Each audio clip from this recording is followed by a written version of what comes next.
Welcome one and all for what you've all been waiting for, the 5th season of the Umzansi Esports League. We have finally returned to bring you the greatest action on the continent in both FIFA and PUBG Mobile, to crown the best of the best and to see the most incredible action taking place over the course of the next several weeks. My name's Snare. I'm going to be your host for this extravaganza of esports action, and today we're going to be starting with the FIFA segment. So that means, of course, that I'm going to be joined by Tendo Plays. Good sir, it's been a while since we've been off air. How have you been feeling? How are you doing? And are you excited for the upcoming season?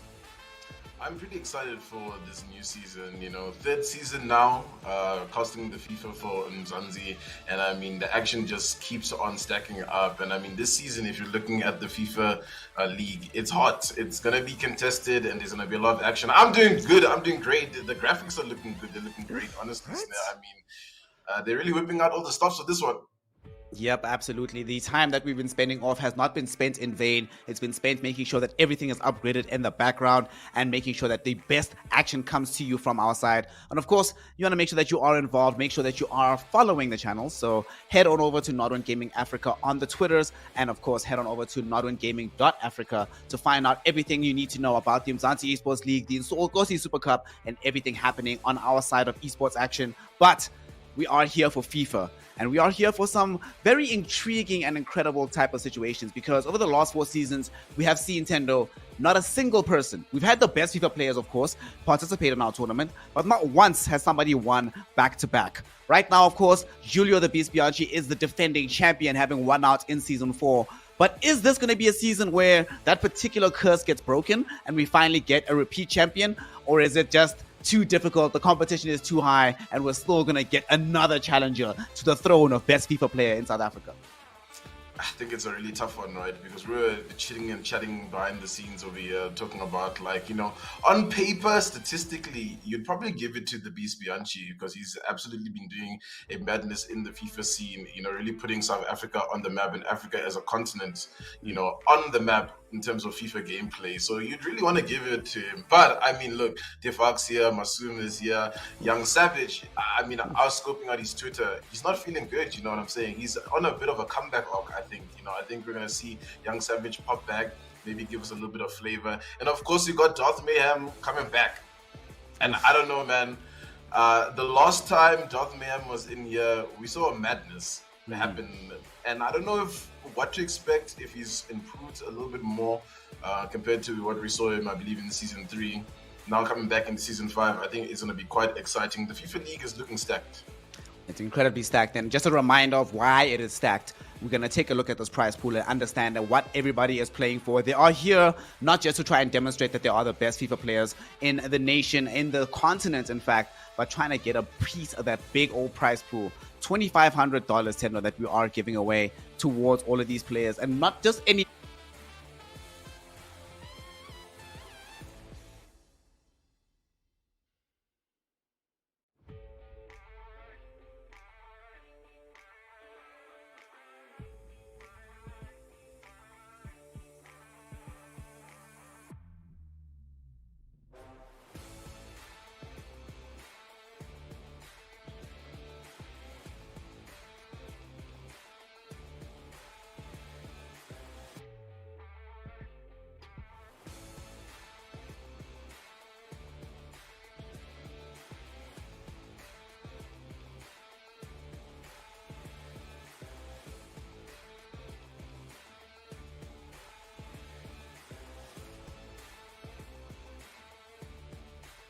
You need to show your best foot forward.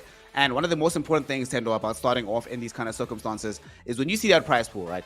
All the professionals, or everybody who's at the top of their game, who's won, they forget about the prize pool at the beginning. You only really try to think about it as time goes on. But it's difficult to ignore, right? Just how much money that can actually be. And it's difficult to let that pressure just wash all over you to make sure that you win. But that's sort of the difference between the players that have wound up in that top position and players that have wound up at the bottom. And speaking of, we're going to be having a look today at some of these players, because we have a schedule. We're letting you know exactly how the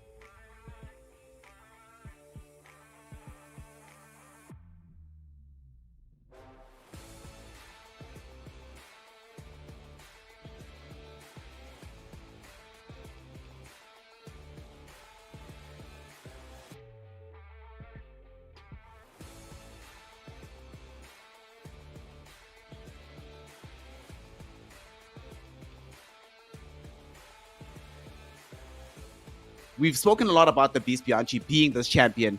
Tell me more about DarthMayhem. Is this finally the season that he's going to stay within it and not be involved in that relegation battle? You know what? Like I said just now, it starts today, I think, for both players, right? The Beast is trying to retain that, he's one of the best players in the league right now.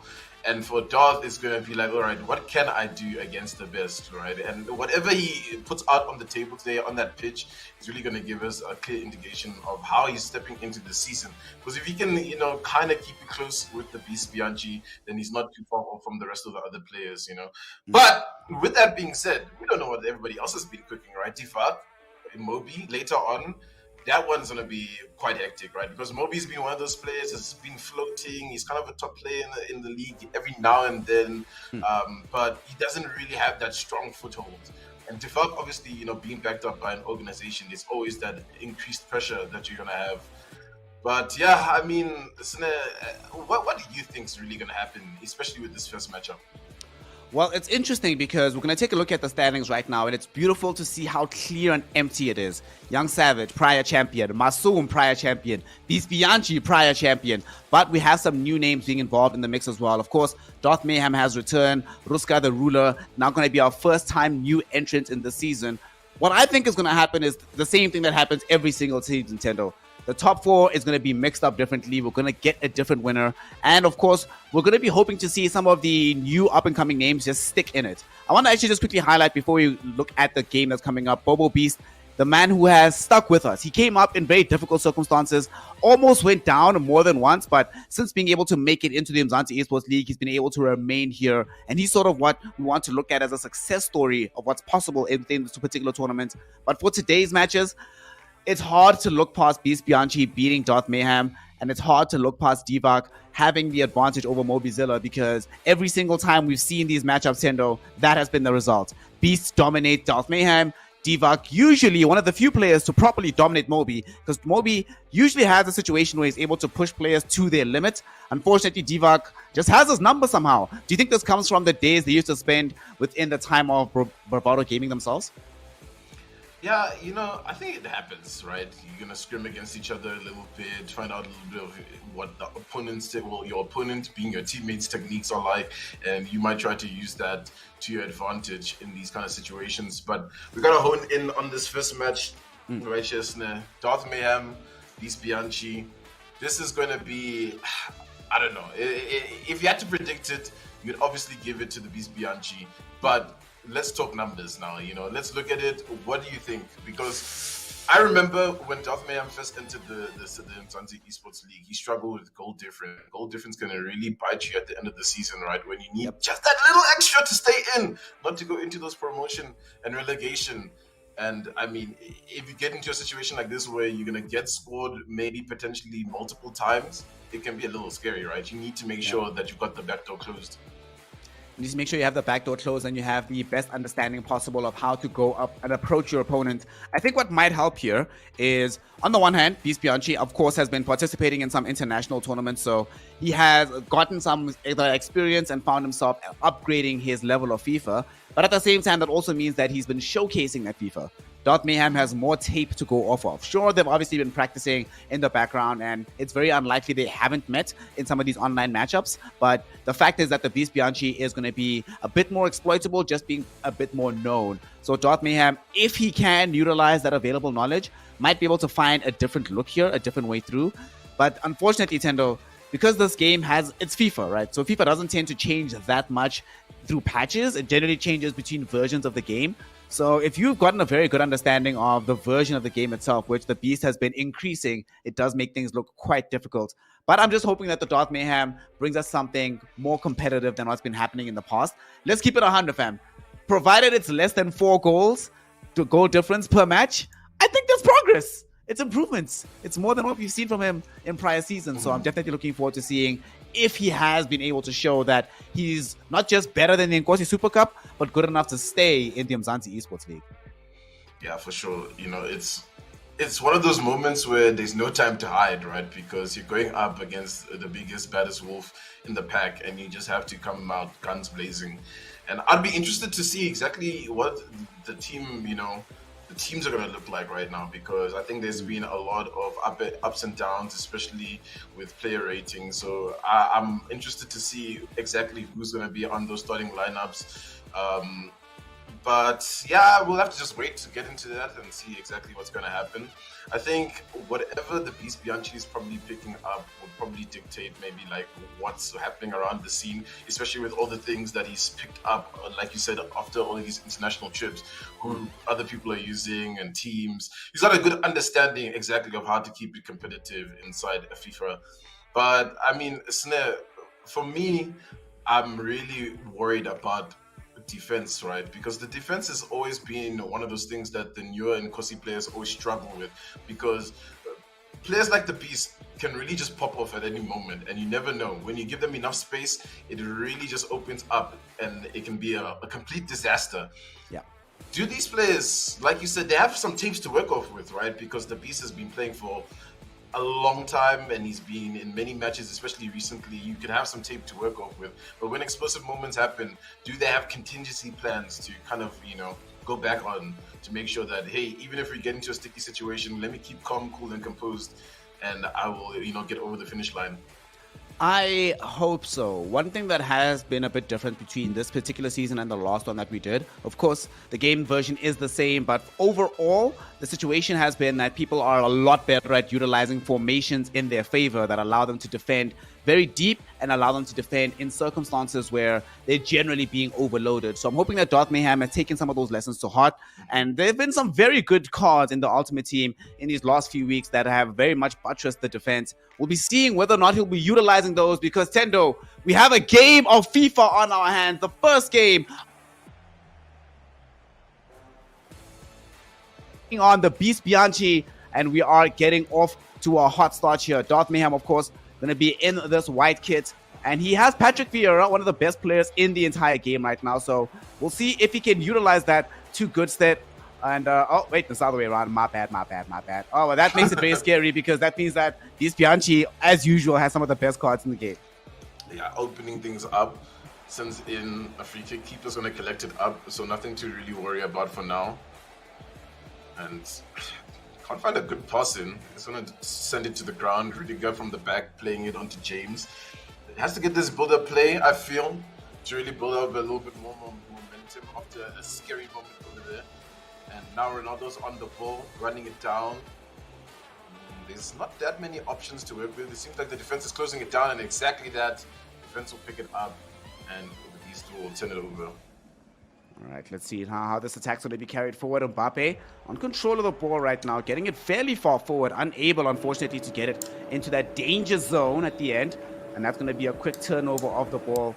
Wait a second. Are we sure about the order that we saw the players up? Because if I remember correctly from last season, this sort of Mohican design with the white kits generally was what DarthMayhem played in Nkosi and back in Season 3. But obviously, we'll get a bit more information as time goes on. For now, though, we have an attack being strung together. One of the new cards that has been fairly good recently is this Jude Bellingham. Honestly, yo, listen. I know last season, I was preaching the Hakimi gospel.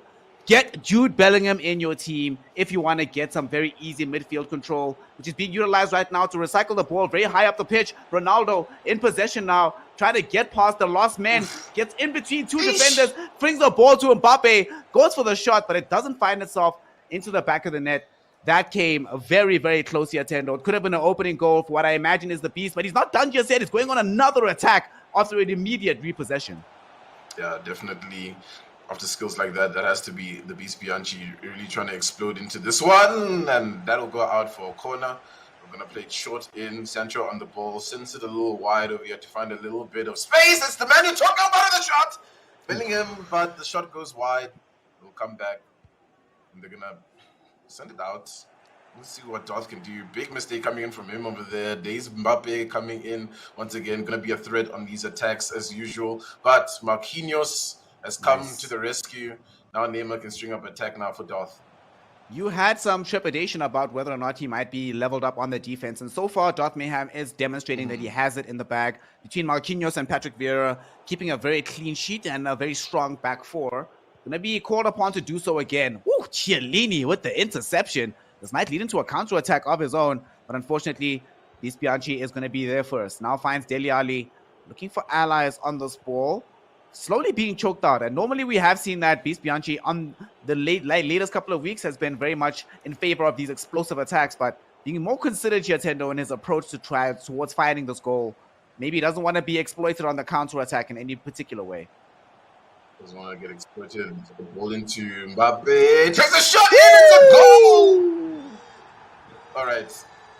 Okay. I'm still struggling to really understand. I think the Beast is the player in the white, right? Snap? Or I'm just saying I'm like 80% sure. 80% sure. 80% sure that Mayhem's in the white. Or rather, history says that. We could very much be wrong, but let's put it this way. The history of this matchup says that the person who scores that opening goal should be the Beast. But if you look at the scoreline that says Mayhem at the top, not the Paris FC that we often see of the Beast, that shows us who's in the lead right now. And DarthMayhem might be extending that lead as he's inside the box, looking for the strike from Sandro Tonali. Doesn't end up finding it. That's another card that should be paid a lot of attention to. But Tendo, that's what's happening right now. DarthMayhem is demonstrating that he's no pushover. He's the one that scored his opening goal. Although he might be getting counter-attacked on. You've often mentioned it that the best time to get scored against is as you've just scored.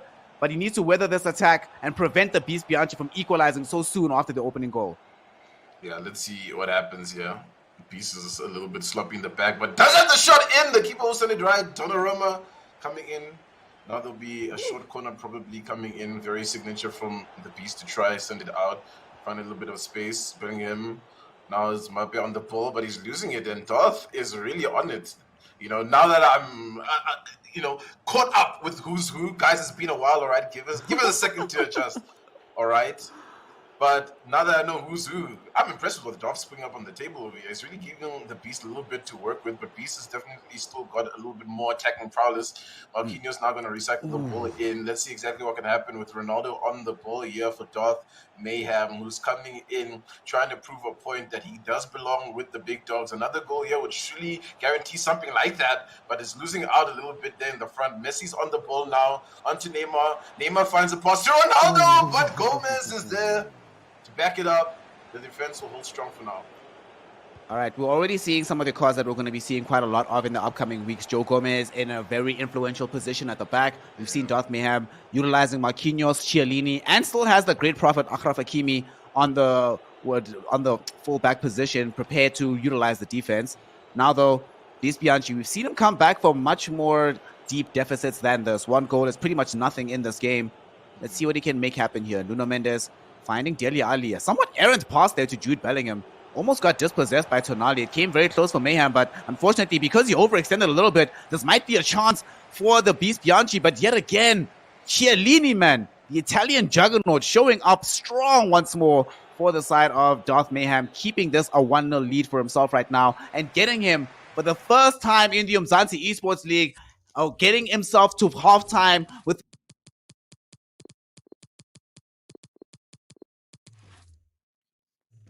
an interesting start if you're just joining in. We're into season 5 of the Umzansi Esports League. They're hosted by Nodrin Gaming. And yeah, if you were probably on Betway or something like that, you could have been like, all right, I'm predicting that today Darth is going to score this goal first against the BBCx. And that happens. And now he's down. But historically, Peace can score goals right in the beginning and really get rolling. And he gets scored quite often in the beginning. And then he has to kind of build his way back. And that really drives the fire in him. We'll see exactly which side we're going to get right here as Cancelo's on the ball. And it's Darth once again just stringing up these attacks that doesn't seem like the Beast is really ready for just yet. And it's Mbappe on it. Doesn't have enough space to work with. But we'll find a pass in. But it's intercepted. And they will calm it down. All right. The BBCx is looking a little bit shaky just now. That looked really, really close. And unfortunately, the BBCx we've seen in prior seasons tend to take a little bit of time to get warmed up in the seasons. And in this situation, quite interestingly, we did see DarthMayhem making the change of removing Chiellini and putting on João Cancelo. So opting for a more aggressive stance going into the second half, perhaps not feeling like he's going to have safety with just a 1-goal lead and would rather feel like he'd get more goals forward for himself.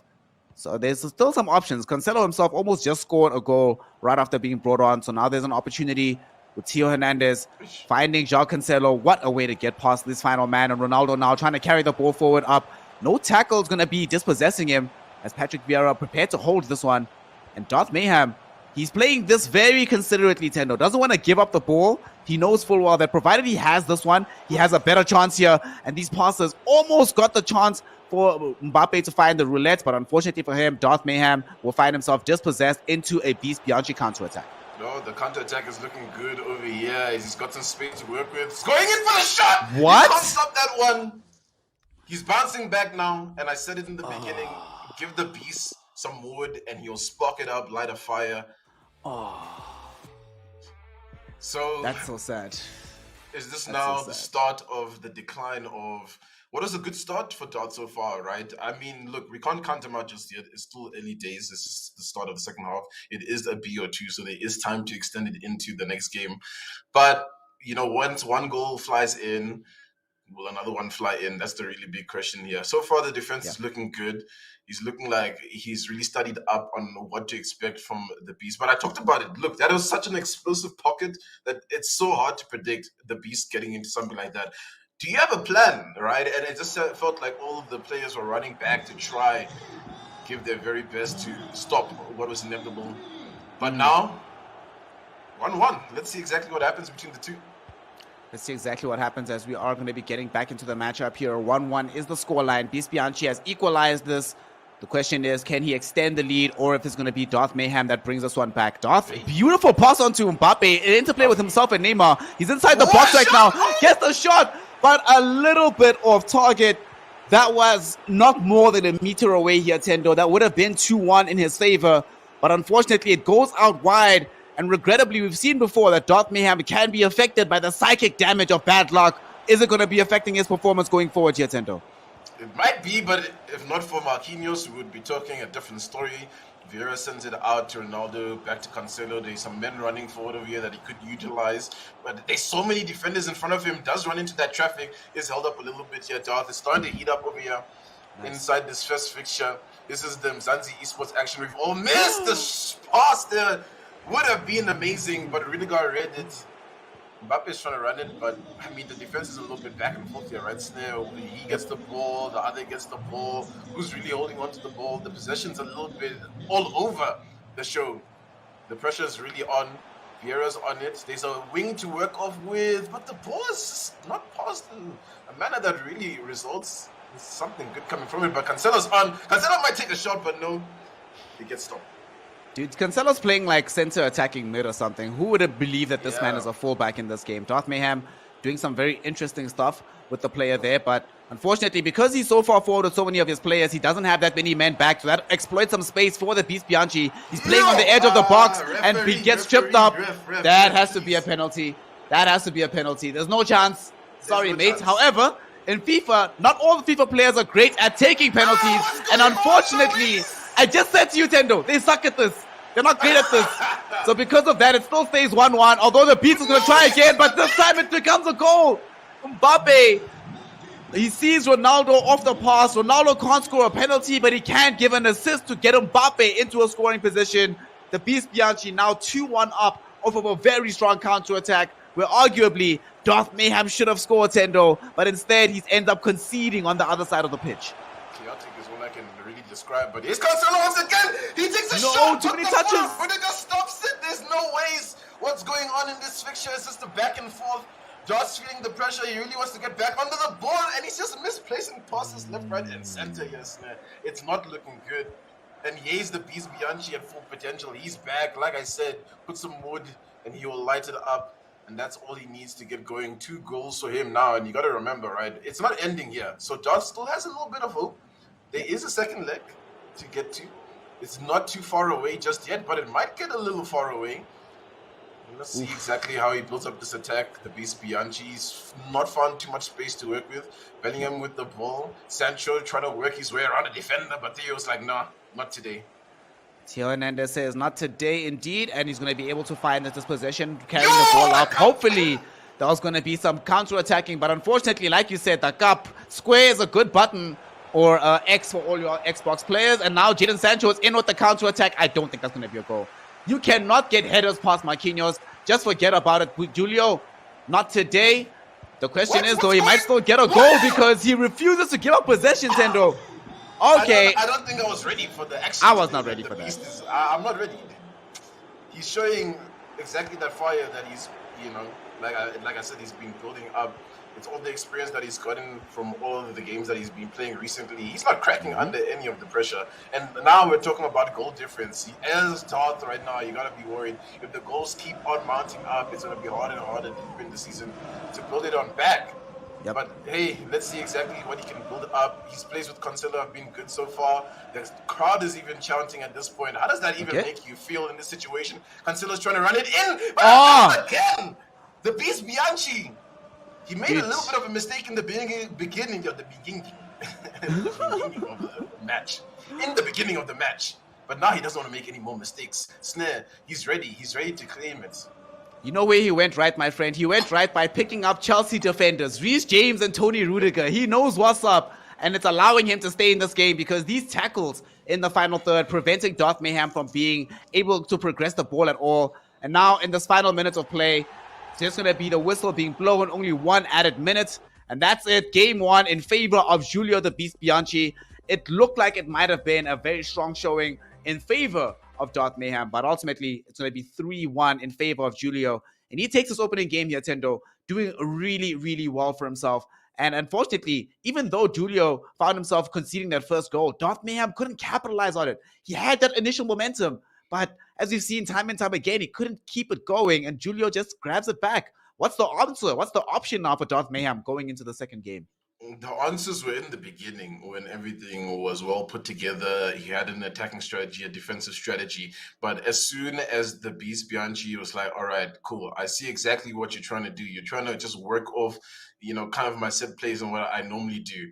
It all breaks into chaos. All of a sudden in the middle field, everybody's intercepting a pass on either side of the opposition. And in those chaotic moments is when the BBCx really finds a lot of success. I don't think Darth's really honed it in just yet to kind of, bring back that control in those kind of situations instead of just running and chasing, because it felt like he was chasing after the lead that he had before and he just couldn't get it back.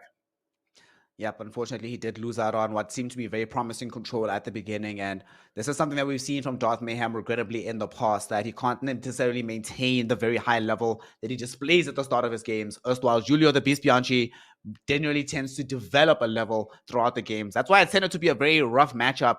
But there has been progress. We were talking about it before the game started, that provided it stays shallower than 4 goals, which has been, regrettably, the average between Julio TheBeastBianchi and DarthMayhem. And now there is improvement. Instead of the usual 4-5-1, only 3-1.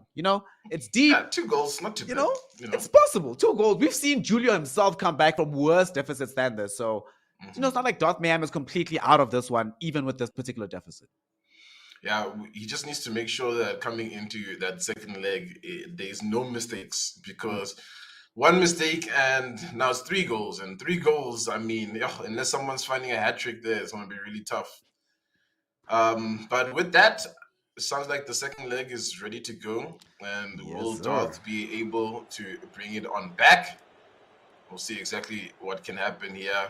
I believe the players are still in the same color kit, so that won't be too confusing in the beginning. So let's see exactly now what the Beast can string up. Really free kick. I am hoping that in this particular game that DarthMayhem, I'm hoping he didn't start with João Cancelo, doesn't bring him on. I think it was looking much more defensively solid when he had Chiellini. So we'll see if that was the decision matrix for him. Very deep 3 ball. The attempt from Ronaldo to try and find Neymar on the wing doesn't end up being successful for them. And that's going to give the Julio TheBeastBianchi opportunity here to try and get an attack going up for himself.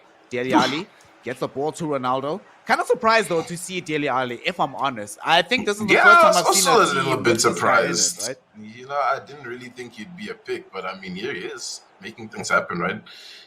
Ooh, that pass was a little bit, but it gets to where it needs to get to at least. He's closing up a lot of space, you can see. Once again, Darth. But the problem with that was that, too many players are committed forward. And as soon as those pockets of space were open, the Beast would just explode. He gets onto the ball. There's a through ball that's... Referee, yellow card. No yellow card. Okay. No, there it is. All right. That was a yellow card tackle. Chill, man. Nah, Julio needs to chill. The Beast knew exactly what he was doing in that situation.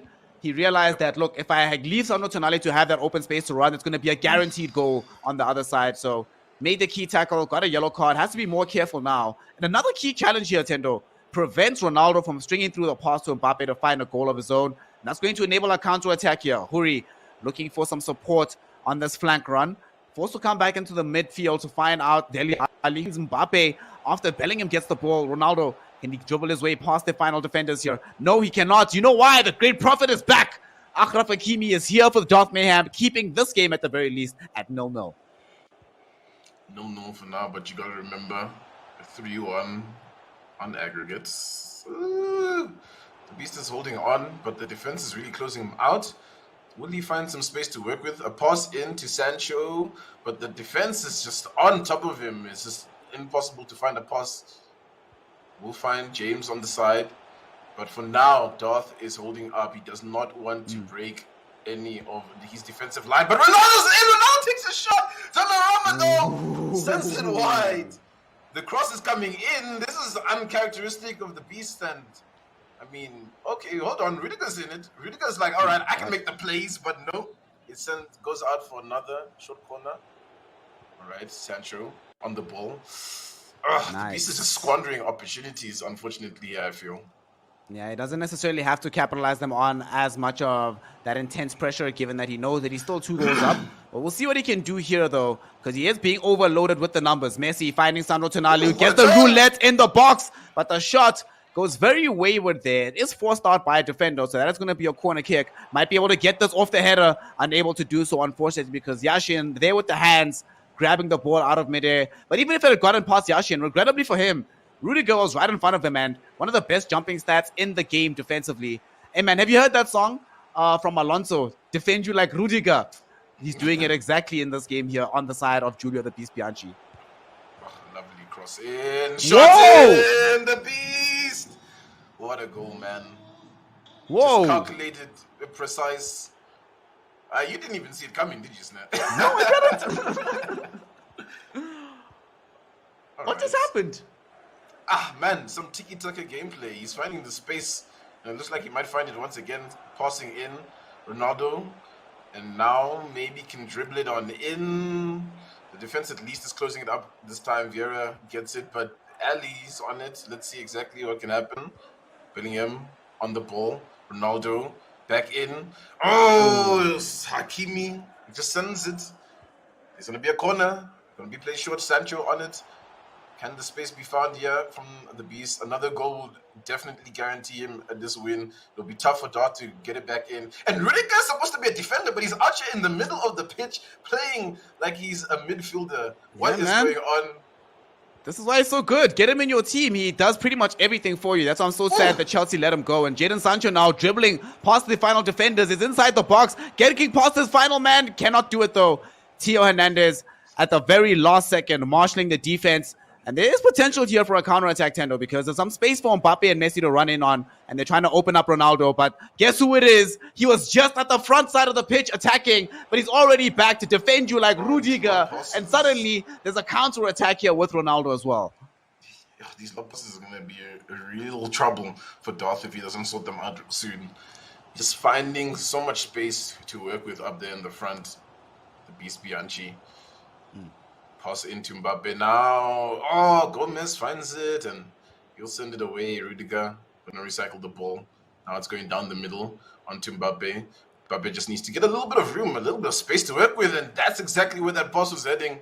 But this time he read it well, Darth. He'll intercept it a little bit forward now. He might be able to, but Gomez comes through with the slide tackle of his life. That man needs a raise right now. As now the ball's getting recycled by the Beast Bianchi. He might be able to find something, but the defense is closing him off. This must be so frustrating for DarthMayhem because every single time you can see the rationale and the idea, but what will often end up happening, he'll take one extra touch, but the Beast Bianchi doesn't take any extra touches, gets it into Mbappe from Huri, the Nice man, isolated the PSG man, but unfortunately that's not going to result in a goal. Very atypical shot from the Beast Bianchi. Unfortunately though, for DarthMayhem, he's not out of the woods just yet, Tendo, because his ball doesn't go directly into his own players. And guess who it is that reclaims it? It's the boy Rudiger, doing his thing, ensuring that there's no progress for DarthMayhem, despite how many times he tries to go in. Again! This is actually unfair now. Relax. Calm down, BBCx. Actually, now we need to institute in the Umzansi Esports League. We've been floating this idea for a long time here, Tendo. Banning certain players. Do not allow these guys to have Rudiger in the team. Please, stop it. Yeah, this is the first and last time on this year. I've sat here 3 seasons now, and everybody still picks Ronaldo just because, like, what? Like, come on, right? Like, maybe 3 bans, you know, just like, hey, no, you can't use that guy, and then it'll be good, you know? It'll really change up the game. But of course, I mean, you want to have the full force of what your vision and idea is of the game of FIFA, right? So obviously ruling something like that would be drastic for the players, but we like to be very drastic around here. Exactly. Speaking of drastic things, Tendo, you know what needs to happen in a drastic fashion? Our boy here, who's brought on Rodrigo to replace Sandro Tonali and has brought on João Cancelo to replace Messi of all things on the side of DarthMayhem. He needs to find 3 goals in one half against Julio TheBeastBianchi. It's a tall order. It's a drastic order. Can it be done? In principle, sure, but do you think this is the game where he can somehow pull it out? For me, I think he just needs to try, get 2 goals. I'd be happy with that kind of loss, you know.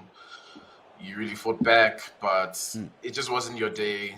I think ultimately the better player is TheBeastBianchi. I just think what we've seen him put on the table, right? But you can't really take it away from Darth because I think we've seen some lovely football coming in from him here. But he's just getting closed off. But now has an opportunity to strike back, but he won't be able to this time. They just closed him down. Yeah, that will lead to a free kick. Thank you very much, referee. Now, when he's on the ball, can he recycle it back here in the defense? Can they find some openings to work with? But none really for now, as the ball's making it away. Marquinhos sends that one, Mbappe on it, and now Neymar with the weight of Darth and just not enough weight to back him up.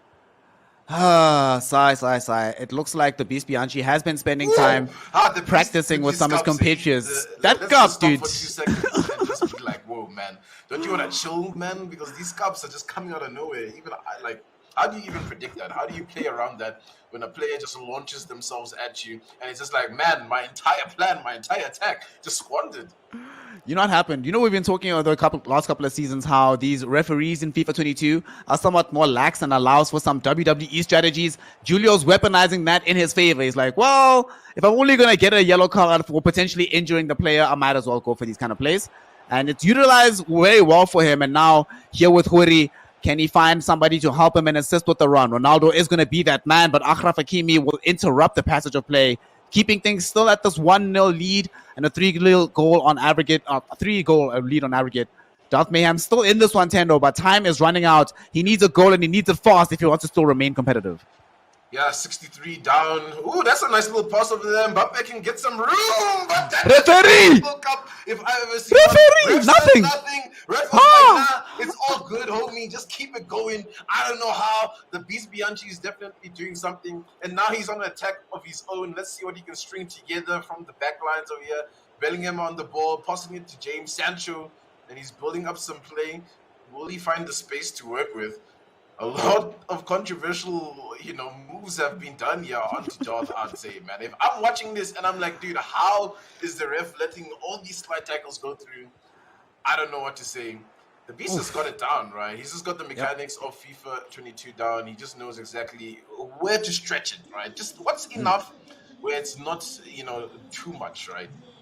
And that's kind of the difference between the tier 1, tier 0 players that we sometimes see here in the Umzansi Esports League, knowing exactly how far you can stretch your advantages. And in this situation, that's a great example. DarthMayhem trying to go for the edge-perfect pass, but instead finds himself running headlong into the edge-perfect interception, edge-perfect pass from Julio, edge-perfect shot. And that's exactly how you turn an attack, Tendo, into a 3-play turnaround of a counter of your own. Suddenly, it's 2 goals and 4 in aggregate in favor of Julio TheBeastBianchi. They left him behind there, unfortunately, man. Tough to watch, honestly, if you're Darth. And yeah, the goals are just stacking up now, like I said. And game is hard. it's not going to be one of those that you're going to look back on. Definitely. Maybe, you've learned a couple of things different.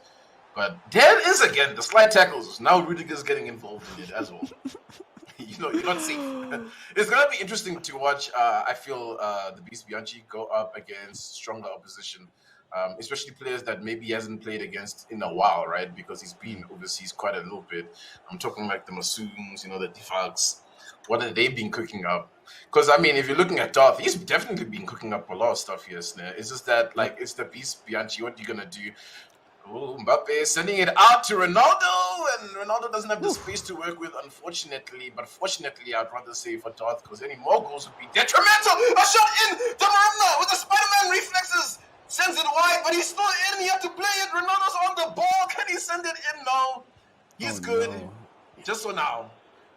It's just for now because Rudiger got onto the ball almost immediately, denying the counter-attack. And Julio TheBeastBianchi, normal players in this position would waste a little bit of time, control the pace of the game. But for him, he's still trying to attack. And this might end up going negatively for him because now DarthMayhem is on it. He has the numerical overload, but Yashin, being drawn out by TheBeastBianchi, comes in to throw the ball very out. But unfortunately for him, it's not going to be enough. Neymar couldn't get enough touches, and he denies the corner kick. He actually gets there. Are you kidding me? Who is this guy, Tendo? This is what you expect from a defending champion. It's TheBeastBianchi. You said it, the reigning champion, right?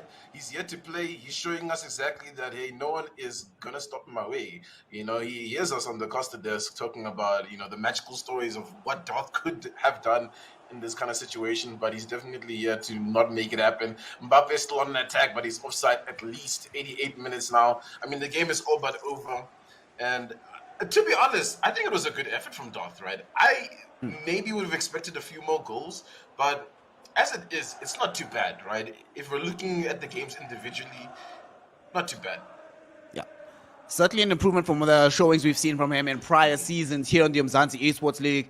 Regrettably, though, it's not going to be enough because as much as DarthMayhem has improved, Julio TheBeastBianchi has clearly improved quite a lot as well. And he has now emerged in pole position after this game. 4 goals in aggregate in his favor, a 5-1 aggregate score at the end of the day. And Julio TheBeastBianchi takes the opening win here, Tendo, in the 5th season of the Umzansi Esports League.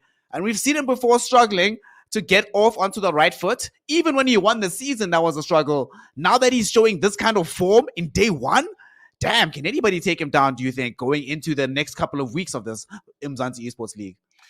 Like I said, right, we don't know how everybody else is going to fare against him that he maybe hasn't played against in a while. You find it often, especially in this esports where the players are granted the opportunity to play internationally every now and then, that when they get back into kind of like their local leagues, that they find themselves struggling because the play styles are different, they're exposed to different leagues and just like experiences the other players. And we definitely could see that coming in from Darth, I feel. But yeah, TheBeastBianchi he's got the lock on FIFA right now, and it's scary. Right at the end, I even wanted to mention how Darth picked up on those lob passes, and he tried it out himself, and he almost had a good opportunity just off watching what the Beast have been doing to him. And it's things like that, that's always good to kind of impart onto the scene like this. And someone like Darth definitely learned a lot coming into a game like that. And I'll be interested to see how he goes up against, the rest of the teams, because I think he's got a good chance, right? Because there's maybe 3 players I could give it that he might be able to beat into the league. Yeah, with the form that he was demonstrating here today, we certainly can see that he has enough of what it takes to get some dubs here and not just be fighting to avoid L's. And something that we really saw in this game as well was, like you mentioned, the lob passes were really, really good from him, but I really enjoyed the fact that you had tried to adapt. He was attempting different things. We didn't just see the old look of DarthMayhem. His defense was clearly better. His aggression and confidence in himself was clearly improved as well. Only a few more things now to improve in terms of getting the ball into the back of the net. And we certainly will have a challenger on our hands in the form of DarthMayhem. But Julio TheBeastBianchi at the top at the moment, having eked out this first win. Something to talk about, Tendo, as well. What do we expect from these upcoming rosters of all these players? Because Julio, known exactly for trying to unearth these hidden gems in terms of the cards in Ultimate Team. And in this game, Dele Alli, I would never have seen that coming. If you tell me like Joe Gomez, Tony Rudiger, Reece James, sure. But Dele Alli, maybe not so much. Query as well. I mean, the card is decent, but we don't necessarily see that many players utilizing it. Hell, remember last season as well, he was the only one, or he started the trend of utilizing Alan Said Maximan. Are we going to have another season where Julio's the one setting the tempo and setting the pace of what everybody else has to conform to in terms of their team selection? Well, I think we're going to find out in this next match, right? Because based on what the two pick will really give us an idea on, like, all right, this is kind of the direction we're going. These are the players that we're going to expect to see. This is what we need to watch out for. And also for the players, like, all right, cool. If these guys are doing this, then obviously we need to kind of follow the trend, meta as one would call it, right? And we'll really see maybe, I think, around about maybe let's give it two more fixtures for each player, a real strong meta, inside the league. And then, yeah, we'll see exactly who can pull ahead. But yeah, Beast. What a game, man. What a game to start it off with. And there was doubt in the beginning when we were like, all right, well, we don't even know who's who, because Darth was looking so good that we thought it was TheBeastBianchi at a point, right? Or at least me. I was like, whoa, that has to be the Beast. Like, he's doing the things, there's no ways, right? But here we are in the situation, and I think it's good to see Darth improve over time. But again, it's not one of those like situations where it's almost like you only have a couple of games where you can be like, yeah, we'd love to see, we saw you improving, we saw you trying new things, but then after that you need to start locking down and getting some of these wins, right? Because it's going to become a little bit more stressful mid-season when we're here at the desk like, yeah, man, he's been looking good in those 4 games that he lost, but ultimately he lost, right? Yep. And not just he lost, but we are in a situation where, because TheBeastBianchi has won with a 4-goal lead and 4 goals on aggregate, that places him very high up in the standings in terms of goal difference. So any subsequent winners will also have to make sure that they score highly just to try and match TheBeastBianchi, not necessarily even surpass him. And given that, honestly, in this particular season of the Umzansi Esports League, there's only maybe 3 players that you can expect to score more than 3 goals against in any given game. And even that expectation, as we saw in this particular series, is not a guarantee. So you have to bring your best foot forward. And speaking of best foot forwards, we've been speaking up now about Julio TheBeastBianchi, current and defending champion, and also the Goliath Gaming talisman. But in the next matchup here, Tendo, we have another talisman for another old school organization. Bravado Gaming's Deevak will be taking on Mobizilla. And this one is interesting because Mobizilla, at some point in time, he used to be a talisman of the Bravado Gaming organization himself. These two players know each other, played a lot with each other. What are we expecting from this upcoming matchup? And given especially that Mobizilla has been the one guy that insists on doing weird stuff with his teams, are we expecting him to do that as well in this upcoming game? Man, it's a tough one. I think after meeting Moby especially, and just getting to see like kind of like the character that he is, it's definitely like, yeah, he might try whatever and be like, alright, you're never gonna expect this. I got your number. And Deevak wasn't looking great last season, right? It's not like, yo, Deevak, like, he was doing it. But now you have to come into it like, all right, what did he learn over that period of time where he was just relevant enough for us to be like, hey, he might be a prospect to like win it, but not doing good enough for us to be like, he will win it. We'll see what he can put up on the table. And I think if we have to give predictions, this has to be a Deevak game for me, right? It has to be him coming in, proving to a lot of us that like, hey, I'm a big contender inside the FIFA scene, inside the Umzansi Esports League here, hosted by Nodwin Gaming. It is season 5. And like we've said multiple times, there's never been a winner twice. Yeah. So that always spells good news for all these players, right? It's like, hey, it's, this might be my season. Because it sometimes really is just that it might be my season. I'm looking back at the Young Savage's season.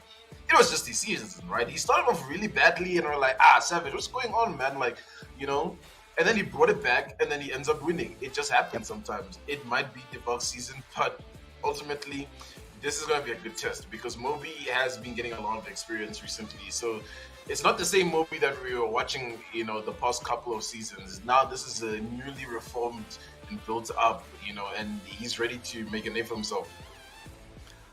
Well, the upgraded Mobizilla is going to be an exciting matchup to see him going up against a Deevak who has been a bit uncertain and a bit shaky in the last season, but certainly has demonstrated his mettle and his quality before and has wound up in several contentions for being a champion here in the Umzansi Esports League. But with that, we are going to be taking it to a short break before the next game gets started here between the two players, giving them the maximum amount of time to get ready. This is going to be Mobizilla and Deevak coming up very shortly here on the Umzansi Esports League Season 5. Stay tuned because we will be right back with some FIFA action.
Welcome back, one and all, here to the Umzansi Esports League. We are in the 5th season, and we've just come back from seeing our opening matchup in the FIFA segment, seeing Julio, TheBeastBianchi, defending champion, taking down DarthMayhem in a game that was one for the ages, one for the history books. And now we are going to be proceeding with the first day of action, and we move over to watching Deevak taking on Mobizilla here in the second and last game of FIFA.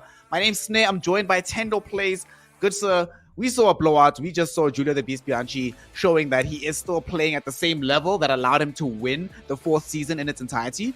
Now that we're moving on to Deevak and Mobizilla, guys who have been pretty much mainstays in the Umzansi Esports League, but just haven't been able to push into that final 5-10% that allows you to win the entire season. What are we expecting from this matchup, and do we think either of these players might show us a different look this season to allow them to challenge for the championship? I think it is about showing different looks, right? Because if you're just looking at it, just timeline-wise, there's been a long time to kind of adjust to how FIFA 22 is now, right? You know, so most of the players have kind of paved the way a little bit of like, all right, this is my play style. This is exactly what I want to do. But there's also been enough time to be like, all right, this is what the people at the top are also doing. So it's kind of like bridging the gap on like, all right, let me retain my individuality as a player, but still keep up with what is the meta. Because unfortunately, right, unless you're one of those players that really can be stubborn in just the way you play, and you're kind of the one paving the way forward for the players, you kind of have to play catch up with what the meta is, or else it's going to be a bit of a struggle. Yep. So we'll see exactly how that goes down. And I mean, I'm excited for this one. I would like to see a close game. Yeah, I'm kind of predicting 4-3 over to the side of Deevak. 4-3 in favor of Deevak across 2 legs. That does sound like a very reasonable prediction, but of course, I'm going to throw reason out of the way and say I think we maybe go 3-2 in favor of Mobizilla, given that he tends not to play in these very high-scoring matchups. One thing that's going to be interesting, though, is seeing how they play, because Tendo, we have to remember that they're not just playing for fun, not just playing to be the best in Africa, but they're playing for an all-important amount of money, $2,500 that we're giving away here in the Umzansi Esports League Season 5, brought to you by Nodwin Gaming. And you want to be able to show your best foot forward so that you immediately start off in those upper echelons. You don't want to be playing for the rest of the season in catch-up mode, right? Just trying to make sure that you close the gap between yourself and your competitors. You're trying to make sure you open a gap between yourself and everybody else. So this match, certainly one of the ones that will be more important, especially considering that this is probably one of the more difficult seasons in terms of the names that are involved. So you literally cannot afford to give up any game, because we literally saw last season that one game can be the difference between being in the playoffs to challenge for the championship and just having to wait your turn another couple of months until the next season. Yeah, it really can just come down to, like I said, the margins of it all. It's the extra goals, it's the goals you don't score, it's the game you lost, you know, and there's always the potential of a draw, which we never talk about, because it seems so tough to come out of a draw after 2 legs, because, you know, maybe that first leg will get that draw, maybe a 1-1, but almost certainly coming into like match number 2, it's always a different story. Someone always finds a way to step up. Very rarely have we seen draws, but it might happen, you know. This might end up being a draw. Ever have the prospect of that? Do you think it could actually happen, where it just all of a sudden, you know, 4-4, they ended as a draw, and it's just like, wow, imagine the scenes of that all. Because that's just one of those kind of scenarios that shakes up the entire league, I feel. It's not just that those 2 individuals, it's like, whoa, that's kind of like an anomaly almost. I mean, it's funny that you mentioned that, because Mobizilla, I remember in your inaugural season here in the Umzansi Esports League, it was Mobizilla himself who racked up the most amount of draws of any player in any particular condition. And so he might be liable to do so again here against Deevak and across a lot of other players. But there's enough preamble here, because we are about ready for the game itself to kick off. Deevak taking on a Mobizilla, and these 2 players will be playing for some very important marbles. As the teams are getting ready here, Tendo, you are mentioning that they might be drawing up. They might find themselves shaking up the entire table with that kind of draw. But it also shakes up the players themselves and their confidence in their abilities, right? You know, as in the competitive environment, we've seen more than once where a player comes in feeling hot, the results don't go their way initially, and you can almost see them deflate and become like shallow versions of themselves. So it's not just being about winning the games, but it's about making sure that you keep your mind in the game in a positive situation so that you don't just end up beating yourself before the game's even started down the line. Yeah, it's just planting the seeds early for success, right? Because when you come to those kind of games where everything's gone a little bit south and then you start throwing things out of the window and then you ultimately forget about kind of the longevity plan of the season, that's when you have to start to worry. That's when, like, you know, if we were watching that BBCx versus Darth game and Darth wasn't trying to come back, that's when things become a problem, because he was still fighting towards the very end, still trying to find opportunities, because that's what just makes a good player. That's what keeps it competitive, and it lessens these, you know, unpredictable chances for the most part. But I'm going to be interested really to see if both defensive lineups are going to be, you know, as fluid as they were with the BBCx, because we saw Rudiger playing upfield, you know, so I don't know whether they'll utilize them in the same kind of way and try to be a little bit more free, push a few players forward. But the game is ready now, and let's see exactly. Hopefully I won't get confused on who is playing who. Oh, well, there we go, already starting. It's DarthMayhem and the BBCx. So I don't know, guys, let's just watch the FIFA for a second, see what happens. Let's indeed see what happens. Fortunately, it's going to be made much easier for us by there being the name over the white kit of Mobizilla, allowing us to remember that with the black kit, as usual from last season, black kit with the Beskitas logo for the side here of Deevak. Now we know exactly who it is. So they're trying to string together an opening goal here because Mobizilla does not want to waste any time. And we already see some kind of interesting picks that he has on his side here, Tendo. We see the usuals. There's going to be a lot of Sandro Tonali's, but I saw Savage that he has on the team and Klosterman. I literally do not see this at all. Although I do have Nuno Mendes on my team, so shout out Mobizilla. He knows what's up, but clearly he's still sticking to this trend of doing and playing his own brand of FIFA, not necessarily sticking to what the meta is bringing to the table. Yeah, that level of individuality, because ultimately it does come in when you have that individual aspect. People have to plan around that. All right, let's see exactly how this is going for Deevak. He's holding on to the ball quite well. He's trying to run it in, no space really to work with. The defense is good for it. So far, no Rudiger on the side over here of Mobi. So, I mean, what is that kind of like you said, just bending and shaping it in the way you like it, or just missing out on an opportunity? I think it's more of the former. It's just, I don't think he can actually play meta even if he wanted to. I think he plays his best when he's just doing his own off-kilter style. And that off-kilter style almost granted him a goal here, Tendo. Marco Verratti found Mbappe in the box, but couldn't find the turn in time. Unfortunately, though, the immediate counterattack is going to be there. There's a reason why everybody has Neymar in the team. Gets the pass back onto Paqueta. Sandro Tonali for Deevak. Finds Mbappe in the box, and Mbappe, woo! What a shot. Almost too much power, but it turns out to be perfect placement. Lashes it into the back of the net. And that's going to be the opening scoreline, being 1-0 here, being given by Deevak. And damn, I know we expected that there's going to be at least Deevak playing more aggressively than Mobi to begin with, but I didn't expect a run like that to start the game here, Tendo. Yeah, quite interesting, honestly. It's a bit of a crazy start, a little haphazard right in the beginning, but Deevak was just able to string it up, found the space, and now we'll see exactly what can happen. Yeah, Tonali on the ball, passing it back, trying to find that build-up play from the very behind here, and there's a pass in, but gets intercepted. Mobi now might be able to string something up. He's finding some room down the middle, finds a pass in. Verratti on the ball. Verratti finds a nice pass. It finds it in. Oh, what a goal. What an answer coming in for Mobi. Oh, my goodness.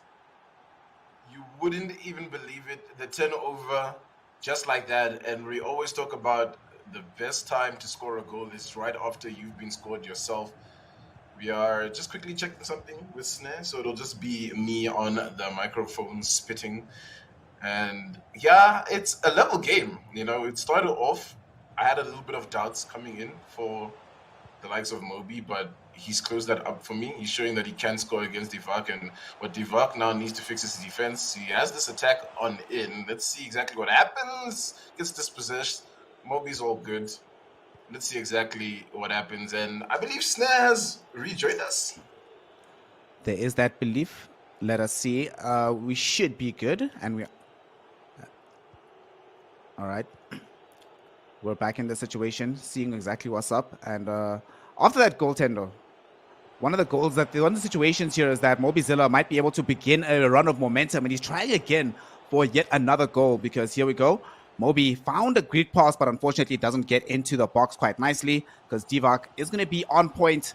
Now we're going to be seeing this counter attack starting in from Deevak, but this defense, Chiellini, expecting to see him in a lot of these rosters here, and there is going to be a reason for that. His interception stats are kind of through the roof, and we see it being able to prevent a goal.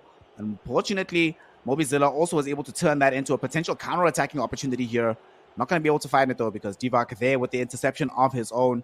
In this game, 1-1, extremely important, and one of these games where you need to find as many goals as possible, as Deevak finding himself into the box. Oof! The pass was good, but he found himself being offside, and because he is offside, there's not going to be any kind of goal happening there. We still stay at this 1-1 mark.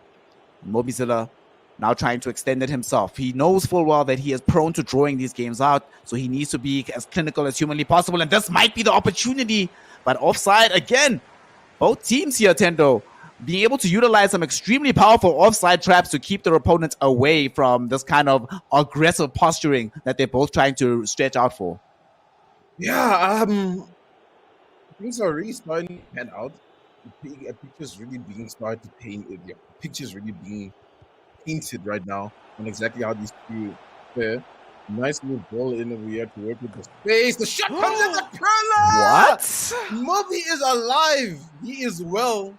And this is what I have been hyping him up for, right? He's kind of been in the background, right? He's been there. He's just like, hey, yeah, Moby's, he's a FIFA player. He's really competitive. But now he's really trying to show us exactly what he can do in a situation like this against such a player like Deevak. And I said it, Snare, that he wasn't looking great last season, right? It's not he just made it. He was just like, all right, cool, like I'm there, I'm in the conversation, but he couldn't really finish over the line. Now Moby's got another opportunity to maybe get a goal in, but has to just reset it.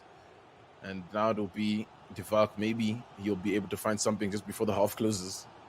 He's going in with right now C9, who finds Neymar, onto the wing here, searching for some kind of deeper cross. João Cancelo holding up the ball to find out Paqueta here. These channels are all being closed down, so he's forced to pass himself sideways, which doesn't necessarily progress this ball very far forward. Sandro Tonali with some amazing dribbles, though, gets past two defenders. This might open up the necessary space, but Mobizilla says no. Defends very much deeply, prevents the goal from going through, and that's going to get him into this halftime situation with a 2-1 lead here, Tendo. He's put himself in a very decent position, but more importantly, this is good mentally. We've often seen him have to play from behind, play in the catch-up, play in circumstances where he's not the one that's setting the tempo and setting the tone of the match. That's not going to be the case here. And do you think he has what it takes to play from a winning position, not necessarily just from the catch-up situation that he's often finding himself in? Kind of interesting, right? Because basically he was playing catch-up right in the beginning, since Deevak was the one that scored first. But now that he does have the momentum on his side, this could really be fruitful for him. Especially if he can find some points on a really tough opponent like Deevak. But now Deevak really needs to dig deep, because if he goes down to the likes of Moby, that spells trouble later down the season, right? Because now, I mean, you almost eliminate him from winning any of the top matches, right? Him going against Masoom, TheBeastBianchi, maybe even Young Savage. It's almost like you're going to give the win to the opposite side. But here he is trying to prove me wrong. A shot comes in! A goal comes in! He's alive and well! Ronaldo comes on in for him. All right. Okay. Okay. This is Ronaldo, OG. Yeah, Ronaldo. C9, man. R9, sorry, not C9. R9 out here, gets that goal from the edge of the 18-yard box, lashes it into the top corner. Yeah. Pretty much no opportunity for a defense there. And Mobizilla, you can tell that he's just as surprised by that goal as we are, because his defense was much deeper. Unfortunately, this is why you have these Ronaldo cards sometimes in your team. to go for those out of nowhere type of shots. And that puts Deevak in the game, or back into it rather, Tendo. And Mobizilla, not the most prolific scorer in the world. He's definitely going to be feeling the pressure to try and get in the third goal to get himself ahead. And he's trying to string together some passes here. He's actually into the box, but Deevak says no. Deevak is figuring it out slowly but surely, and is choking out the opportunities for an attack from Mobizilla. Definitely finding some room to work with. Holding onto the ball quite a little bit here. Bit too long. Just a bit too long there. Yeah. We'll get the throw in at least. We might be able to build up something. There's a pass back in. He's finding some room on the wing. There's a couple of players running into the box. This could be dangerous right now for Mobi if he doesn't structure up his defense. But structuring up is exactly what he's doing. He's holding up a good defensive line, trying to put a little bit of pressure onto the attacking team. Maybe you'll get an interception and get a counter attack. Double man marking there, but still the possession is in the hands of Deevak. Deevak now really needs to find some footing in here. He wants to pull ahead in the lead. That pass gets intercepted by the knees right there. What a stopper. And I mean, yeah, Mobi is still handling things. That looked like it was going to be a guaranteed goal if it was let through, but Mobizilla on pace to stop it from happening. Unfortunately, though, will give up the ball fairly carelessly in midfield. Now he's back on the defense yet again because Deevak running it up. Felipe Lewison finding Sandro Tonali, getting it back to C9 R9 in the middle of the box. Mbappe now handling up the ball because he was able to pounce onto the misplaced ball bounce. So we still have Deevak in control, but unfortunately for him, Sandro Tonali on the other side will regain possession. But I don't know, Tendo, it's starting to happen for Mobi that he's being a bit careless with how this ball is progressing in midfield, giving it away 2 times in a row now and setting Deevak up in a very dangerous position to counterattack. Yeah, it's almost like he thinks he gets the ball in the middle and he's off. But the defensive line is really strong right now in the middle for Deevak. Let's see what he can build up here. Maybe he'll learn from the past mistakes without suffering too much. There's a nice little pass onto Veretti, but the defender in front of him is a giant, to say the least, and he's going to just hold on to the ball. Maybe find a little bit of space to work with from the back. And I mean, he can't really progress forward from this kind of position. He really needs to make sure he can get that ball to his attackers in the front. Oh, there it is. There's a good pass. It's going in now, maybe for him. He finds the one in, but the defense closes it out. And there will be no goals leaked in through that. It's 2-2, and it's getting close into the end of the game. We see that there's a post queued up right now for Deevak. He wants to change something on the team. He's not satisfied with how they're flowing, but he's got the attack on in. Maybe he'll find something. The through ball is into Ronaldo, but doesn't have space to work with. The backwards pass is good. No. He finds a little space, but the defenders are closing it out. That would have been a great situation for Deevak. Scoring right before you've queued up your own pause can inflict some legitimate psychic damage onto your opponent, but not going to end up happening here because Mobi was able to keep this one tight. He's still though under a lot of pressure. You can see how he's playing it out from the goalkeeper. Very afraid of going too far up the pitch in one go. Playing a lot shorter passes here. Seems to be working out though. He's opening up space for these runs.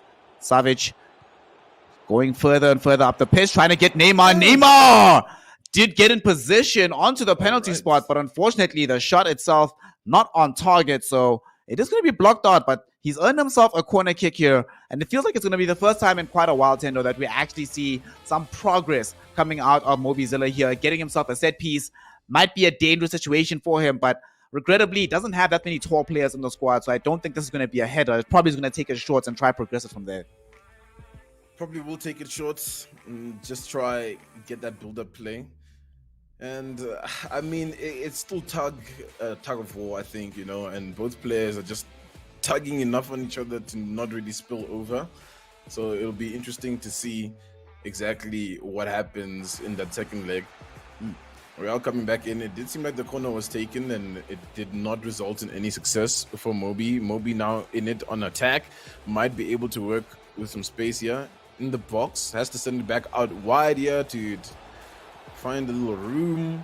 But yeah, he's just closing it out, Deevak. Nowhere for him to work with here, Mobi. But hey, as I say that, a little cheeky pass, but the pass gets intercepted. That came very close. I really thought they were going to be able to turn that into a goal, but turns out not to be the case. He did make some changes to his roster here, Mobizilla, and yet again we see that he's still favoring Juan Cuadrado, which we saw him utilizing to quite great effect in the last season. Now though, he has to be good on the defense because here comes Deevak. Deevak though can't get into the back of the net, the defense will be there, and the goalkeeper especially on point with the reflexes, preventing a third goal, which would have been the nail in the coffin, given that we are in the final moments of this game here, Tendo. Mobizilla might have the last say. This pass will find Nuno Mendes on the edge of the box here. Will he be able to get it inside the box itself? That's going to be a no, because Deevak prevents that passage of play and is trying to have the final word for himself. 86 minutes. This leg is about to wrap up, but there's still the possibility of some magic. And the magic might be lying in the camp over here of Mobi as he's trying to build it up. Let's see what he can do down the middle. He's getting closed out by the defenders. Defenders will get that. And maybe now it's Deevak that can capitalize off this. Finds a ball onto Ronaldo. Let's see exactly what can happen. If he can get a cross in, a pass, maybe something. But the defense is back. They're closing it out. Atal's on the ball and gets dispossessed in a manner that I didn't quite really see how. But now Mobi might have this moment of magic that he can spark up to ignite the fire in that second leg. Let's see. But the ref's like, nah. You know what? Let's call it a day. Let's take it back home. 2-2. All right, shout out the referee making this one exciting as hell. I mean, you predicted before we came into this one that Deevak would go up 4-3. I said it was going to be 3-2 in favor of Mobi. So both of us still technically correct for now, which is the best kind of correct in my opinion. This game though really was a lot closer than expected. Obviously, Deevak did open up the scoreline. Mobizilla countered quite well. And although it did end up being 2-2, I really feel like Deevak got a little bit lucky on this one. If Mobi was a little bit more clinical, which has been a complaint we've had for a long time here, Tendo, this would have actually been a bit of a wrap in his direction if he'd gotten in some of those crucial shots that he missed out on. Yeah, it really could have been a wrap, honestly. But you got to give it to Mobi right now. He's really pulling up to play and showing that, you know, he can be a real big competitor in this. And it's players like him that will ultimately bite the necks of kind of the topper echelon team, the players rather, that are like, yeah, Mobi, that's a three-point for me. You know, that's a three-pointer. Until you get to the situation and he's actually fighting and he's like, whoa, no, I still have a chance in this one. I still want to make it, you know, forward. He wants to make sure he sees himself in those playoff positions. And this is where it starts. It now becomes a BO1. And it's never, we've watched many BO1s basically in the Umzansi Esports League, hosted by Nodwing Gaming. And season 5, I don't think it's going to be any different. It's always intense. It's always full of action. And I mean, the game is ready to go. Let's see exactly what's going to happen. As you said, full of action, and the action is kicking off right now. Deevak versus Mobizilla. This is their final opportunity. Both of them are 2-2 up right now. You want to start your season with the 3 points, not with the 0 of a loss or with the 1 of a draw. Let's see who's going to be achieving that for us here, as Deevak now going to be occupying this orange kit. Still a similar team though. And he's trying to carry the ball up right now. João Cancelo on the wing. Can't get past these last couple of men though. I've been very impressed by how Mobi has been quite disciplined with how deep he's holding his line. Not necessarily getting exploited that much. But as I say that, I might have cursed him here, Tendo, because Deevak looks like he's trying to get past them. But nope. Turns out that it's actually good analysis, because this line is holding and forcing the ball very far away from the goalkeeper. Oof. You hate to see those kinds, right? Where it just goes all the way back. And it's like, all right, we have to restart the play. Let's see exactly what can happen. Deevak really wants to get this revenge. And defenders will block that one out. So nothing for now. Mobi needs to make sure he's composed. And like you said, his defensive lines have been really good thus far. He just needs to maintain that composure. But, it's a moment like that that could really spill for disaster. As now Deevak might be able to build up a good play. Oh, wait, what? They grabbed. It's like he was using hands instead of feet. The way that ball was grabbed, man. These referees in this game. Honestly, I have some replays that I've saved just for myself to laugh at every time I play Ultimate Team, and just being like, "Really, referee, you're going to allow this? This is a bit ridiculous, but nothing out of the ordinary, regrettably. Still, though, nothing's going to end up happening goal-wise, which would be very devastating if it did. And Mobizilla, yet again, we see that he's able to get a nice interception here in the midfield. Can he turn this into a goal, though, is the question. Vlahovic able to isolate Sandro Tonali. Gets the ball up into M. Savic. A lot of these players that are coming in from Eastern Europe looking quite strong for Mobizilla. And he finds Neymar very far up. Nuno Mendes, can he get the cross in? He cannot. Prevented from being able to play with the front foot. And this is going to earn him a corner kick, though. And it's not over just yet. Verratti going very far in, but I was mentioning it before, just before the end of the first leg here, Tendo. Doesn't have that many tall players, so kind of surprising that he went in for the direct corner kick instead of trying to play it short. Yeah, kind of interesting. Ultimately, it might be towards his downfall if this play comes into fruition here for Deevak. It's once again just a good defensive line from Mobi. You know, it's really tough for Deevak to find the space to work with. He's trying to loop a lot of passes in, trying to break the defensive line, but it's just being held up so strong here from Mobi. And now he can get the possession, but he squanders it. Will he be able to retain it? He does. He needs to make quick work of this because the defensive line is pulling on back here for Deevak, and he's even losing it in the middle over here. It's a fight, and the fight goes out, and it'll be in favor of Deevak. You say that, fam. You say that for now, but Mobi's like, nah. So it looks like Mobi's going to play the strategy of I pass it to you, hoping it bounces awkwardly, and then I just get immediate repossession. Now, we'll see if he can turn this into something more fruitful. Marco Verratti gets up forward, and Berardi, oh my goodness, that shot. That should have been into the back of the net, but Allison showing up for Deevak, keeping this 0-0 here in the second leg, Tendo. Although he's not done just yet. Looking for another opportunity, another bite at the cherry. The cross is going to be there, but again, the goalkeeper was there, and the linesman as well, because that was very offside, but still. Yeah. It's still good confidence for Deevak to know that he can rely on Allison even if every defender gets passed by. Quite an interesting play that he's starting off the corners with, right? We talked about how he doesn't really have that many tall players, but he does have one that he's targeting that's kind of like playing the ball wide for, you know, the rest of the middle field to kind of just make a play from. So it'll be interesting to see if he continues with that strategy. He intercepts the ball now, Mobi. There's a big opportunity. He's looking for the pass, but doesn't get too much room to run with as the defensive line is on. But, oh, that's a bit of a misplay there from Deevak. Grants him a little bit of space to work with now, Mobi. Will he be able to get the ball? It's a karate chop kick to send it out. Back to one of the defenders here for Deevak. Now he might be able to get an attack of his own, and he's running it down the middle over here. Will he find some space to work with? The defensive line once again from Mobi. It's just good. It's really tough for Deevak to, even when he's in these positions, to find anything. Very difficult to progress past here, and he's having difficulty dealing with this line. M. Savage was doing a very good job of tracking these players in the final third. I must say I've always thought of that player as being very good in career mode, not that great in Ultimate Team, but Mobizilla making me revise some of that opinion. Still though, Deevak trying very carefully to find a way forward. There will be an interception, but once again, Mobi, this is a tendency that has to change very quickly after today's games here, Tendo.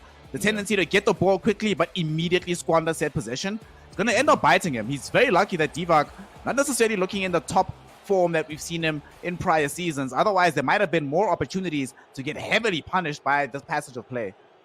Yeah, I'd definitely say I think the more informed player would be Mobi right now, because he's holding up against Deevak, who obviously has more experience than him, and maybe that experience will come back in towards the later stage of this when, you know, it's down to the wire and you really need to dig deep. Okay, ref. Oh, all right, cool. Let's keep it going then, right? There's Mbappe running it down for Deevak.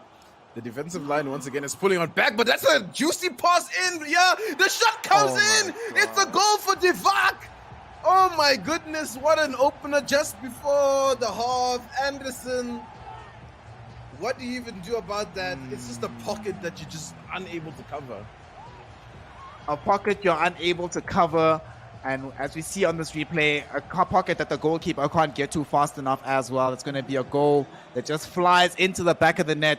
Beautiful control off the back of that shot, and this is a little bit sad here. The Lazio man has turned this into a 1-0 lead for Deevak, and the thing that's going to be very frustrating about that here, Tendo, is Mobi, moments before that, was on the cusp of scoring a goal of his own, and instead it's one thing to get counter-attack in the passage of play, but when the opponent goes from box to box, it really hurts, and now trying to extend the psychic damage by scoring another goal. Will not be able to get past the keeper, though, as that shot goes directly into his palms. But now we are in a situation where Deevak is 1 goal up. Overall, 3-2 lead on aggregate. Things are starting to look a bit dicey here for Mobizilla. Still has a full half, though. And it's one of these situations where it's often been the maxim here in the Umzansi Esports League, brought to you by Nodwin Gaming Africa.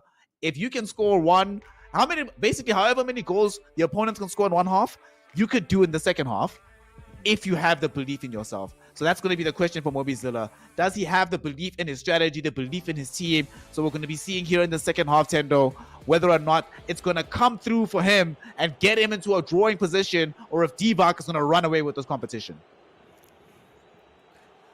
Day one, the start of it all. And if you've been preparing on the sidelines, this is when, you know, the strategies come out, and when they're not working, you start to panic. Mobi does not need to find himself in that kind of situation. He just needs to stay calm, cool, collected.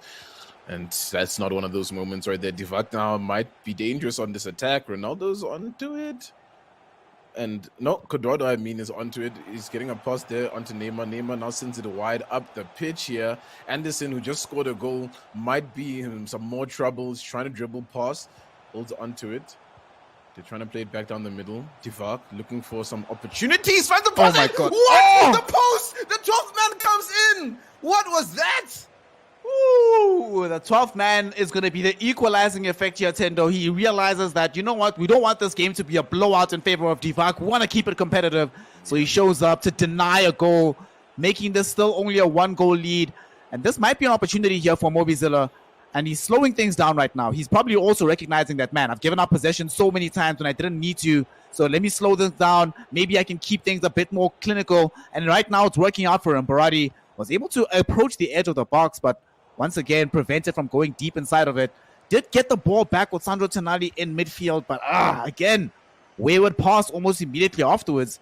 If he concedes another goal off the back of this, Tendo, that's just it. There's no way back from this. But ref, what? No free kick? Okay. Well, I guess we're getting the preview for Street Fighter 6 in this one here, Tendo, given what the referee is allowing on the pitch. Yeah, the refs, honestly, just allowing everything. Big run coming in over here on the sidelines. We'll see exactly what Deevak can do. Passing it down the middle. But the defensive line is still good, and that is nice. Coming in clutch. Going to intercept that ball. Whew, that was a dicey pass, but gets through at least. Now really needs to whip something up, right? 60 minutes, so there is still a lot of time to play for here for the likes of Mobi. But you don't want to leave it to the very dying embers of the game. Like, oh, he almost got that ball in to the player, but just intercepted. And now Deevak can make an attack of his own. Sends the lob pass, but there's no pace on to get onto that one. Yeah. And now there's a pause queued up for Mobi. Looks like Mobi's also decided to play with these wing backs here in the second half. So Juan Quadrado is dropping fairly far back as well. So intending to ensure that his high line of deep line of defense is never going to be exploited.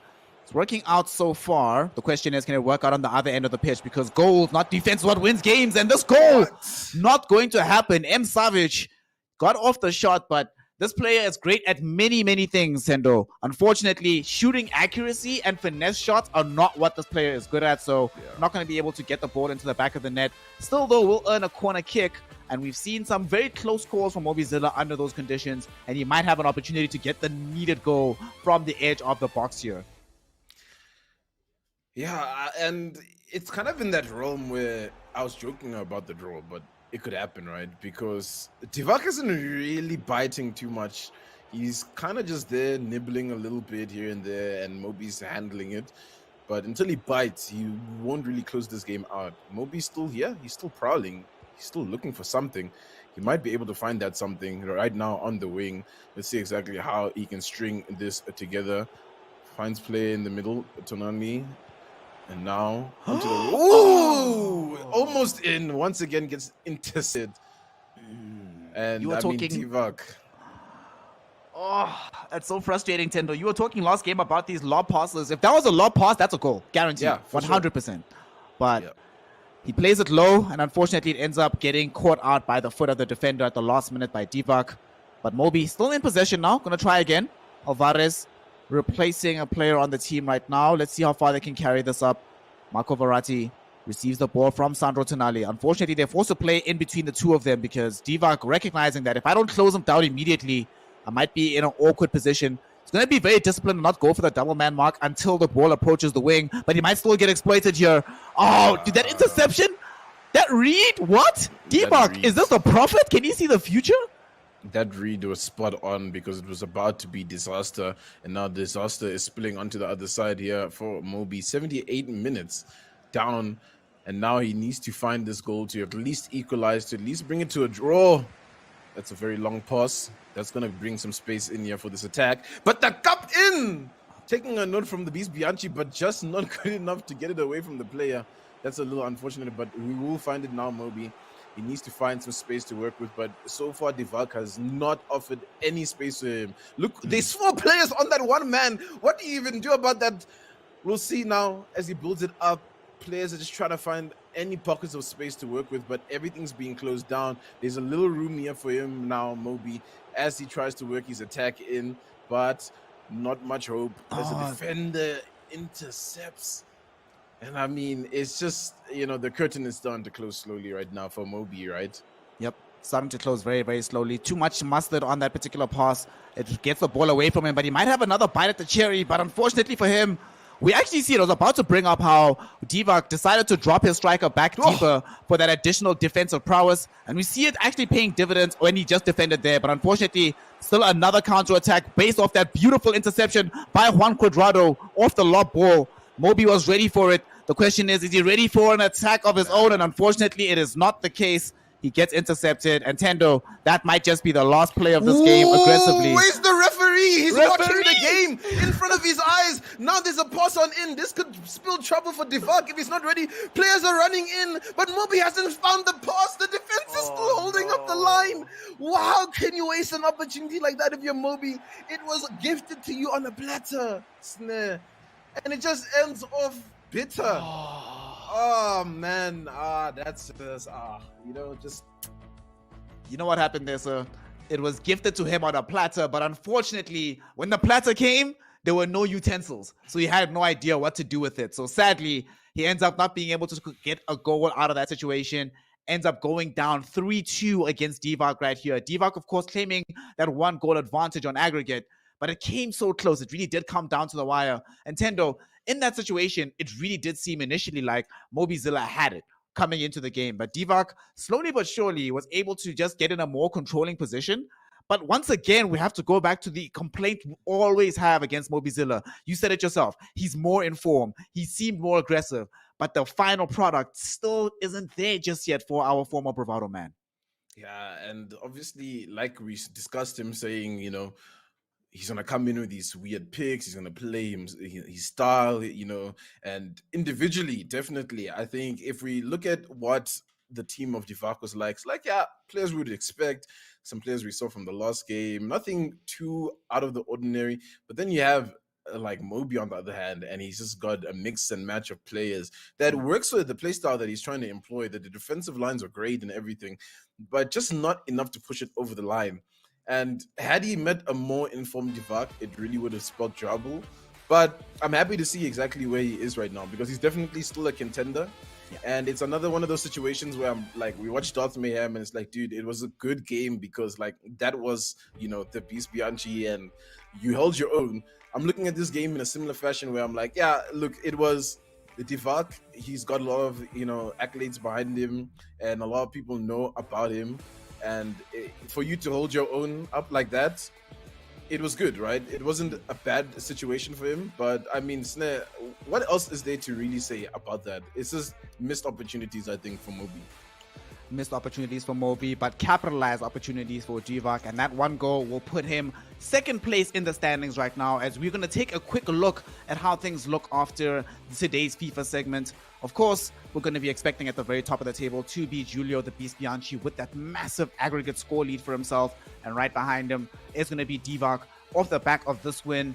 And you were mentioning it earlier, Tendo, the goal difference can make, right? Yeah. Look at how this is so stratified. Julio TheBeastBianchi, 4 goals up. Much easier to extend your lead over your opponents. Erstwhile, players like DarthMayhem at the very bottom, -4 goals. Suddenly, every single game is going to be more focused on defense for you if you are a DarthMayhem. Mobizilla still has room to play around, but each goal you can see just makes every subsequent game much more difficult to play for yourself. Yeah, it really makes it so much difficult, right? Because now it's like you're digging yourself in a pit and it's just like you can't claw your way out of it. Because if you look at it, let's say Moby was sitting at like a 6th place, and then Darth sitting at 7th place, and the season ends on this kind of goal difference. Even though they have the same score and the same amount of matches and they lost the same games, he comes out on top because he was just able to hold things together a little bit better. And that's why I'm like, yeah, he was kind of the more informed player for me. Deevak was struggling. He really wasn't as potent as we kind of would have expected him to be in this kind of situation. So we'll see exactly what the fixtures tomorrow will lead to, right? Because that's going to shake things up, and we'll see. If no one loses as much as Darth did today, that's when you also start to see the goal difference, right? Because someone could lose tomorrow, but it will be like maybe -2, -3, and he still ends up right at the bottom, right? Yep.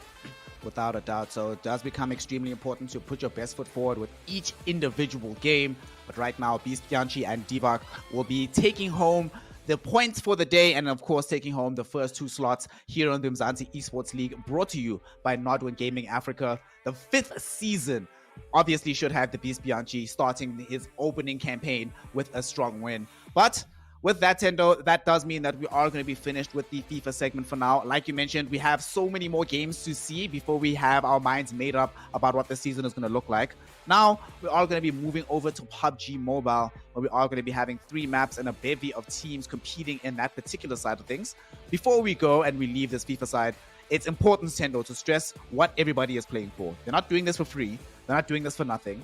They are playing for $2,500 cash money in this FIFA tournament, in this FIFA competition. And final words from you, Tendo.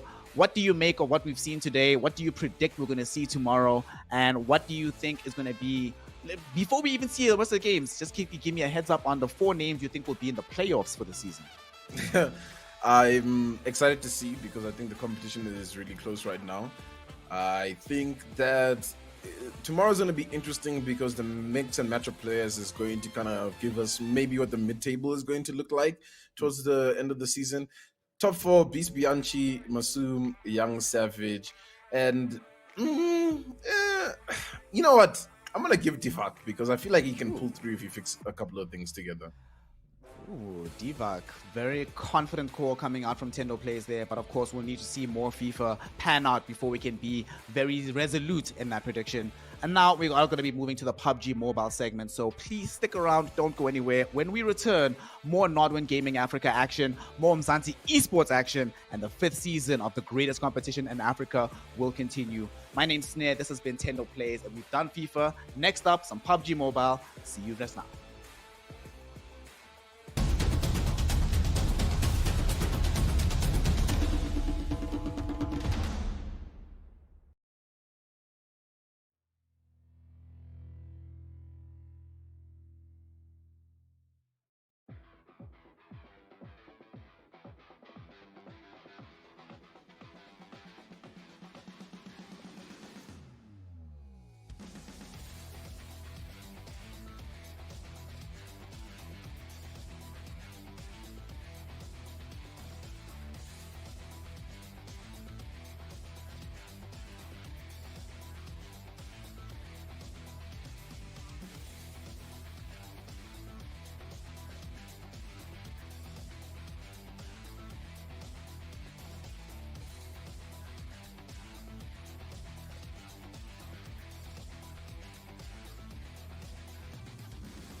Welcome one and all back here to the Umzansi Esports League. We are in our 5th season and Modern Gaming Africa has been bringing you the best of the best here in African esports action.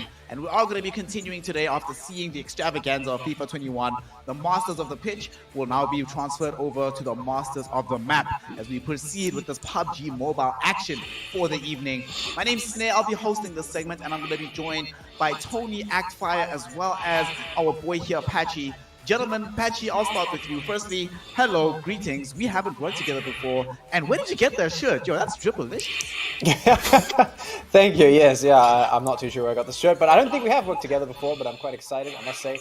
And the upcoming season, I think, has got pretty much all of us excited, I think, because from what we saw last season, if that's anything to go by, this is just going to be much, much better. Yeah, absolutely. And Actfire, good sir, you are back. You have returned with us. How are you feeling about the PUBG mobile action we're going to be seeing? And are you hyped as well for this new season of the Umzansi Esports action? Yes, I'm very hyped because, you know, last season and we saw a lot of teams come from the Umzansi and do well. And I'm thinking that it's going to be the same. You know, you have teams like ATROX who will be looking to step things up. You have teams like Sincerity who have been there, showed us their, you know, brilliance at different moments. So I'm curious to see how this season is going to flow. Is it going to be, you know, the new boys who came in last season or the new boys who are coming in from Umzansi that are going to show their dominance, or are we going to see, you know, teams like G3, teams like Slime4KT come in again and continue to show that they are the bosses, you know, in the Umzansi? So we'll be curious to see how it goes down. I'm very excited for this one. The old heads versus the new heads, always a very important matchup. So with that, let's see who we have coming up on the card today, because we do have the schedule for the evening. The maps that I have selected, of course, Erangel, Sanhok, and Miramar going to be taking place, with Group A taking on the side of Group B here. And Apache, talk to me about this, because of course, as Actfire was mentioning, we've had some different teams coming up into the mix, entering these new groups. Are there any heavy hitters that you're seeing in these groups right now that are making you excited about the upcoming matches? And which teams do you think are going to be doing quite well when we get into these maps? Oh, yes. You've hit the nail on the head there. So there are absolutely some heavy hitters that I can see coming in without Groups A and B very, very soon. I'm already seeing names like G3 Temper on the list. I'm already seeing names like Rila Insider, Blackjack Esports. We have got some big teams to talk about. But of course, we have to look at the prize pool very, very quickly, which is jumping up on your screens right now. And this is what the teams are going to be playing for. They're playing for this massive amount of money. We are giving away $17,500 in total here in the Umzansi Esports League. 15,000 of it coming in from the PUBG mobile segment. And you see how it's distributed here. It is not an insignificant amount of money. Sure, a lot of people might say, well, you have to distribute this among several players. But Actfire, here in Africa, $4,000 almost for first prize winning. That's a lot of money, and you can pretty much be carried quite a long way with that amount of money. So talk to us about what this could mean for some of the players in these teams here in the PUBG mobile side of things. Yeah, definitely. You know, any money, like this within the Umzansi is definitely a lot to the teams. They can go on and continue to improve themselves. And it's great that we have, all the way from 1 to 32 having, a little bit of that prize pool. And, as the teams continue to progress and continue to get better, we've seen it, throughout the previous seasons that they've been able to get better devices, they've been able to improve themselves, they've been able to get training and, continue to get better at their play. Absolutely, without a doubt. And the point structure, of course, is very important, not just to know how we distribute the prizes, but what you get out of each individual map. Of course, we are going to be in the Umzansi Esports League Season 5 for the course of several weeks, so you need to bring your best foot forward every single time. You end up first, 15 points, which goes a long way. Coming in the last positions, either 0 or being eliminated, is even worse than that. And Patchy, we saw last season the difference between, let's say, getting 4th one map and 5th in another can actually be the difference in between finding yourself getting into the playoff side of things and getting into the situation where you actually can compete for the overall championship and not just being left behind here, as we are seeing some of these squads that are going to be playing here today. Talk to us about how important it is to get off on a good start and a front foot for the opening season of Umzansi Season 5 here in the Esports League.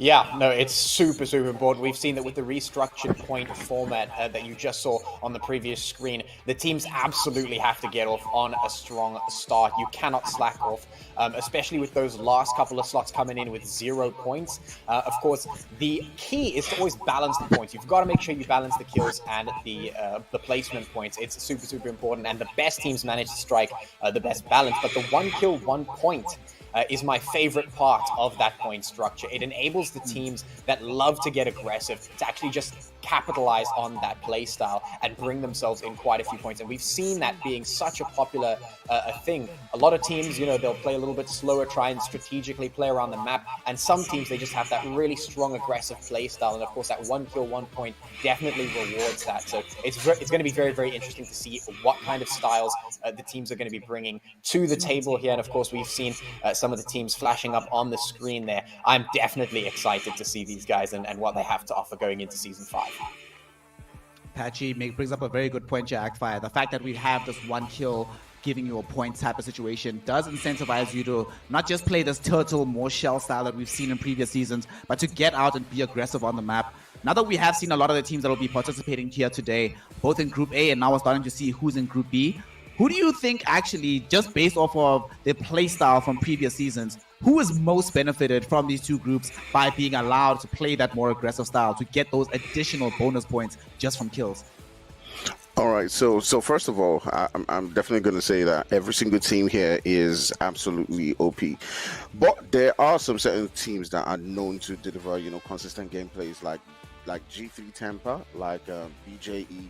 These are the guys who have always been heavy hitters, you know, every single season. So obviously, being in a group where, you know, there's some less experienced teams might, you know, on the, just looking at the teams, give them, you know, a lot more points when it comes to kills. So, well, I mean, we'll see how it goes. We'll certainly see how it goes, and as much trepidation and as much excitement as we have to see how the games are going to unfold, the teams themselves have been waiting for this opportunity to get into the lobby for a long, long time. The wait in between games, as a player, Patchy, you get a bit antsy when you've just been practicing without an opportunity to showcase exactly what you're practicing for. So now that we are back in the 5th season of the Umzansi Esports League, brought to us by Nodwin Gaming Africa, we are going to be seeing these teams just getting into this lobby and showing us their best foot. One thing that I do want to ask you though, right? How bad is it mentally if you end up in a situation where, say, you get eliminated early, say you don't get as many kills in this opening map as you would want to? How bad is it for you mentally as a squad? Because one player, let's say in FIFA that we've seen, it's not that difficult for one person to recover. What do you do to get a team back on track if you start off in a disappointing fashion here in the season? Well, I mean, that's actually just a really good question, and I think it speaks to a lot of, you know, what esports is. You know, when a team, it's a big struggle. I mean, if you get that bad day, if you make a mistake, you know, the mental can go down really, really quickly. And that's why you have IGLs. That's why you have coaches. You know, that's why you have the guy on your team that makes sure he's you know, just hyping everyone up, making sure the morale is going good. If you get taken out early, if you don't get what you want, you come back strong. You don't give up, because the thing is that we've seen time and time again, and this was proven absolutely last season, is that you can make the mistakes, but it's about coming back. It's about making sure that you don't give up, because every point counts, every game counts, and you can still make something happen. So we've seen the best of the best get taken out first, right in the beginning of the match. It happens. You just have to make sure you pull yourself back together and get up. I mean, it's really the worst when you see, you know, a player or a team just sort of give up when you know they have so much to offer. And I know it can be very, very deflating. Just as a player, you know, it can be deflating. You know, you can see where you should be, and then you're just not there.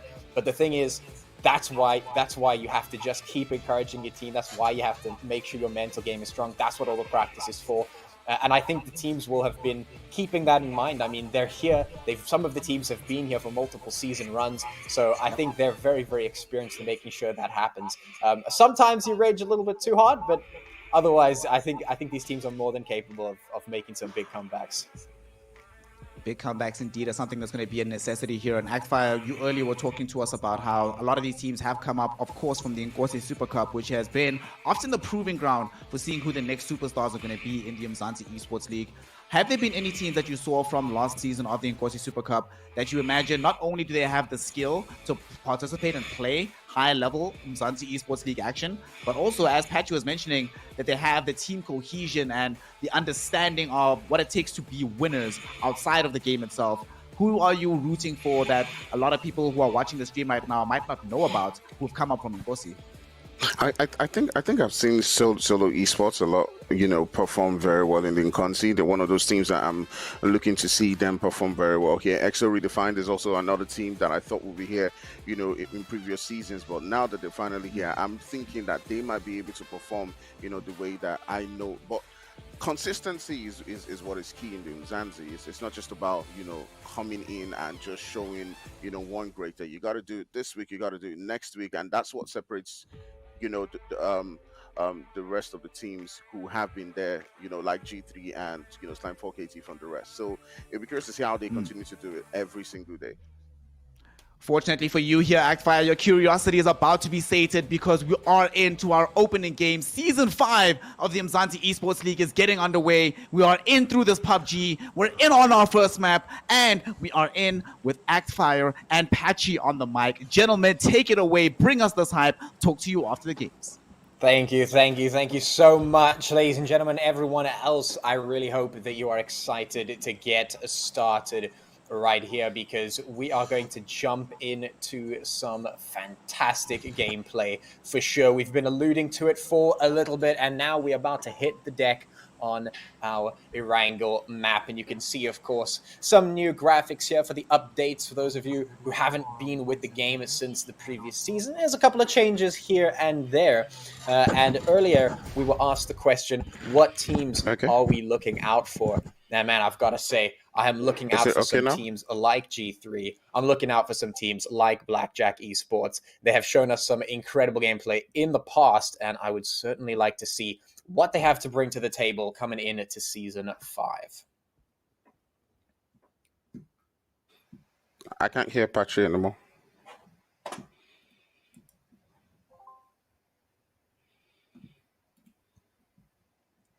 All right.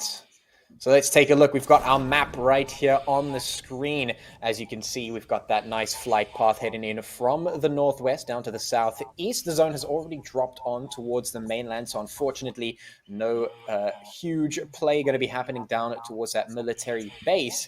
But at least the rest of the teams are going to feel nice and comfy inside that zone. I can see G3 taking up their pole position up towards the north side of that eastern bridge. They always go there, and so it's no surprise to see them taking up residence there. We have Mars actually towards Milta, so that's an interesting position for them. And I'm seeing two teams dropping down onto that military base, which I definitely like to see.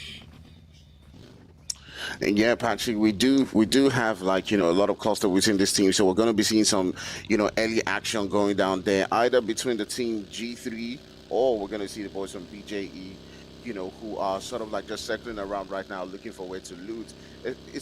I actually thought there would be a team in Yasnaya, but maybe with a lot of new teams in the lobby, we'll be seeing them just find their positions. This happens every single season in the Umzansi, where you start out with different teams. They don't know their drop spots, so everyone's just discovering each other. For now. Yeah, I mean, it is the beginning of the season, so the teams still maybe have to do a little bit of getting to know what they have in store for one another here. It will, of course, be maybe a bit of a slow start because of that, but that certainly doesn't mean we can't expect some good gameplay. Certainly, I am keeping my eyes peeled down towards that Milta area where we do have G3 nice and close. And of course, on your screen here, we do have Phoenix there from Blackjack Esports. And this is a team that I definitely am going to be keeping my eye on throughout the season. I'd like to see how they perform. Just as a team here, Phoenix, MG, we've got Zane. I'm not too sure where the rest of the squad is, or maybe they're just going to come in a little bit later. But I certainly want to see how they perform as a team. And of course, I think we have the same questions for the likes of G3. I think they are definitely a fan favorite. They have been from season to season.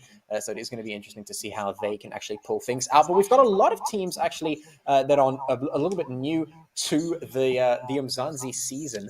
We've got 10x here on your screen as well. I see a lot of support coming in for them. So, yeah, I think there's just a lot of prospects and a lot to look forward to here for this game. Yeah. We're curious to see how they play, because the Inconsi is very different for a lot of these teams. With Inconsi, you're not even sure if you're going to make it, every single week. So you try as much as possible to grab as much points as you can when you do get the opportunity to come in. So, but with the Umzansi, they can be a lot more relaxed. They can take their chances. They can feel free and just go on and either be aggressive in one match and then the next match, play for those placement points, because they know they're always going to be there next week. So I'm not sure how exactly they're going to approach it, or if the teams are going to be inexperienced. But like we've seen, in different seasons, we saw teams like Rila Insider, we saw teams like Infinity come in from the Inconsi and totally, just dominate. So I'm not sure. Is this season going to be the same? What do you think, Patrick? That's always a good question, because the Umzansi Esports League is kind of like a bubble in its own. We've got the top teams from the Incorsi Super Cup coming in here all the time. Every time we get the promotions, we've got new teams coming through, and they usually bring something new to the table. But once that lock-in happens, once we've got the teams and we have the season going, the Umzansi meta sort of evolves by itself. And then when you, at the end, and the next season comes through, when you have that injection of the new teams and players coming through again, you have a little bit of a switch up, a little bit of change up. You get new styles and whatnot, and it's kind of a clash of play styles. Really, you see which ones work, which ones don't, and I feel like the Incorsi Super Cup has a reputation for delivering teams that can really stir the pot when it comes to just different ways to play. Just because of the format of the Incorsi Super Cup, we've actually had this conversation, or a very similar one at least, beforehand in the previous seasons, where we were talking about how the Incorsi Super Cup format sort of it plays into the play styles of those teams that come through. It's definitely maybe a more fast-paced kind of a play style, whereas because of the format of the Umzansi Esports League being a more lengthy, full tournament, the teams get to know each other a little better. So it could be that we start off the beginning of Season 5 with some of those Incorsi teams delivering a little bit of a surprise punch to some of the teams that they're not ready for it. But once that sort of wears out, as the season continues to move forward, the teams start to get used to each other. They kind of learn one another's tricks, and they kind of know what they're going to be doing. They know all the sneaky things that they're trying to pull on each other. And so it does tend to calm down a little bit then. So that definitely is a good question. I think maybe I'm still going to side a little bit with the Umzansi teams, but maybe I'm just a little bit biased on that front. But I definitely have seen just some fantastic performance quite consistently coming out of these Umzansi teams. Of course, we have Sincerity here on the screen as well, which is also another interesting team to bring into the conversation, because they had quite an interesting run in the previous season. Yeah, definitely. The boys from Sincerity have had, interesting moments like we did speak about before. There's also, the guys like G3. We do see Barton getting knocked down from 10x. Like we've talked about them, coming in from the Inconsi, and you can see right now they're getting into the action right there, and they do take out one of the boys from G3 just while we're speaking about it. Yeah, we're going to get into some interesting movements here. I always like it when teams get things going. I'm always a big proponent of early action and just early activity in general as well. When we talk about strategies to employ when it comes to this game, I say it time and time again, the way to win this game is to control the chaotic elements, and the way to control the chaotic elements is to do stuff. We had a little bit of an allusion to this from our host there as we began this broadcast, which was that there is a little bit of a movement towards getting more active. The fact that we have the one kill, 1 point point there for that schedule, absolutely brilliant. It rewards the teams for getting active, and that's what we want. We want the teams to do stuff around the map to make sure that they are controlling those chaotic elements, because that's how you win more consistently. If you're a great team fighting team, that's good and all, but then you have the potential for getting caught out in a bad spot if you don't know your rotations. And conversely, if you're a great rotational team but you can't take the team fights, then you're also going to find yourself in a little bit of a bad spot towards the end of the day. So, yeah, it has to be absolutely on point when it comes to the balance between those two things. You got to make sure you're getting the kills in, got to make sure you're getting the strats in as well. And I think that's one of the greatest pros of actually the Umzansi Esports League format, is that you have the time to employ these more overarching strategies. You have the time to really take a second to analyze your opponent's strats, see what they like to do. You know, this is the great thing about being able to review VODs as well. I think the best teams go back and actually just review the VODs a little bit and see what their enemy teams were doing, just to get a better idea of what to do next time. For instance, if you have even just watched 5 minutes of the Umzansi Esports League at any season, you will know that G3 Temper love to jump on to the northern side of the Eastern Bridge, right? That's just the thing. On Erangel, you're going to find G3 there. They're going to be right at the top of that Eastern Bridge between the main. And so you know exactly where you want to go. The 10x getting it on right now. RPT just fleeing off to the distance there. It's a little bit of a car chase, which we haven't seen in a while, so it's great to open things up with that. A little bit of action coming in the form of some Grand Theft Auto or whatever the case is. And so we've already had a few shots exchanged here in some vehicular fights. And I wonder if this is going to be continuing on as a theme, because there is definitely something to be said about the use of vehicles in the early game fights. Yeah, definitely. You know, seeing the way the boys from 10X are playing, they're not holding back against, you know, the teams in Umzansi. They're looking to get those skills. You can already see they're hopping into the vehicles. They're looking to get into, you know, great positions. And this is one of the things that, you know, the Umzansi does do to these teams. You know, it provides them those, you know, tough moments, and they always understand, you know, what the job is, you know, getting into good spots, you know, always trying to get into those final circles. So they look like a team that, you know, is hungry. You already see them getting into the action right there as EXO is just driving by them. Daz, you know, just bringing out his gun. He's taking on shots onto all of those players. But the boys from EXO also experienced, you know, in taking on this fight, just evading those shots and moving on to several different, you know, positions. Yeah, EXO redefined, just moving in, making sure they're capitalizing on the building after having driven around it quite a bit. You know, we talk about the early game positioning, and that comes in very, very handy when it comes to winning early game fights. You need to know where you want to go and make sure that you've got a position in mind that you want to defend that works with whatever playstyle that you have chosen to employ. You can see Turbo here just doing a little bit of scouting for Mars, and we did spot G3 Temper right up in the top there, I believe, if I'm not mistaken. Yeah, G3 Temper up there, just chilling. We've got Maestro 6, got and Flaco, who have certainly been quite heavy hitters for their team in the seasons, and definitely expect something coming out from them here in this season. You know, the question still remains, are we going to see the old dogs rising to the top once again, or are we going to see some of those new teams maybe snatching up that position? Certainly, we haven't had any major interactions just yet. We've had a few shots, a little bit of skirmishing happening there, some vehicular fights, but ultimately nothing too crazy as we wait for that zone to come on through. We're about 12 and a half minutes into the action here, and we're moving in from zone 2 towards zone 3. We have got a little bit of a fight coming in from, I think that's Black Crystal, if I'm not mistaken, taking some shots of their own there.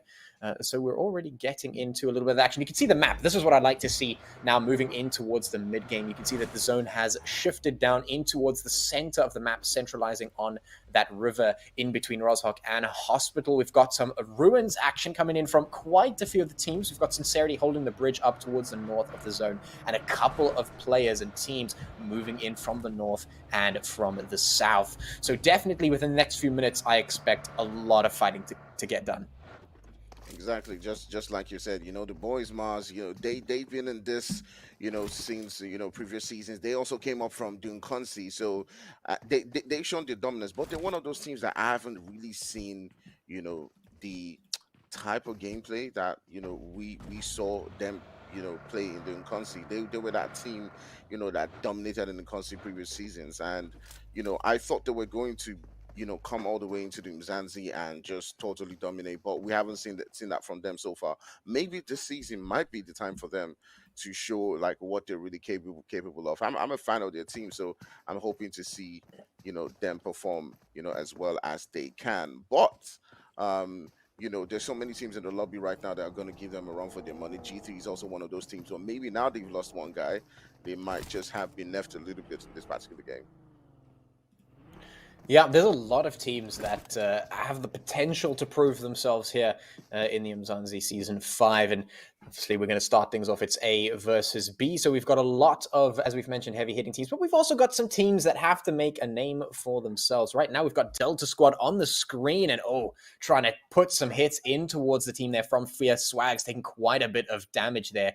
That DP, definitely a terrorizer in that long-distance engagement. So much damage, especially with those scope attachments, just to give you that nice clear sight picture. Delta Squad are going to decide to rotate off the angle as that blue zone is starting to come in, and it looks like they have a little bit of a car entanglement. It happens, but they've managed to get themselves going just in the nick of time. That blue zone is about 3 layers deep, so it is doing a decent amount of damage. The players will just have to be careful not to get caught out. And speaking of getting caught out, G3 catching out BBCx, Havoc getting taken down. That's Flecko putting the kills in, and this is G3 just doing exactly what they do all the time, and that is just picking up some kills for free. If you make the mistake and you're in the general vicinity of G3, you know you're getting punished. That is just what is going to happen. Watching G3 every single season, you can definitely see that they're one of those teams that, one, likes to get into the right positions, likes to take on teams that are rotating into that zone. And it doesn't matter if they're one guy down, especially, top teams like G3, BJE, whether they're one man down or just down to the last 2 guys, you better make sure you take them out completely, because that one guy may just be the problem for you in grabbing that winner chicken dinner. But the boys from BBC have lost one. They're down to just 2 guys up right now. Now they've lost 2. The second one has been confirmed. So I'm curious to see how they do play this one out. It does look like they are being gate-kept outside the zone. They got to find a way to rotate it. Off, and you can see double coming right there from 6 God, and they are just storming the boys from BBC, getting knock after knock and punishing them right now. Old rivals battling again. Yeah, but this is what I'm saying. I mean, you get yourself caught out like that, and you would know 100% G3 is going to capitalize on that. And they were caught out inside that blue zone. They had no rotation, and G3 just had that on lock. There was no ways they were going to mess that up, and they didn't. And speaking of messing up, there is some serious action going on in that kill feed there. You can see EXO, Redefined, and Delta Squad making a little bit of noise there. Mars also taking a bit of damage there. Blackjack Esports just putting it in there. Phoenix doing some serious damage. Aimless getting taken down. There's quite a bit of fighting happening. 10X taking some serious damage of their own as well. I believe that is coming from Raptor Esports. So there is quite a bit of fighting as we expected, as that zone starts to close in and things start to get a little bit more tight, less maneuverability, less room for these teams. Somebody has to go. And finally, we have had an elim. We've on 15 teams. Those numbers are about to drop very, very swiftly as we have quite a few teams getting into the action on this side of the map. One of the teams that I've seen so far that has been dominating in this particular game is the boys from 10X. I'd like to see them fight up against an experienced team like the G3, but it does look like G3 is just leaving that position where they're at. You can see Flacco, just coming down at that edge right now. There's several different teams around them. There's the boys from, Rila Insider as well. They're also another very amazing team that has performed over and over again. But I think Insider is one of those teams that, they're a very consistent team, Ooh. G3 have put themselves in a little bit of a precarious spot. They've got the smokes. They have the right idea. They definitely know their theory, but can they capitalize on it is the question here. They do have some nice angles down and towards 10X, and it does look like there's a bit of fighting for them to capitalize on. Zeltron going to take quite a bit of damage there from 6 gods, so that's a bit of an unfortunate situation. The Rila Insider is fighting against EXO, Redefined, taking quite a few casualties there.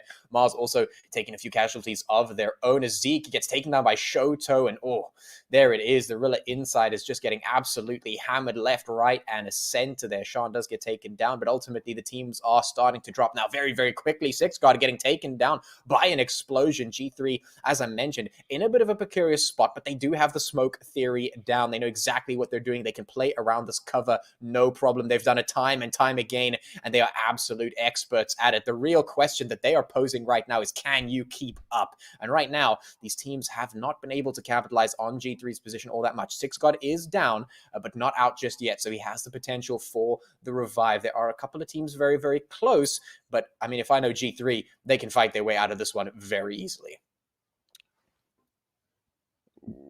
Yeah, definitely. G3 is one of those teams that knows how to, you know, fight their way out, but it does look like we're...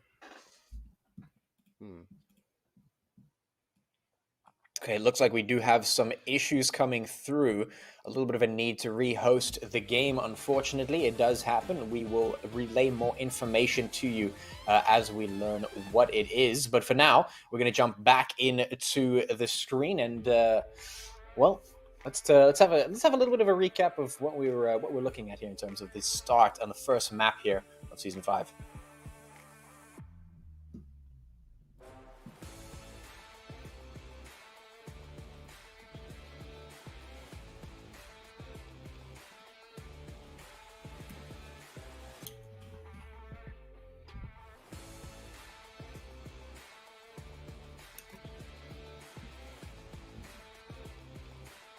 Sorry about that, everybody. It looks like we had a slight technical hiccup there, but we are back. We should be all on full steam ahead. So, Patchy, I'm not sure guys, if you could hear me like just now. Stair is currently muted. Can y'all hear me? You know, can you hear me, Actfire? Yeah. All right. So Patchy, what do you think about what you've seen so far? You know, throughout the game. You know, what teams have sort of like impressed you coming up from the Umzansi? Or do you think like things are just, you know, same, you know, guys like G3 are still, you know, storming the lobby, you know, guys like BBC are still getting knocked down by G3? You think it's still the same?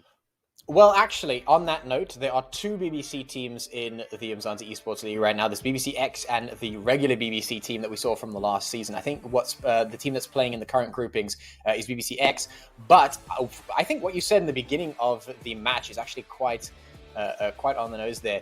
I don't think we're seeing exactly the same thing coming through as the previous seasons. Already, I think what you mentioned is very apt. It's the teams are testing the waters. They are seeing what the playing is going to be like. They're seeing what the strategies are going to be employed. Like we just saw G3 doing a little bit of fighting there. I mean, there's no ways that's a great position, but you see G3 getting right in there onto the corner of the map. They're backed up right against the blue zone, and the smokes are going down. They're issuing the challenge. They're throwing down the gauntlet to all the rest of the teams and go, all right, let's see how good you are actually doing this. Can you use your utility? Can you counterplay the utility? Do you know what's going on here? Because there are different stages of this game. You know, there's something as vehicular combat like we saw in the beginning. There's the regular, you know, sit inside of a building, defend it, attack a building, you know, find a ditch, something like that. That's sort of standard play. But then you move into the sort of late game strat, which is the utility usage, the smokes as cover, the nades into the smoke, the molotovs, all sorts of absolute craziness that only the top teams have really gotten down to perfection. And G3, they're flexing a little bit here. They're going, all right, let's see if you can keep up. And I actually really like that, because that gives us a great overview as to what the teams have to offer. Because if they can keep up with that, then we know we're in for a great time. You know, Patchy, you mentioned this G3 team before we even got into the games themselves, and you were expecting great things from them. And something else that also Actfire mentioned about the changing meta from these teams that come in from the Nkosi Super Cup and now having to play up against their top echelon teams like G3. Talk to me, Actfire, about something that was kind of interesting about how this game panned out, where initially what we were expecting, you were talking about it early in the game, about how there's a little bit more of an opportunity to get the lay of the land, given a much longer season, a more protracted playing time here in the Umzansi Esports League. But that is not how it started going, right? It feels like the teams that are established in Umzansi just feel like, you know what, let's just see what can happen, because they know for a fact that not only are we in a situation where they have that experience in this side of things, but with this new rule around kills, we were talking about, are there going to be some teams incentivized to start searching for earlier aggression? And it feels like already that's the direction that the new meta that's going to be set in this 5th season of the Umzansi Esports League is going to look like. Much more aggressive, much more proactive, less shell game than what we've seen in previous seasons.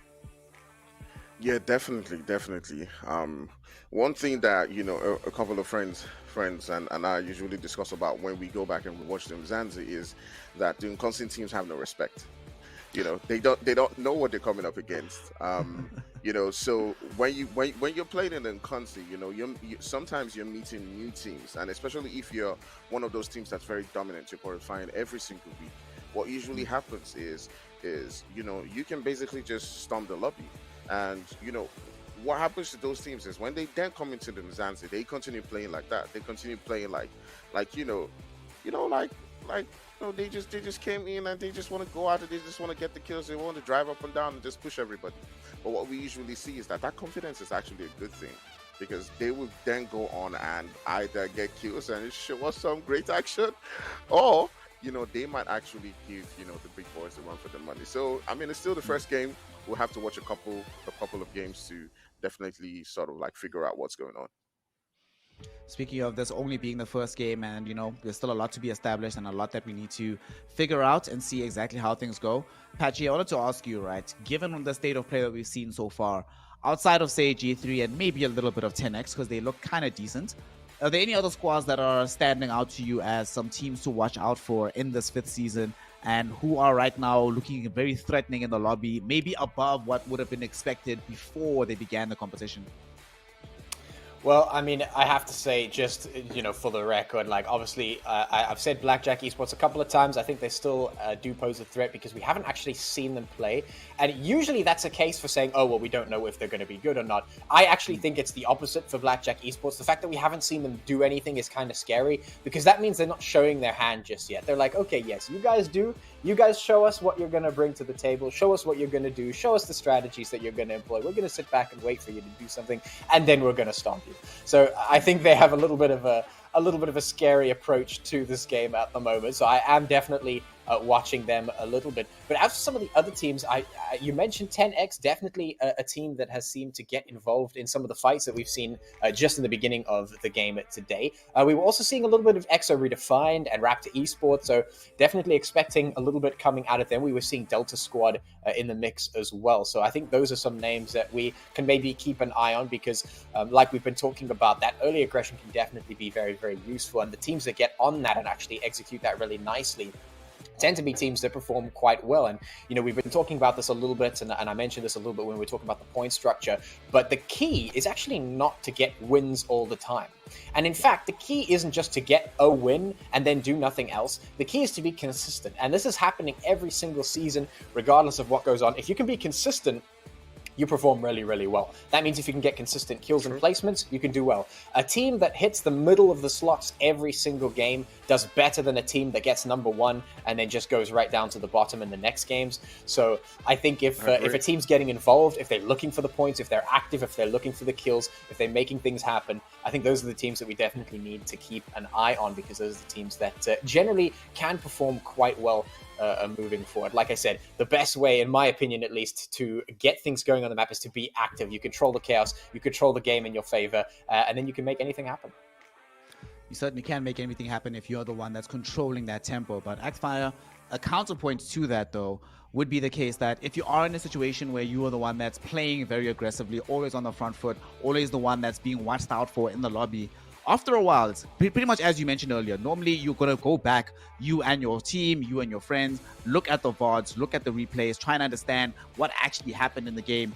If you're starting off on this super aggressive front foot now, does it maybe harm your prospects down the line, because it's already revealing not just what strategies you're employing, but the kind of play style that you generally want to enjoy? And does it make it easier for teams to try and assess on how to beat you if you are the team that's doing that from day 1 rather than, say, from day 3, 4, or 5 or whatever? Yeah, definitely. What I've seen from, you know, even watching previous seasons, I've seen from several different teams like, you know, BJE and Slime4KT. I'll use Slime4KT as a case study. There was a time when I used to see them land in Pochinki a lot of times, and they will be that team trying to hold the center a lot and, you know, just farm out kills from several different teams that are you know rotating into that zone. But later on, I saw them start to change it. They started going all the way towards not triple and, you know, just edging things out and coming into the zone quite late. I would assume that one of the reasons why they were doing that was to not be a predictable team, and they would try to change things over and over again. But it's good to have a drop spot. It's good to have a position that you call your own. But at the same time, it's good to also not be too predictable and to change things every once in a while. But it's all down to the lobby. It's all down to the teams. Sometimes, some teams may just leave you in your spot. Sometimes they may come to contest it. Sometimes they know the way you rotate, and teams just basically just come in and gang against you. It could go anyway. You could gang up against a team like G3 and they wipe all of you. You understand? So I mean, in my experience, it's what teams tend to usually do is everyone leaves each other during the beginning. Once we all understand our drop spot, it's like they all say, you know what, I know they'll be in Pochinki, you know what, just stay in Pochinki, and everyone sort of like leaves themselves and respects each other at first, and then they sort of like tend to just migrate into the zone depending on the path. But towards the end of the season, when people now start fighting for first and second, or they're fighting for spots, that's when you then see teams like trying to take on each other. And it becomes much more important as the season goes on, because we have to remember that this is not just an academic exercise for all of these teams. They are competing not just to be declared the best of the best in Africa, but for a big pot of money. $15,000 are on the line here, Patchy. At what point, Akfire was just mentioning now that as we get deeper into the season, that's when teams start to realize how much more important it can be to place highly. But at what point in the season does it start to become relevant that these teams start thinking about the money? That, if we have a bad performance on this map, that can legitimately hurt our pockets. Is it better to start thinking about that early on, or should you only try and worry about that when you've actually already gotten yourself into the position to win set amount of money? Well, that's actually a bit of a double-edged sword there, because earlier on I said that we have seen teams come back in such a huge way, and I think Akfire was actually mentioning 4KT. One of the seasons, they actually managed to go from like dead last all the way to first place, which is insane, because that is just not something you see all the time. I mean, that really is just nuts. But it is possible. On the flip side, I think if you start making things happening early on, you definitely give yourself a better shot at actually getting to the top. Obviously, the fact of the matter is you want to get out of groups. So the idea is that if you're playing all your cards early on, then it definitely is maybe a little bit too much. You don't want to overplay yourself. You don't want to burn yourself out in the group stages. You want to get out of the group stages. You want to move in towards the quarters and the semis and of course the finals. That's kind of the way you play this game. It is a longer format, right? This is how Umzansi is a little bit different from some of the other tournament formats. It's a longer format. You want to make sure that you play the groups well. You want to make sure you understand your opponents, see who's actually the real threat to your team and your play style, see who you're going to really clash with, because that starts to become apparent, especially later on towards the end of groups. You can see who's going to go through. Then you know who to expect as you move forward through the tournament. So definitely overplaying yourself in the beginning, not the greatest idea, but you definitely don't want to slack off. You want to make sure that you're just getting through. A lot of the teams do the bare minimum, which I'm a little bit sad about, because we definitely want to see the great performances. We love to see like the pristine performances coming out of the teams, but a lot of them do just do the bare minimum, and it is enough to get out of groups. But definitely making sure that you stop picking up the pace once you get out of groups, I think, is the key, because then you definitely cannot lose pace. You have to keep the tempo up, get yourself into those finals, secure your final spot, because that gives you the chance to really prove yourself. But once you have that final spot, you just give it your all. You full send it right from the beginning all the way to the end. All the way to the end, but as you mentioned, the end is still a long way away. This more extended format does require a different set of skills, a different idea of how to approach the game, and definitely different team characteristics in order to be successful in this endeavor. Of course, right now, as we are still in the first map, we're just having a little bit of a technical issue, but as we resolve that, we'll be hopping right back into it to continue the contest. Akfire, question for you, right? Given that we do have 3 maps on the line, one of the things that's very interesting to me about how PUBG Mobile tends to play out is not just that we have different idea of how these teams approach the game depending on where they are in the season, depending on how their results were like last week, but it also seems to change very much depending on maps. Some teams just, the moment the map changes, they're like, all right, sweet, let's go. We're going to be extremely dominant on Erangel, but we're going to try and lay low in Sanhok, see what's up. Given that there is a very big change, honestly, I don't think we can stress enough the change in the points and how they are allocated and what it can do for how these teams their fortunes both in the future, but how I look at the maps themselves. Which map, out of the 3 that we normally have here in the Umzansi Esports League, which map do you think is going to be the one that racks up the most amount of kills in general? That's very difficult to say. But I definitely think that if we... I don't know. I actually, because thinking about the way these teams play, what I can say is that Sanhok usually tends to be that map where we do see a lot of action. You know, a lot of third parties, a lot of, you know, because it's such a small map, it's the smallest map in the game. So we usually tend to see, you know, you're fighting one team and then the next thing you get into another fight. So it seems like it's more fast paced than the rest. And as the game continues to progress, then there's a lot of people who are on their last man, you know, just staying outside the zone and just, you know, doing that huge strats to make sure that they do grab those points. But when it comes to Erangel and the Miramar maps, you know, there's a lot of early fights, and then, you know, everyone just goes off to loot because it's such a big map in Miramar, and then, you know, people get those central spots. But then you do have some teams who might be in a good position, and there's always teams like G3, you know, BJE, who are in that center because they know that they're powerful enough to hold it, and they're just farming everybody who's driving by and getting those kills. So it's hard to say where you get more kills, but definitely I do believe it's more fast-paced in Sanhok, and, you know, slower in Miramar. Yeah. Well, we'll be seeing exactly how the game is going to be panning out. Of course, we're not yet at Sanhok, we're not yet at Miramar, we are still at Erangel, and we are back in the game itself, and we will be sending it over once again to Patchy, to Axfire. Gentlemen, it might be a retread, but it's still going to be some fun PUBG Mobile action. Take it away and talk to you right after the game. Yeah, thank you so much. It certainly is going to be some exciting PUBG Mobile action that we're going to jump into back on Erangel. Apologies for those technical difficulties. We did have some lobby issues and some connectivity issues that have seemed to be resolved. So hopefully it will stay that way, and we can see what the teams have to bring to the table. Thankfully, we didn't see anything super decisive just yet. We had just started to get into those mid-game battles. So the teams will have a little bit of a rehash here. And I think we're going to see a similar outcome here, because as we were talking about earlier, just during the intermission there, the technical intermission, yeah, we were talking about how the teams, their goals right now is to feel the water. I think that's number one, just see what's going on, see what the other teams are bringing to the table, see how they play. And number two, make sure they start building momentum to get themselves up that leaderboard, to get the points they need to actually move out of the group stages. I think that's basically the goals here. I don't think anyone really wants to overperform. But I do like the fact that we are getting a little bit of a challenge from some of those top dog teams. We did see G3 flexing a little bit, as I mentioned. I'd like to see that a little bit more, and I'd like to see how the teams actually respond to that as well. As we get into the map here, I'd like to see where these drops come through. Yeah, definitely. I was glad that I did see some early action coming down from, you know, the previous game. Even though we got cut off, we saw a little bit of what to expect. But now we got two teams. We got the boys from ATROX. ATROX is also one of those teams that we haven't spoken about, right? They are a team that, should I say, surprises me. Okay, they do a lot more than I actually did expect. First of all, I wasn't seeing them, you know, making it all the way into the Umzansi, but all of a sudden, you know, during that last moment during the qualifiers, they just lit themselves up.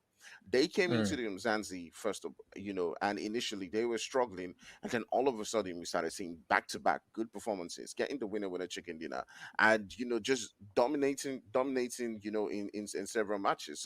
So are they going to have, you know, that sort of like, you know, performances going into this season? Well, we'll see how that goes. They do have an opportunity right now to show us what they're capable of. They're staying right next to the boys from Delta, and you'll be curious to see how they do play this. It does look like Zodiac is getting pushed by two different players. Actually, make that three players. He does need the support of his teammates as the boys from Delta are approaching him. But Dead, Reaper, they've all got to get into this one and try to provide the support that he does definitely need. He's going up that building, trying to make sure as much as possible he can take at least one down before he gets knocked down. But he may be able to jump onto the next building, maybe not, and he does exactly that. You know, trying to get into better position so that his teammates can come in and provide that support that he very well needs. It's all down to the Yeah, a nice early engagement coming through here. Some early pressure coming through from Delta squad. So some nice things coming through from there. I like the early pressure. They're just trying to capitalize on the positioning that they had, which is good. A nice little dive there coming in from Zodiac just to get from building to building to make sure that he has a bit more support from the team and he doesn't go down straight away. So keeping himself alive and making sure the team doesn't lose a lot of their manpower there, which is great for their team's continued survival. The real question is, are they going to continue to fight? So far, Delta look like they're content with just holding the building, but ATROX haven't decided to pull out yet. They know of the positioning of Delta, but are they going to take the fight is the question. Right now, they have the choice to make. They can rotate away, or they can try and push the issue and maybe get themselves a few kills. Right now, Delta a little bit spread out. You saw a nice nade getting thrown across from building to building there, and it has forced a little bit of a retreat. And in the kill feed, you can see that the Raptors are in a little bit of a pickle of their own. They're taking some fights. I think that's in team Inzimbi that they're actually fighting against there. So some fights breaking out a little bit earlier than we saw in the previous game.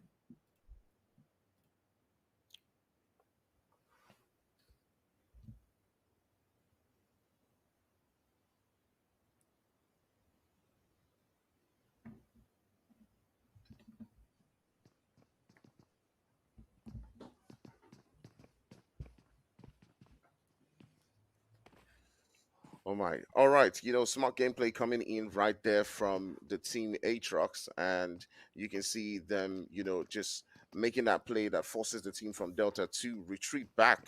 And, this is the difference between teams like, between teams in lower tiers and, teams that want to take their gameplay serious because, they know when to push, they know when to hold back. And this is for me, a lot of people will see this as, they're running away. But for me, you need to know when to push and when exactly to retreat, and that's exactly what they've done right now.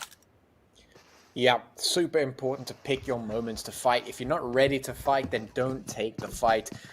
Certainly, if you have the choice at least, then make sure you take the fights at the time when you are at a good, strong point, or when you feel like you have a nice advantage there. There was no reason for Zodiac to try and push the issue towards Delta squad. He was getting pushed by all of the members of that team. So a good decision just to fall back, assess the situation slowly, because Aatrox could have tried to push back, maybe get a bit of a counterattack, but they decided not to, which is a smart decision.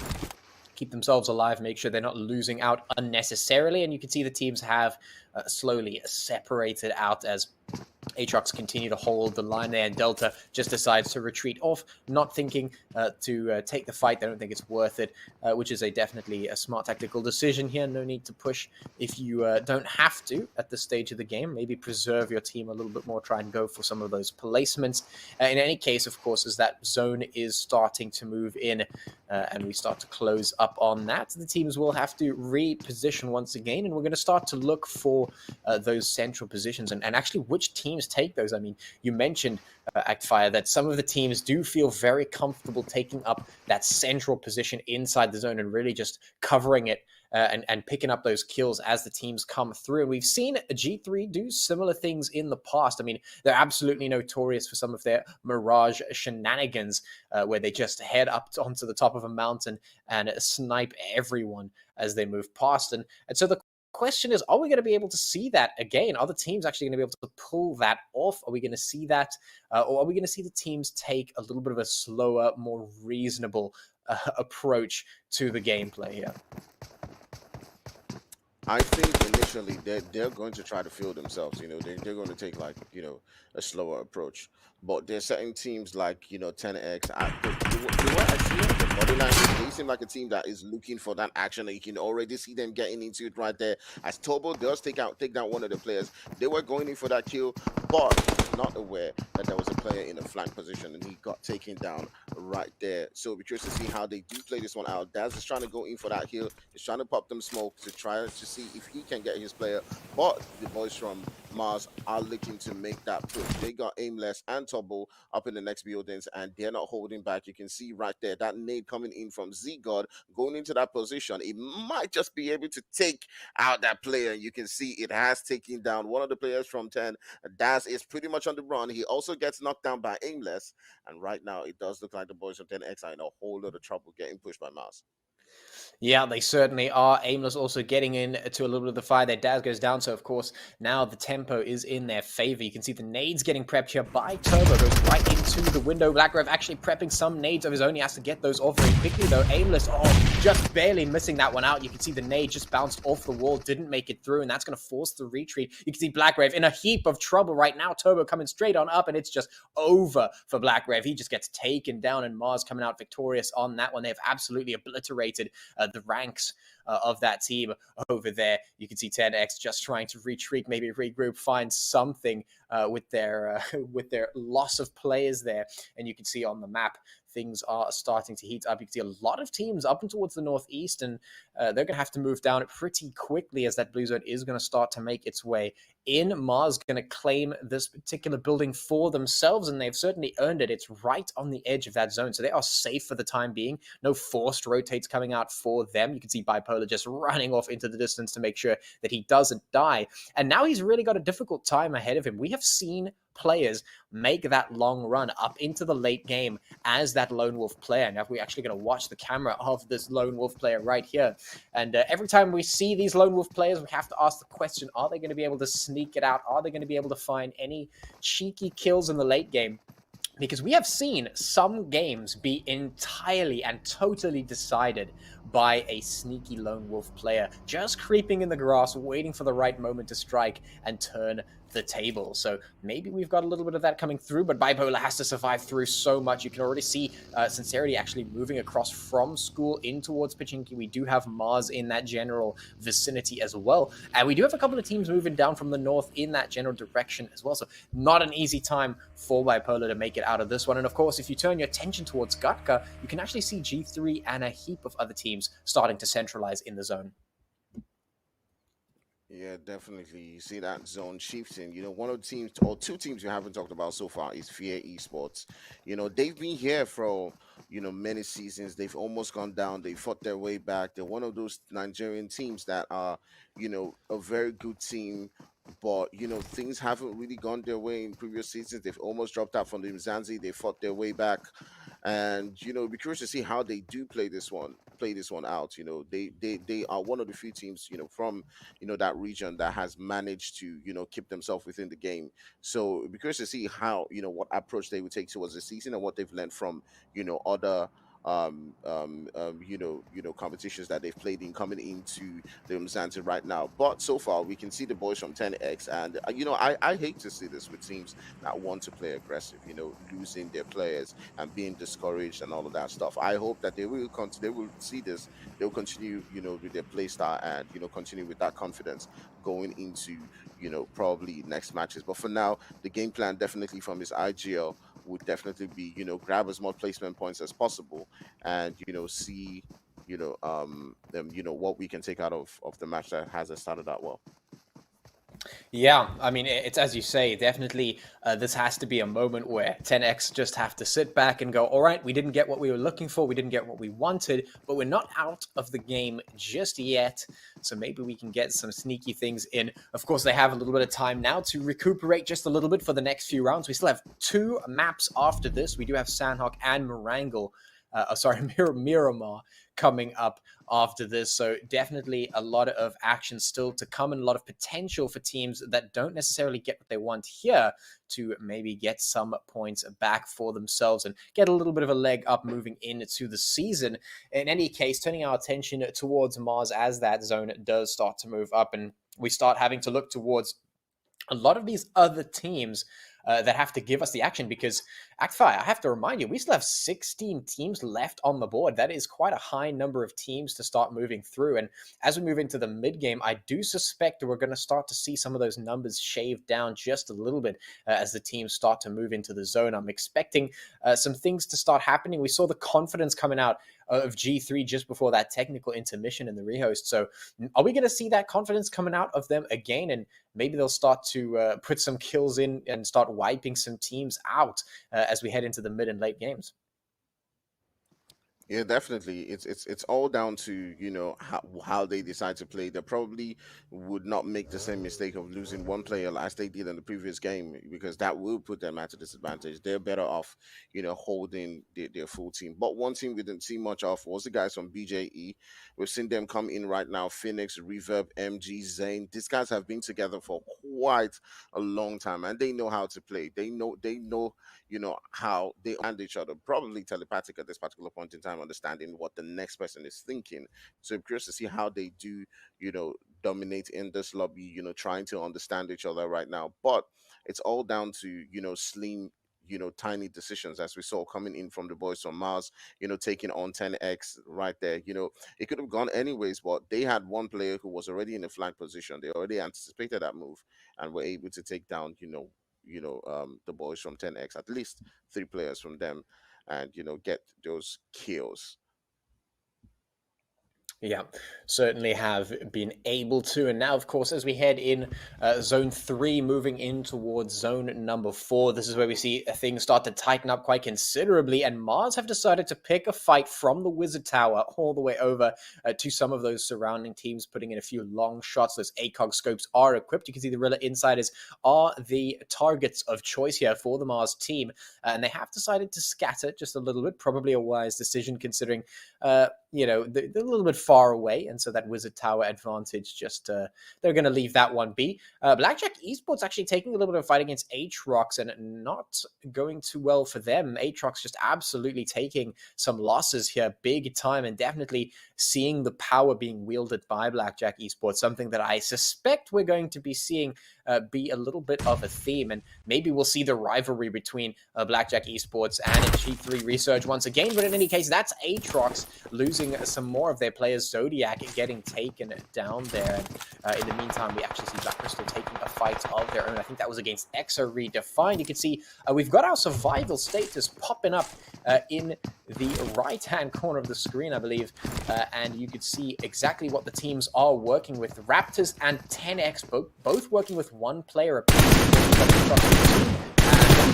3. The rest of them basically full squads, except for EXO Redefined, who has the potential to maybe bring some players back. But for now, they're in a little bit of a tough spot here. ATROX still fighting it out here on the corner of the zone, and they've got a lot of work to do. British getting taken down there. Ripper also being eliminated, and now you can see Sean in the crosshairs. Not able to get out. For them, the coffins are being nailed shut here for a lot of these teams and a lot of these players, but we still haven't dropped any teams. We've only been dropping players so far in this match. You know how these teams are. They do know how to stay within the game. They do know how to survive, and that's something we see, you know, in the Umzansi, because if you remember how the Umzansi is, most of these teams are grinding it out. They're down to that one guy, trying as much as possible to stay alive. They do know how, you know, to just try to keep edging things out. But now Bipolar is in, you know, another very, very tough situation, and he's coming up against an EFX team that has loads of experience, you know, from guys like Sumi, Pyro, Nico, you know, and, you know, in the Umzansi, and I do believe that they're definitely going to sniff him out. They know that someone's there, but they're probably not sure about the number of players that are there. But in the meantime, we do have the boys from ATROX who are down to 2 players right now, coming up against the boys from Delta. And as you can see, Daddy goes down right now. It's just left with Dead. Can he find a way to clutch this for his team, or will this be the end of the road in this particular match? Will ATROX be the first team to go out right here? You can see that nade pulling up onto that position. It does do some damage, but it doesn't take down anyone. Right now, the boys from Delta are still holding things down as Fire is being let loose onto Dead. He's got to heal up, But the boys from Delta have got to make this push right now. You can see ATROX are now down to just the one guy left, and Patchy, understanding this position, they're currently outside the zone. Third party shots definitely going to start flying in. What if you were dead? What move would you make right now? Would you just exit this position, or would you Yeah, I stay and think fight it out? maybe pulling back is probably the best decision in that. That was actually a really good repelling of the attack there by Delta.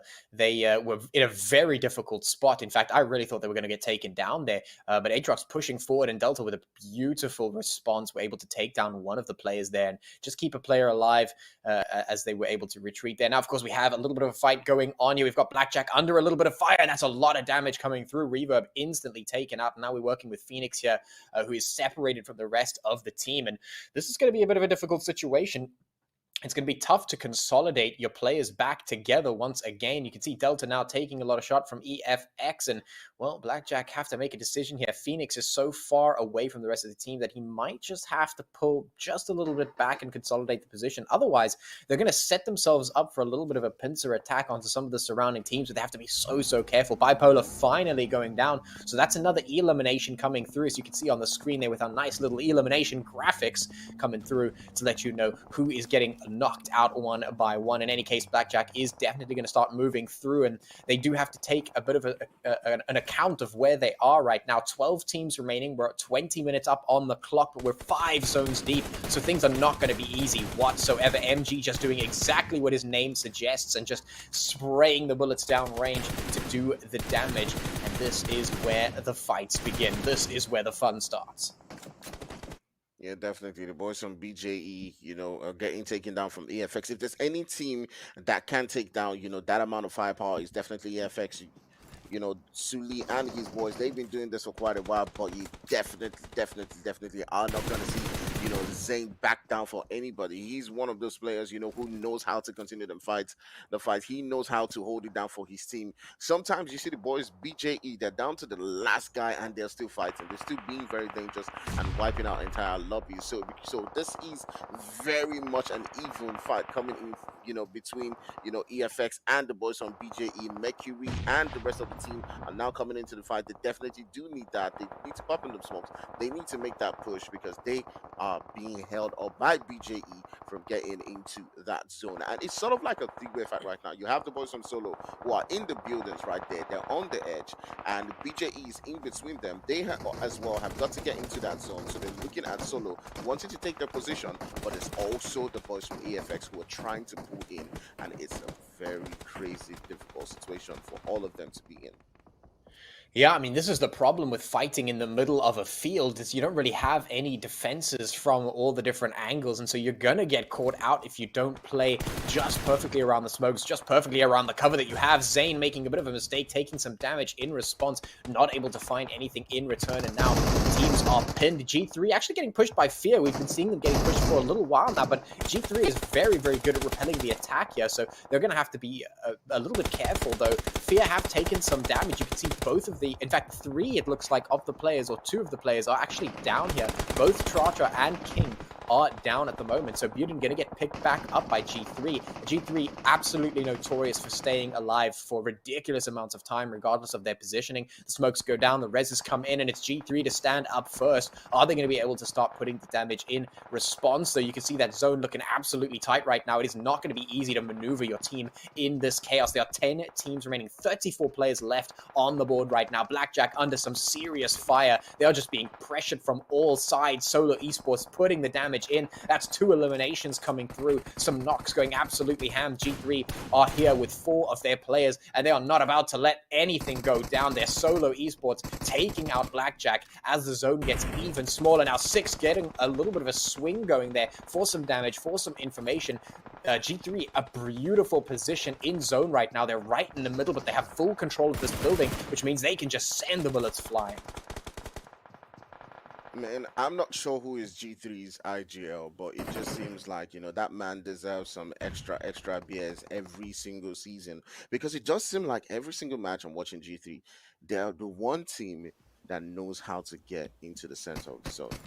right? They do know how to position themselves quite well, and it just seems like this is their thing, right all the way from season one. They do know how to get into that position where they're taking on, all these teams. But that might also pose as a disadvantage for them sometimes, because now what that means is that everybody is taking a look at them. They have several different teams at, different angles, looking to take their position. They got the boys from Sincerity, they got EFX, looking to take on that spot at the same time. And it may just be too much for them. It may just be overwhelming. You can now see the boys from Solo are now crashing onto this building. They're looking to make that push onto that position where Maestro is at. And can he hold them off? Can the boys from G3 fight them off? Or might this just be the end for the team?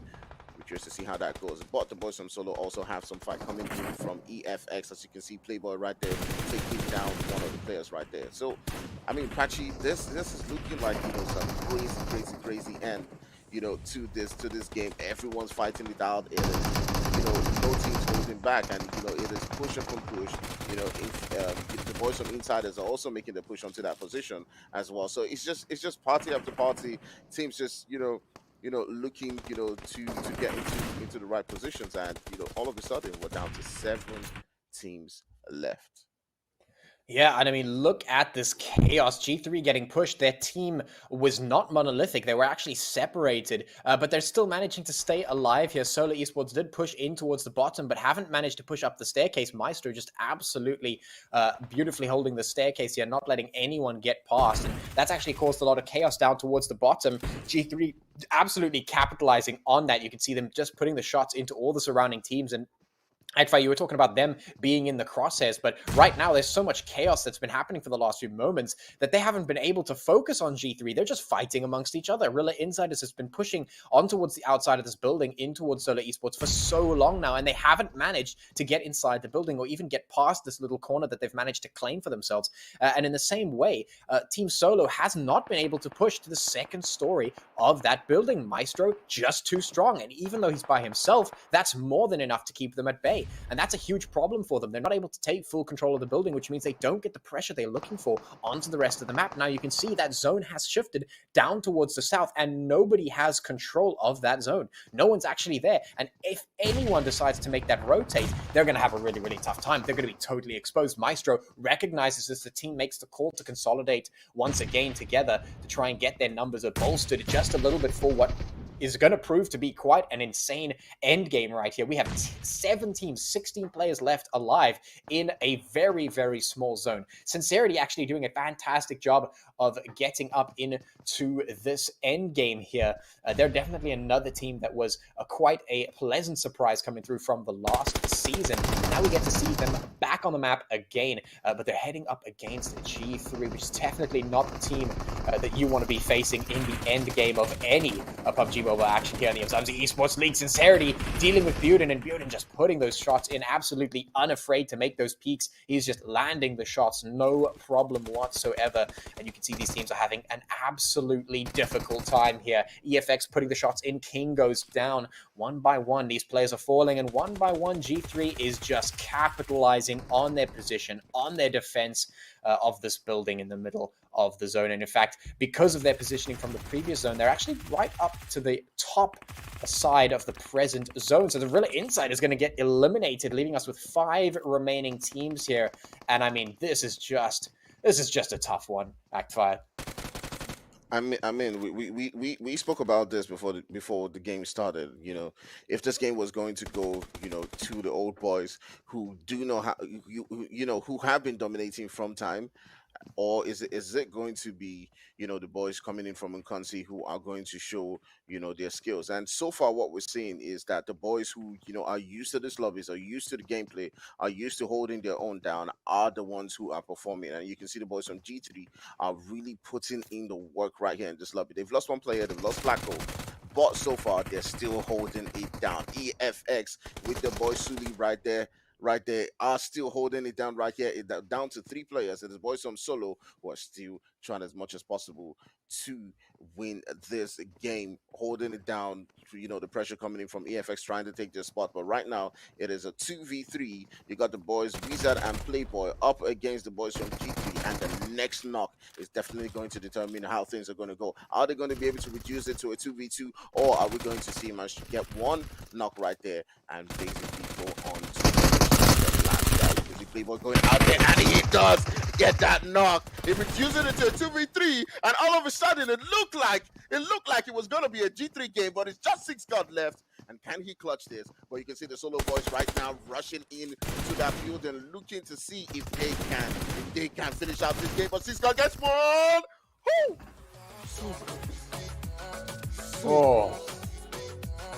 Oh man, that was very close. G3 looked like they were in the great position there, but a beautiful flank and a knock coming in just to end their potential chicken dinner to start things off. So very well done from Solo Esports. They had a very difficult position to try and fight out of at the end. They were stuck in between 2 or 3 different teams, G3 in the roof. They had teams outside the building, and they still managed to keep themselves level-headed, keep themselves calm, and make sure that they were making those correct decisions. Got themselves to the end game, and here we are with that chicken dinner for Solo Esports. Definitely GG, well played.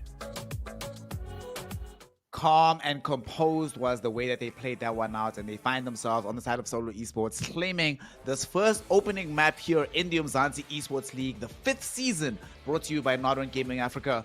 And that was a very interesting matchup here. I want to get into some things here, Actfire, because as much as we might have seen the Solo Esports winning this out, and there was a massive clash at the end between them and the G3, it was somewhat interesting how this map planned out, right? Because, of course, we did have to have a little bit of that reset, as we're all going to be seeing the MVP now from this entire game. But it really felt like 2 different maps. Once we got into the map again, there was aggression almost immediately on the off. And it seemed like Solo Esports themselves were one of the first squads we saw getting involved in the early mix-ups here. Talk to us about, is this a viable strategy they're going to continue, or do they just need to lock up this match and move on afterwards? What you usually see from some of these teams is you know, they sort of like stick to their guns. They stick to a particular game style if it's working for them, especially, you know, in the lobby that they're in. They sort of like use the first game to study and see how things are going to, you know, to play out. And maybe that first game sort of like gave them that, because they were able to feel, you know, certain teams. But that was really great gameplay coming in from Solo at that final, you know, zone. I basically thought that G3 was going to seal, you know, that game off. But sometimes you do experience surprises like this. You know, for me, like if you ask me 10 out of 10 times, my money would have been on G3. You know, they have more players, they have the experience to take out Solo, but we can see that, you know, Umzansi does still have a lot of surprises to give us. Absolutely, surprises galore happened here in the Umzansi Esports League. And Patchy, you know, the expectation and the idea, as we're all going to be seeing more about how this map panned out. But the plan was G3 looking super good. They found themselves in a clash where they had the numerical advantage, they had the positioning advantage. But it turns out that sometimes desire can overcome both experience, temperament, and just the game state itself. Because Solo Esports, if you'd asked me as well, 30 seconds before the last fight happened, will they win this fight? I would have told you no, 0% chance. But instead, that's what ends up happening. They're first now, G3 Temper wind up second. What could G3 have done in that situation to clutch it out and instead claim the map overall for themselves? Well, I think the key moment that was happening there is we actually saw right at the end the player playing on the corner, looking towards the Solo Esports player that was in the doorway. He was actually playing along the outside and peeking very, very well, actually, making sure that he wasn't exposing himself. He went out for the information, ducked back immediately, went back out, ducked back immediately, and he was playing just light on his feet, quick on his toes. That's exactly what he needed to be doing. Then he makes the decision to try and shoot through the window and maybe laser beam towards the side there, and he should have expected that would have caused the player to jump out and maybe try and take the flank, because he was paying so much attention to the side on that doorway, which is exactly where the threat was coming from. And then when he makes the decision to laser beam through the window, he totally neglects the outside. And that's actually where Solo Esports manages to come back. Unfortunately, G3 also made the call to try and push another player forward, but the laser beam through the window came a little bit too early. And so they had both of those players in the kill zone when that Solo Esports player decided to push out and go for the flank. So they lost both of those and ended up with G3 only on one player. And once that happened, it was GG. Solo Esports was going to take that chicken dinner no matter which way you swung it, which is, I think, a little bit of a blunder coming out from G3. Luckily, it is the group stage, but it is what it is. We're going to move on to the next page of our match standings here to see the teams that managed to scrape a few points together at least. Luckily, it's not the end of the world. We still have 2 maps coming on up, but certainly a great performance coming in for match 1. Absolutely, and one of the big differences that we see here, Actfire, between the upper echelon, the top half on this map, and the bottom half here is not just the placement points, of course, and the total points overall, given that, unfortunately, we have 8 teams that didn't really do so well and 3 teams that walk away with 0 points overall. The big thing that we saw is the difference that these kills can make towards your overall tally. You know, Solo Esports, they might have gotten themselves 15 points off the back of a strong placement, but they got an additional 15 just for the amount of eliminations that they got, showing us that in this particular iteration of the Umzansi Esports League, brought to you by Not On Gaming Africa, just placing highly isn't enough anymore, Actfire. You actually have to do something magnificent. You actually have to get some kills in order to put yourself into a good position such that you can climb this match ranking leaderboard. Just surviving, not good enough anymore, right? Yeah, definitely. Just surviving is not good enough. You got to get those skills. And I see a team like BJE who is sitting down in, you know, that second page, coming into this next game and trying to show, like, you know, what they're capable of. But, you know, teams like AFX, you know, Solo, gave them a run for their money. You remember that point where, you know, they wanted to get into the zone. They were just in a really bad position. They were stuck between the boys from EFX, you know, Sule and his boys, and Solo, and they were sort of like sandwiched, and that was a recipe for getting taken out, being found in that position. So for me, I do know that they're a team that, you know, is capable of, you know, grinding in, you know, more points in, you know, in the second and, you know, the third game. Maybe a Sanhok game is what they need, you know, to go in and get those kills, find those third parties, and maybe a Miramar game where they can actually, you know, hunt out, you know, teams across the map that's that large is what they need to grab themselves those extra points. As Actfire is mentioning, the upcoming map that we are going to be having here, as we've just completed Erangel, is going to be Sanhok coming up soon. And Patchy, Actfire was talking about it earlier on today, the potential not just of it being a smaller map, so much more action-packed, but if we just examine how they won this one out from Solo Esports, right, and the fact that they took advantage of being a third party in a very contentious small zone situation, going into this next map where it's a lot smaller from the jump, right? It's not going to be a situation of you wait until you find yourself in those action-packed moments. Are the kind of teams that, who thrives here, right? Is it going to be the cerebral sort of waiting until we can engage in a third-party, maybe even fourth-party situation? Are those teams favored? Or is it going to be, you know, some of the teams that we've been seeing already? Solo Esports literally just won off of being like, we're going to play this like it's Call of Duty Warzone. We're going to forget that it's PUBG Mobile. Is that going to be the strategy to employ when you get into the smaller, more action-packed setup that Sanhok is going to be providing for us? Well, there are 2 really big ways that this map can play out that we've seen usually. The one way is that the teams just get straight into the action and get going immediately. I mean, we're talking kills straight off the get-go. We're talking action, rotations, everything just keeps moving because that blue zone can catch you out. And it's happened so many times where teams get caught out by that blue zone. It goes way quicker than expected. The map's a lot smaller, and that zone just catches you out if you stay too long. On the flip side, we've actually seen some of the teams get ultra cerebral and play the game slower than I've ever seen anyone play a Sanhok map in my entire life. And they actually just stop engaging for a really long time in order to try and loot up as much as possible, which is a viable strat, but it's very, very difficult to pull off. So most of the time you see teams just trying to keep the pace, trying to keep up, make sure they're on the move all the time, make sure they're getting the loot, making sure they're staying in the zone and trying to get a favorable position. I think a lot of this game, when it comes to Sanhok especially, comes down to that position. You've got to make sure that you don't get caught out, otherwise it's over. It can be over indeed, and especially we're going to be looking towards the teams that are occupying the lower echelon, teams like 10X, teams like Blackjack Esports, who we had some expectation for coming into this one, but haven't necessarily performed as well on this opening map. They need to show their quality and show their mettle, and they also need to realize that, as we've already spoken about, kills really can make the difference. Placement alone, not enough to accelerate you up this leaderboard and up these rankings. But before we get into this next map, one of the things that we need to talk about, gentlemen, $15,000, right, on the map, on the prize pool here. And when we look at the schedule and we see how this day has evolved for us, of course, we did just start now and complete this opening map of Erangel, but once we get to Sanhok, right, if you're a team that has found yourself in this bottom 3, let's say you haven't gotten any points, Patchy, if you get eliminated first again, right? What does that do to your mental going into Miramar, which we're talking about how we might have in Sanhok much more teams acting much more cerebrally. But when it comes to Miramar, you literally are incentivized to play cerebrally from the start. So if you have a bad mental matchup, your team positivity is tanked by a bad performance. Is it even possible to succeed on a map like Miramar if you don't do well right now in Sanhok? Yeah, I think if you haven't really gotten what you're looking for on the Erangel map, and then you go out early in Sanhok again, it's going to have to be a call of, okay, guys, let's take a step back. It's Sanhok. Things go crazy on Sanhok. We have seen the best teams in the league go out early in Sanhok. Let's just take a breather, use it as a time to just relax a little bit and get ready for the Miramar, because you definitely, like you mentioned, you have to reset. You have to be ready for the Miramar. It's a wide open space. You've got to play the strat game. You've got to play the long team fights. It is definitely a map that you cannot be low on your mental game for. So if you do go out early on the Sanhok, if you don't find what you're looking for, it's Sanhok, guys. It happens. Let's reset for the next one. It's definitely possible, but maybe a little bit tough. Certainly going to be a difficult endeavor, and you need to make sure that you don't find yourself in that position where you have to make that kind of internal calculation.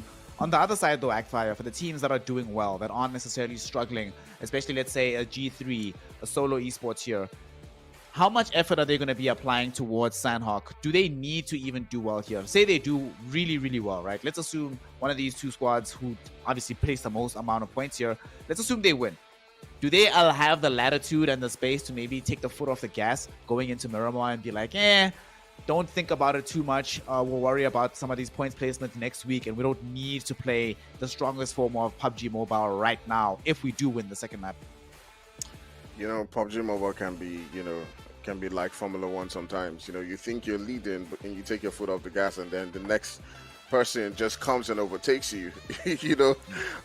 Definitely as much points as you can get, keep grabbing those points, because you never know when you're going to have that amount of head starts over those other teams. So you got to make sure that you grab as much points as you can, because sometimes this game is psychological. You have one bad day, and then the next thing you're getting knocked out a couple of times.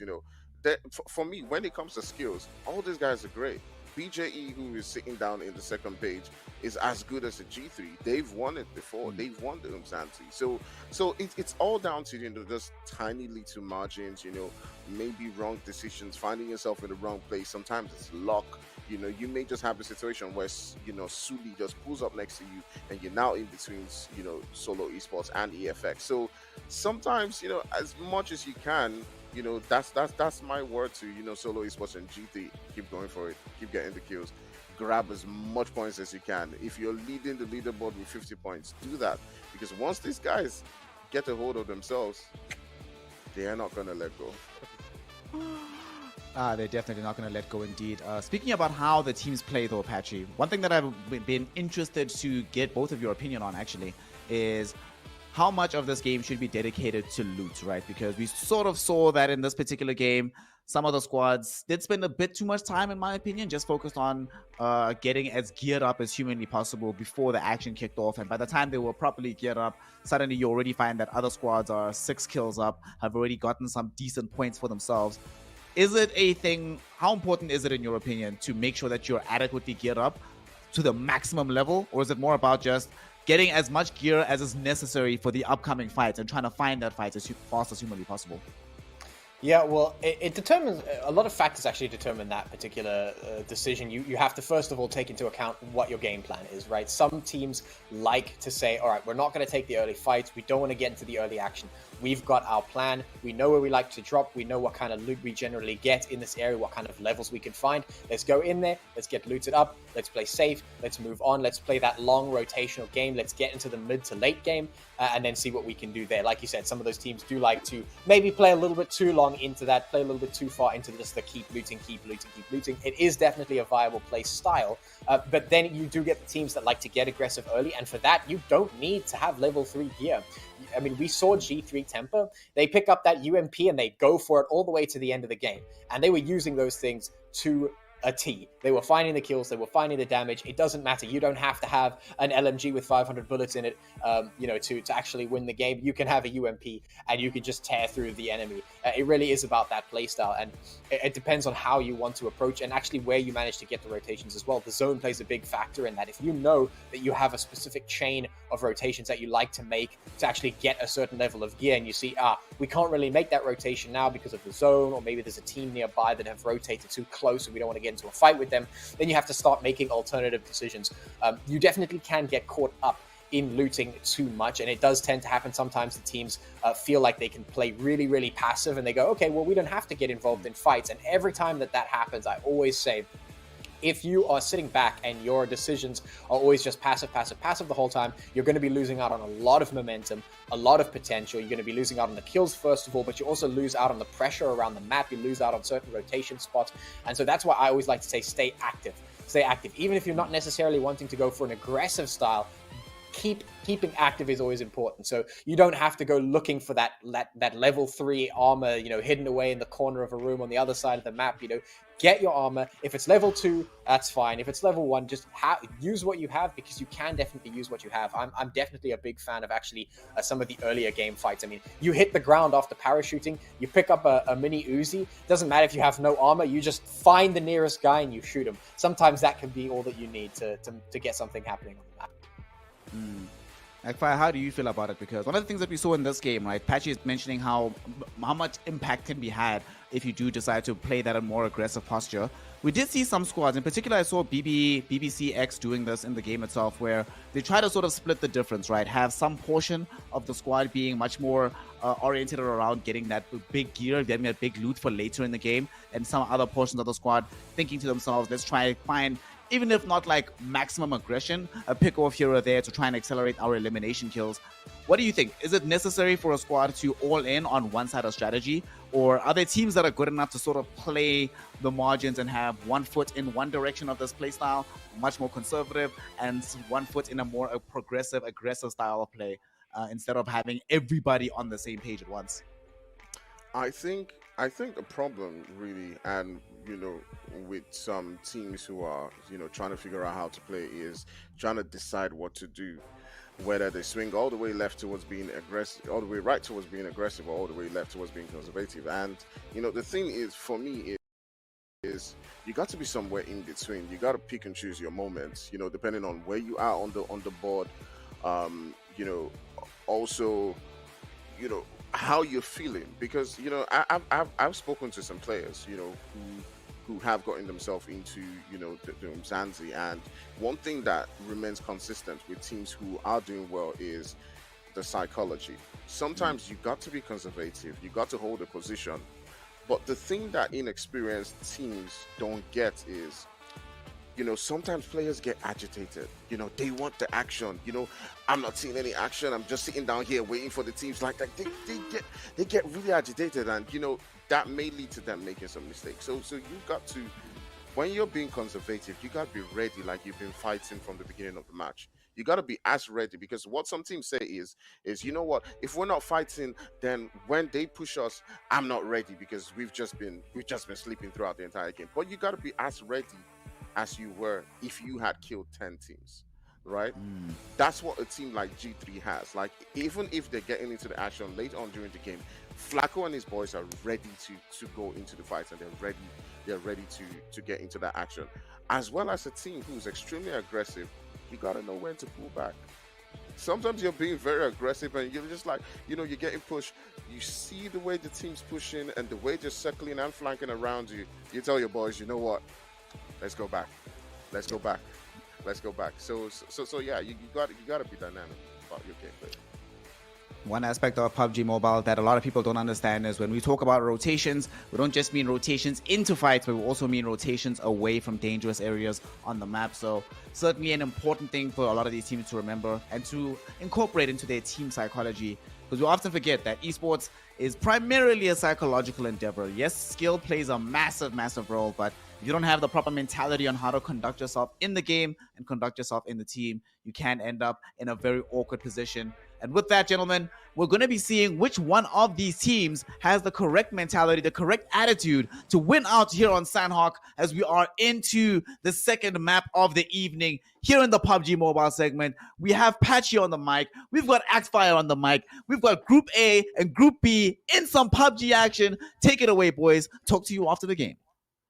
Thank you so much, Snare. And yes, indeed, we are getting into the second map of the day of the first day's games here in Season 5. And indeed, it is the smallest map of the three, where a lot of crazy stuff can happen for sure. We've got a nice flight path heading in from the southwest up in towards the north, just next to Cow there. So a lot of potential for some of these teams to drop down into all of the spots across the map. It's small enough that you can basically get wherever you need to be.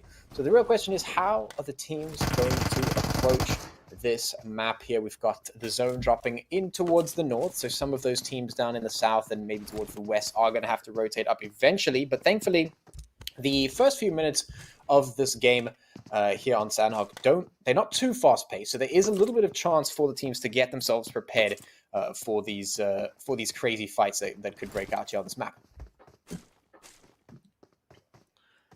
Yeah, definitely, Patchy. You know, any moment from now, I'm definitely exactly just like I said. The boys BJE are getting into a fight right next to the boys from BBC, and these guys have been fighting on over and over again. And I do feel like there's this tiny rivalry that goes on between the two teams, because it does feel like, you know, every now and then BJE is getting into a fight with BBC. You know, every single match, and maybe they did land on them. Maybe it is a coincidence, but we're seeing another one coming in from them. See, the boys from Sincerity, and ladies, because probably is a female player, you know, are another team that I'll be, you know, hoping to see some, you know, good action from them. There was a time during the Umzansi that they were doing so well, you know, but you know, sometimes what we've seen from them is they sort of like, you know, as the season you know, approaches towards the later stages, sort of like drop off. Maybe it has to do with the thing, you know, in their mentality, you know, continuing that consistent gameplay. But what do you think, Patchy, about Sincerity? Do you think there's something about their game that they need to change to begin to show that consistent performance that we know that they're capable of? One of the things that we did see coming out from Sincerity, just as we actually get in there, we actually see Helena getting taken down there from the Black Crystal team, so they're getting picked apart just a little bit. But back to Sincerity, one of the things that we did notice from them in the previous season was that the gameplay was a little bit inconsistent on a certain fronts. They were definitely able to make some things happen, but a lot of the time they'd get caught out in some strange areas or in some team fights that left them on one player, and they'd have to try and clutch it out, you know, a little bit of a lone wolf style, which can be very difficult to pull off. So right now, what we're looking for from them is just a gameplay that is coming in a little bit more stable, a little bit more regular, perhaps, and consistent. I think consistency probably the big one when it comes through for that, because they did try to do some things that were very interesting that I definitely appreciated in Season 4. But with the, of course, you know, with new squad members and with the new season, there's a chance to just reconsolidate the team and the strats and see what's going on. So definitely from them, we're looking for some consistent gameplay, some solid gameplay coming out from them, because they definitely have the potential to do so, I think. And that's definitely what we're waiting for to see. At the moment, we have seen Willie getting taken down there, so they are left on 3 players for themselves at the moment. Sincerity taking control here of the ruins area, this spot right in the middle here. They are getting approached very slowly by some of the players from what looks to be solo just off on the perimeter of ruins. So they are very much surrounded and pressured inside this building here. You can see Rogue just scouting out through some of the windows to make sure they're not getting pushed for the moment. And for the moment, they are going to be fine. But right now, these teams have to be focused on preparing themselves for the game. This is basically the largest portion of time that they get to do their looting, because the rest of the game starts to speed up very, very quickly from here on in. I'm interested to see if Solo Esports actually decide to pull the trigger on this attack. They've got a decent position there on the perimeter. They've got a nice overlook spot in towards Sincerity. Sincerity, they are holding down the fort, but are they going to be able to move out of it? Because it's going to be a difficult time to rotate away from this position with Solo Esports watching them move like a hawk. Man, really interesting position that the boys from Sincerity are in right now. They're being surrounded by, Solo Esports, and they're in a very tight corner, especially if, the zone begins to close around them, because it does look at the boys from Solo in several different flank positions. They are positioned like they are aware that, the boys from Sincerity are in ruins. So it'd be curious to see, who actually does get the first knock in situations like this. My money is on Solo just because of the performances that they had, in the previous game in Erangel. Knowing that they can fight things out. They're coming up against the Sincerity that has lost one player, Willie, right there. So it is a 4v3. So that definitely is another advantage. And you can see they're pretty much circled around ruins and, ready to just hold it down, looking for that one knock. But it could go either ways. It could really go anyway. But let's see how, it plays out for them. They're patiently waiting. But also, if shots begin to fly, there's also the potential that you might be getting some third parties into this fight right here. So we're curious to see how it does play out. But Rogue Baby is waiting, searching around, looking at Wizard, turning to that position where the other two players from Solo are at, and just looking for that one moment where they could turn things around. Because looking at the way Solo is placed out, yes, they're in a good position for attack, but for defending now, it's really bad if one of the players gets taken down. Yeah, that's a good question that you asked there earlier, thinking about Solo Esports. You may be convinced, but I'm not so much convinced. I don't know. That performance on map number 1 was certainly good, but I want to see if they're able to repeat that performance, especially here on a map like Sanhok, where things can definitely go haywire very quickly. I mean, last season, we definitely saw teams like G3 struggling just a little bit here. They were doing really, really well in Erangel, really, really well in Miramar, but here they did find some slippery sand on the slopes that they were climbing to get to the top, and didn't manage to find as much success here on this map as they would have liked. Be interesting to see if they have changed the game. But of course, back onto Solo Esports, definitely they have a lot to prove, and certainly a lot riding on some of the viewers here, and especially me. I'm just seeing them performance in game number 1, and I want to see if they can repeat it. I want to see if they can do that again. And speaking of G3 coming into that kill feed, we can see 10x and the Rila Insiders going in there for some tussles of their own in the kill feed there. Mars finding a nice nade onto 6 guards. So that's a great knock, and Burden going down as well. Mars just absolutely assaulting G3 here. G3 under some serious fire now. Unknown pushing up towards the rock. He's got a lot of pressure, but decides to res the teammate instead. Knows Maestro is on the flank, taking so much damage. Mars just have the perfect fight going for them, and they have eliminated G3 Tampa. I said it a minute ago. I said that G3 did not find the successes on this map that they find in other maps, and that has just rung true once again. The first team to go out here in map number 2. Man, I'm actually in shock that G3 is going out. Not taking anything away from Mars. They're a really good team. But, I mean, with the way G3 usually plays, you usually see them, staying on until, that final moments within, the map. But, I mean, they still are in it. It's just one bad game. I'm sure they do have the mentality to come back, in that third game and do quite well. But that definitely is good points coming in from Mars. I'm sure a lot of teams will be happy to see, G3 being sent out of the game. Will be a lot more confident, especially, the boys from BJE, Solo Esports will be looking to see if they can capitalize on this and go on within the lobby with more confidence right here. But that definitely is a lot of confidence boost for the boys from Mars, taking out especially, the boys from G3. I mean, from then on, you can start to believe that you can take on anybody. Yeah, right now we are watching Mars, who have just eliminated G3 from this match and feeling pretty good about themselves for doing it as well. Now they've got a lot of space to work with. They've got some kills in the pocket, so that's some nice points guaranteed. 4 of them, I think, is already guaranteed in this match. So that's a really great start. We have a Solo Esports here, a team that managed to take a very nice chicken dinner in game number 1, looking to maybe repeat a little bit of that performance, although they are going to find a bit of a more difficult time here in Sanhok, as this map can get very chaotic quite quickly. So we'll see how it plays out for them. In any case, only the one team in the form of G3 has been eliminated. The rest of the teams still on the board as that zone is now starting to move in and get a little bit close for comfort here. We are moving into zone number 2, and things are going to start speeding up from this point on. I think once we're about 2 or 3 zones in on Sanhok, things start to get very, very quick, a lot faster than on Erangel. So the teams have to be prepared for that. You can see on your map that Sincerity down in the ruins by themselves. They did decide to stay there while that blue zone came on through. Luckily, it's only the first zone moving in towards the second zone, so not too much damage is going to be taken from that. A lot of teams making the rotate from the south. You can see Camp Charlie, a lot of teams moving past that particular direction. And actually a little bit of fighting here happening for Team Solar Esports, and they're taking some casualties. This is not a great way to start the map right here. G3, they came second place in map number 1. They got taken out, and now it's Solo Esports' turn to get eliminated one by one. Their players just getting absolutely taken out, and now it looks like they may only have 1 or 2 left. You know, what is looking like so far is like the boys who, you know, didn't do quite well within that first game, you know, fighting back. And, you know, Insiders are one of those players who are one of those teams who, you know, have a lot of experience. You know, they perform quite well within the Umzansi.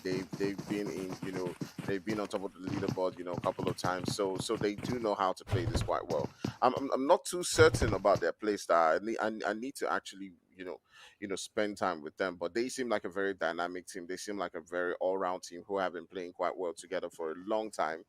So it's no surprise if they come up against any team, they do have the firepower to take them down. But definitely that will, you know, be, you know, a confidence drain for the boys from Solo Esports, losing 2 players right there, losing, you know, I mean, but they can still go on within the game and, you know, maybe enter into a top 5, grab themselves some placement points. It'll still be fine because they, if you remember, they did have, you know, quite a lead. They got 30 points in that first game. They had 15 kills and that first position. So that gave them, you know, 30 points. But, you know, so for me, you know, it's not that bad for them. But, you know, definitely the boys from Rila will be looking to grab more kills. And like we said in the beginning, there's no team right here that's slacking. If you're in the Umzansi, if you've battled your way all the way from Inconsi and you've made it here, you're definitely not a team to joke with. Yeah, absolutely right on that front. There's no joke to make it up in to the Umzansi Esports League. Certainly, to maintain your position there, even more difficult here. So definitely props to the teams that have made it up for the season to battle it out for that insane prize pool at the end of the road. But of course, they have to make it out of the group stages for that to happen. So that is what the battling is doing right now. That's what we are doing here in day number 1 on our map number 2 here on Sanhok. Definitely the teams are ready to make something happen. And when it comes to Sanhok, maybe acceptable losses for some of these teams here. G3 definitely going to be throwing that one around. Acceptable losses coming in as they got eliminated first. And maybe Solar Esports taking a few acceptable losses here as well. Traditionally, Sanhok has been a map where some of the wild card teams do tend to perform a lot better than perhaps a map like Erangel or Miramar. So that's what I'm looking to see here. Which of the teams are going to be stepping up here on this map? Which of the teams are going to be able to take advantage of this sort of wild card favored map? I guess we'll just have to wait and see. For the time being, we're moving in towards zone number 3, and the teams are getting ready for what is going to be a dash to the finish line here on this map, as things are going to start speeding up quite rapidly here on this map. The teams will be forced to make sure that they play just right. They've got to get their rotations in, and they have to make sure they don't slip up, because if you get caught on a mountain or if you get caught in a building where that blue zone is coming through, it does a lot of damage. There's going to be teams all over the show, and there's going to be a lot of gatekeeping going on. It's going to be harder to get inside that zone. Right now, we've got the Rila Insiders looking in towards the direction of the Solar Esports team, although Solar Esports is just rotating away for the time being. That blue zone is starting to move on up, as you can see, getting nice and close to the Rila Insiders here. Now, here come the preparations. The energy drinks are getting popped, and the rotations will have to start coming through. Some gatekeeping coming in as well. The Matrix looking back to try and take out nice burr here, and lots of damage coming through. This should be more than enough to take this player down. You can see the nades actually getting prepped just to confirm the kill, but the blue zone should be enough. No, actually the heal comes through, and there's the peak. Not ready for that one. The gun was not in hand, and now damage has been done in towards the Rila Insiders. Our friend Brr here is trying to stay alive, and it is going to be doable. The nades are just falling short here for the Rila Insiders, and the shots coming through, and there it is, the confirm from Rila Insiders to make it happen. But now they're in a little bit of a tough spot. They have to get some reses in. Slay has to make sure that he doesn't get caught out here. They can definitely get the res in the blue zone, not doing too much damage just yet, but certainly enough to make this fight be a little bit uncomfortable. Although the Elims still need to come through here. The Rila Insiders managed to get themselves back up to 3 players strong, which is not too bad. And of course, Brr will not be able to be revived in this position, just too far away from the team. Yeah, definitely. The boys from Insiders, trying to get those kills. They've taken out 6 players. They lost 1. They lost Zeke. But, Insiders is one of those teams, we don't speak about quite often. But, they do know how to... They do know how to, grind it out, every single season. And they're one of those teams that, I anticipate, okay? It's sort of my prediction. I see them, one of these days winning a major tournament. Maybe the Umzansi, maybe winning it. Because I feel like they're one of those teams that gives me that G3 vibe. They give me that very mature IGL, knowing how to play, knowing what fights to take kind of vibe. And I feel like they're one team that can go very far. But sometimes, luck is not always on their side. Sometimes, there are more mature teams in the lobby who just have that experience. But I feel like if they keep sticking together, if they keep grinding, if they keep doing their thing, their time will come. Yeah, certainly could be the case. Here on our screen, we've got the Rila Insiders making their rotations just up ahead of that blue zone, trying to stay ahead of the danger, stay ahead of the curve, and that's actually what needs to start happening for pretty much all of the teams as this blue zone does close on in. We move in towards zone number 4.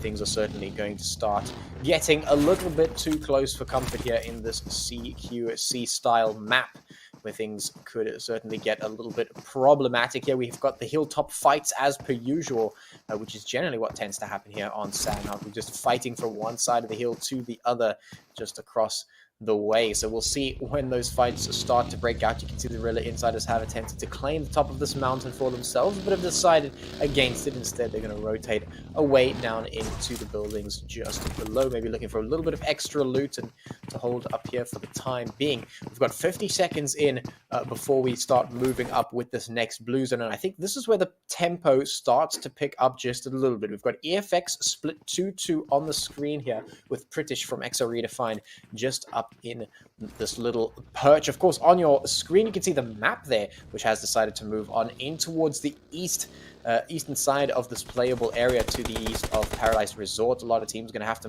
make the rotate in. You can see Team Solo Esports, they actually have a pretty decent position there in the zone. Yeah, definitely. The boys from Solo Esports are actually holding a good spot, but you do remember that they have lost a couple of players. They're coming up against teams like REDEFINED, who still have, all their guys.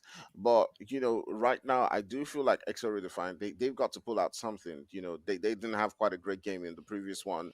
Now they might be coming up against the boys from EFX, but you can see EFX, just making those rotations. Again, they're trying as much as possible to grab those extra points.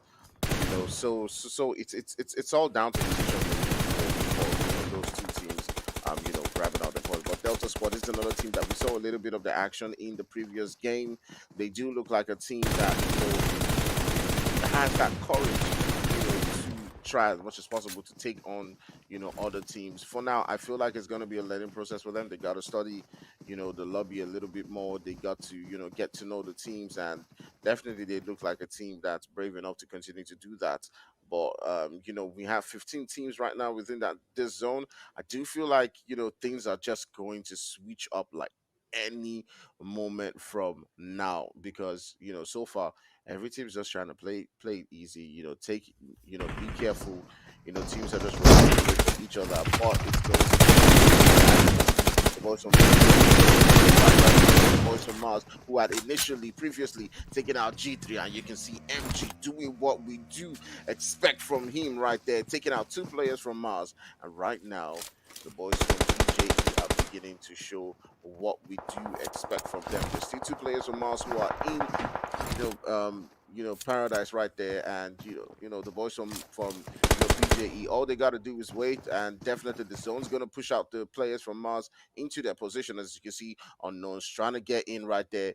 MG's turned behind, he knocks down one, but Zane had stayed down behind to try and provide cover for his teammates. And you see, Patchy, these are the things that you do expect from really experienced players.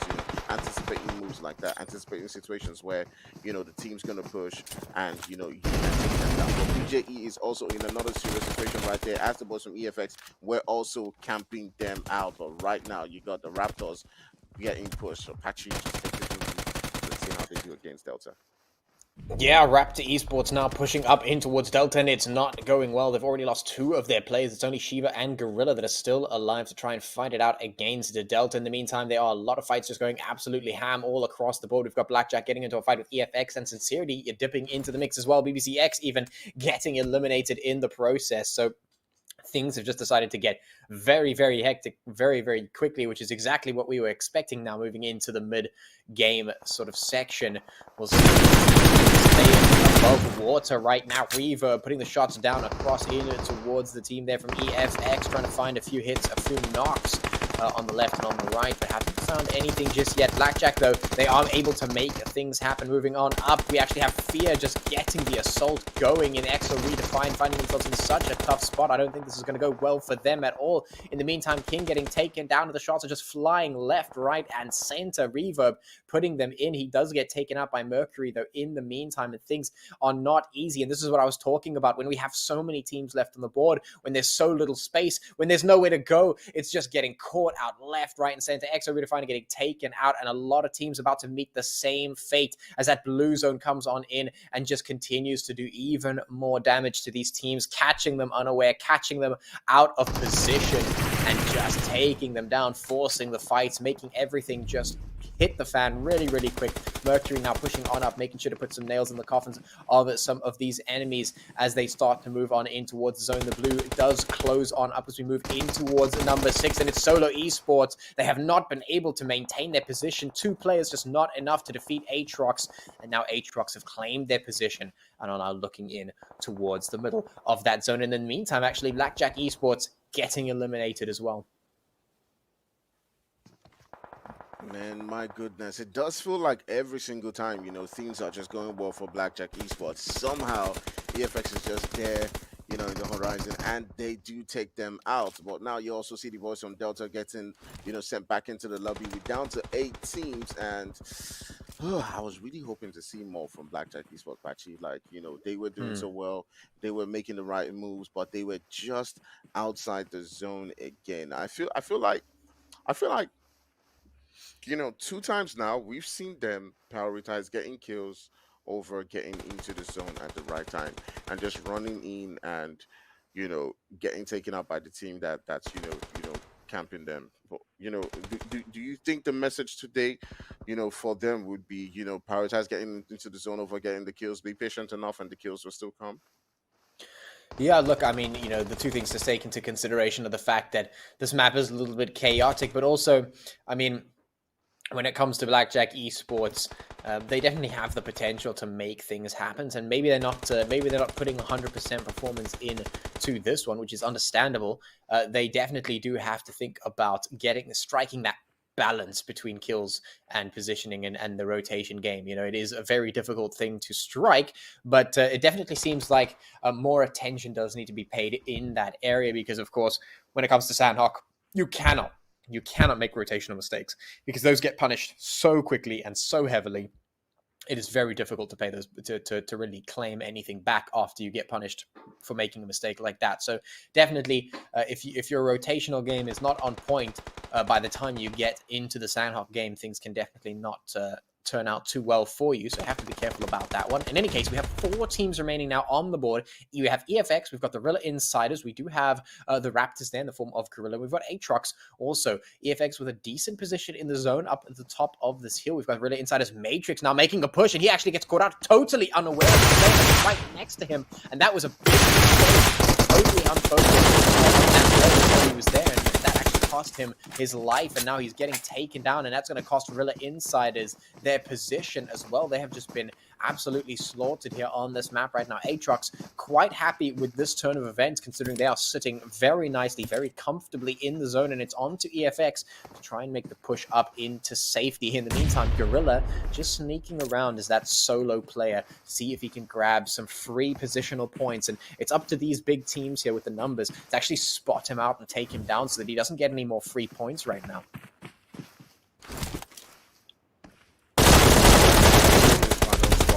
You have the boys from DFS. I do feel like they. Ooh, I was actually thinking they might be able to get back, Suli into the game, but Mercury is still up. You can see the boys from Raptors are trying as much as possible to hold their own, and they've been able to get themselves up onto, that second spot. It's down to just the last guy, Gorilla, and he has a full team to take care of. And this is what we usually say about the boys. They do sometimes find themselves, getting into positions like this. And as you can see, the boys from ATROX getting that winner chicken dinner, just rotating into the right spot at the right time and taking out the final teams. GG's to ATROX. Yeah, a good game coming in from ATROX there, just able to pick it up. But, I go back to what I said a little bit earlier, and I said Sanhok does have this tendency to bring out some of those wildcard teams, so it's interesting to see that ATROX is going to be perhaps one of those teams that could be a wildcard to watch out for moving into the rest of the season. It's going to be interesting to see what they put on the board, and it's actually going to be even more interesting to see what the players pull off on a Mirage now, because I think there's a lot of expectation that is riding around on teams like Blackjack to see what they've actually got in store for us, because we know they have potential, but we haven't really seen that play out in any of the games today. So there's a lot of expectation riding on that. And then, of course, we're still looking at teams like G3 and Solo, who got some nice performances in on game 1, but really weren't able to make anything happen here on game number 2. I mean, G3 went out very, very early. Solo not able to find any leg up on this particular map, because they lost 2 of their players pretty early. So it'll be interesting to see what the last map plays out like, and actually see which teams are strong on that map. It's going to be exciting indeed, Patchy, to see exactly what happens on that third and deciding map of the evening, as we are going to be going to Miramar next. But before we do, we need to talk about what happened here on Sanhok, as we did see ATROX claiming that winner chicken dinner. But that's not all that happened in this particular map here, Agfire. Quite a few things happened, as we are going to be seeing right now the MVP of our game. I wonder who it's going to be. As we are seeing on screen right now, shout out to the MVP here.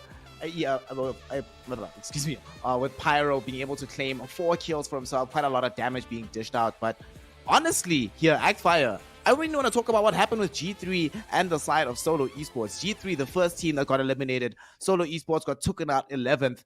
How often does this happen? Because we were talking earlier today about teams who don't do well in map 1 or map 2 and then suddenly do incredibly in map 2 or 3. We don't see this happen too often in the opposite direction, right? Where a team does really, really well in the previous map, but immediately gets eliminated first in the next one. Yeah, we actually see it more often than you might know, because like you did mention, if you take your foot off the gas, these teams are ready to take on your position. And like I said, when it comes to skills, just raw skills, being able to shoot, being able to take down players, these guys practice a lot, they train a lot for moments like this. So what differentiates a team like G3 and the boys from Mars is being able to find themselves in the right position, being able to take certain decisions and being able to keep that concentration that will put them in a favorable angle against their opponents. But now, taking a look at the rankings for the last match, you do see ATROX coming out on top. It does seem like the points were evenly distributed throughout this particular map, with everyone getting a piece of it, because EFX coming in second place with 19 points. You do have the boys from Rila Insider with 18, sharing the same amount of points with RAPTOR. Then Mars, who had taken out G3 earlier on, getting 10 points, and ATROX as well getting another 7. Fear Esports, who didn't really see much of them, but they did get 4 kills, getting themselves 6 points as well. Sincerity still somehow getting a piece of it and getting themselves 5 points right there. So crazy fights coming on at every single spot throughout the Sanhok match is exactly what we expected. Before the game started, we said it's a crazy map, it's a small map, there'll be a lot of third parties, and you never know who's going to get taken out, and that's what happened. That is indeed exactly what happened, as we did see a lot of these squads getting involved in this action. We do see, though, on the other side here, Patchy, some of these teams, we anticipated action happening, and unfortunately, not everybody can be a beneficiary of said action. Sometimes you're the team that gets taken out. So we see a lot of these squads pretty much getting nothing here from this game. Of course, Solo Esports was able to get a little bit out of it. So did EXO Redefined, but Black Crystal only got a placement point. Delta Squad, 10x Africa, BBCx getting nothing. I want to talk to you especially about 10x Africa, because this is now 2 maps back-to-back, Patchy, where they've gotten nothing done. Literally 0 points. Delta Squad as well in a similar position. It's not as bad, but what do you have to do going into this third map to try and at least get yourself on the board? Make sure that you're not in a situation where you're just getting completely overrun by everybody else in the lobby. Is there a flip, or is there a switch that they can flip to help them turn up the performance that they need to actually bring in this third and deciding map? Well, I'd like to say it's going to be easy, but it really isn't, because, Erangel is the sort of staple map. That's the map that everyone knows. Everyone's sort of decently good at it. These teams practice a lot on Erangel, so it's obvious that they can make something happen there. That's kind of a given. When it comes to Sanhok, like I said, a little bit of a crazy map, and I actually iterated that G3 is not good traditionally at that map, and that's just proven to be the case once again. They just seem to have fallen flat just a little bit. I don't suspect that's the last we've seen of them, but we'll get to that later on in the season, I'm sure. When it comes to coming back for teams like 10x right now in map number 3, it's going to be tough, because G3 does perform on Miramar. Maybe not on Sanhok, but on Miramar, they definitely do perform. We've seen that time and time again, and so it is going to be a little bit of a difficult one. And we have been waiting for Blackjack Esports to step up as well. Miramar is a map to do that. So if a team like a Delta or 10x wants to step up right now, if they want to make something happen, they're going to have to play a really, really good game. They're going to have to play those long ranges very, very cleanly, because teams like Blackjack, teams like G3 are very good at that. They have to make sure that they get those fights just right, that they don't get caught out on the rotate, because G3 is just absolutely bonkers at sitting on top of a mountain and literally just watching everyone like a hawk. It's kind of scary when they do that sometimes. So you have to be really, really careful about that. On the plus side, the map is a bit larger, so there's a little bit more space. You can do a lot more.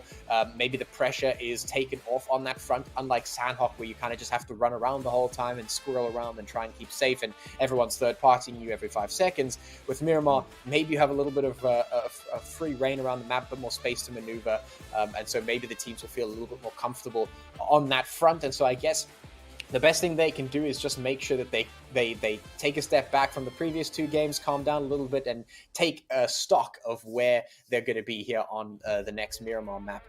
Because, I mean, it's so big that zone could really go anywhere. And depending on where it drops actually changes the game a bit. So they just have to take stock of where they are and then play a slow and calculated game.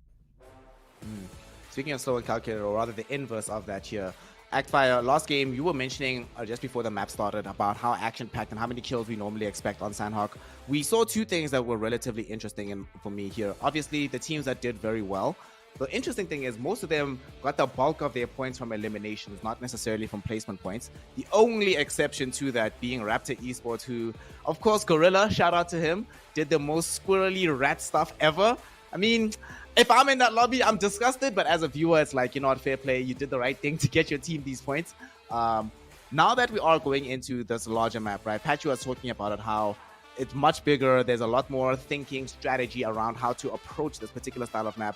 Are we going to be in a situation where, let's say you are one of these teams that's at the bottom, right? What should be your focus, right? Are you going to be copying Gorilla and trying to say, you know what, let's at least try to force as many placement points out of it just to get something on the board? Or are you going to be cosplaying in general like one of these more aggressive squads and just getting yourself into these fights as soon as humanly possible? Because as we're about to see here with these rankings popping up, that strategy can actually wind up being very viable and getting you some decent points on the board. So if you are in that dangerous position, what's the best way to approach this all-important third map?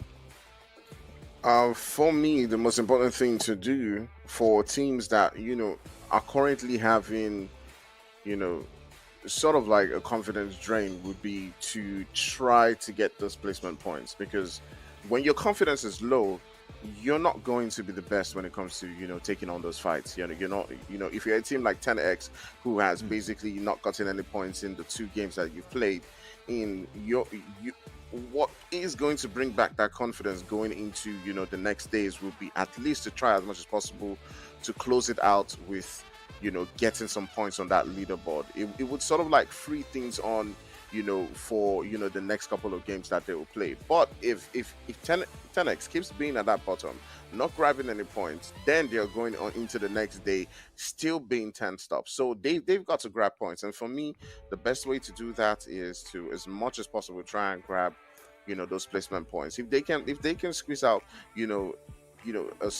top 5 with some kills, with few kills, that will be enough to help them relax coming into the other days.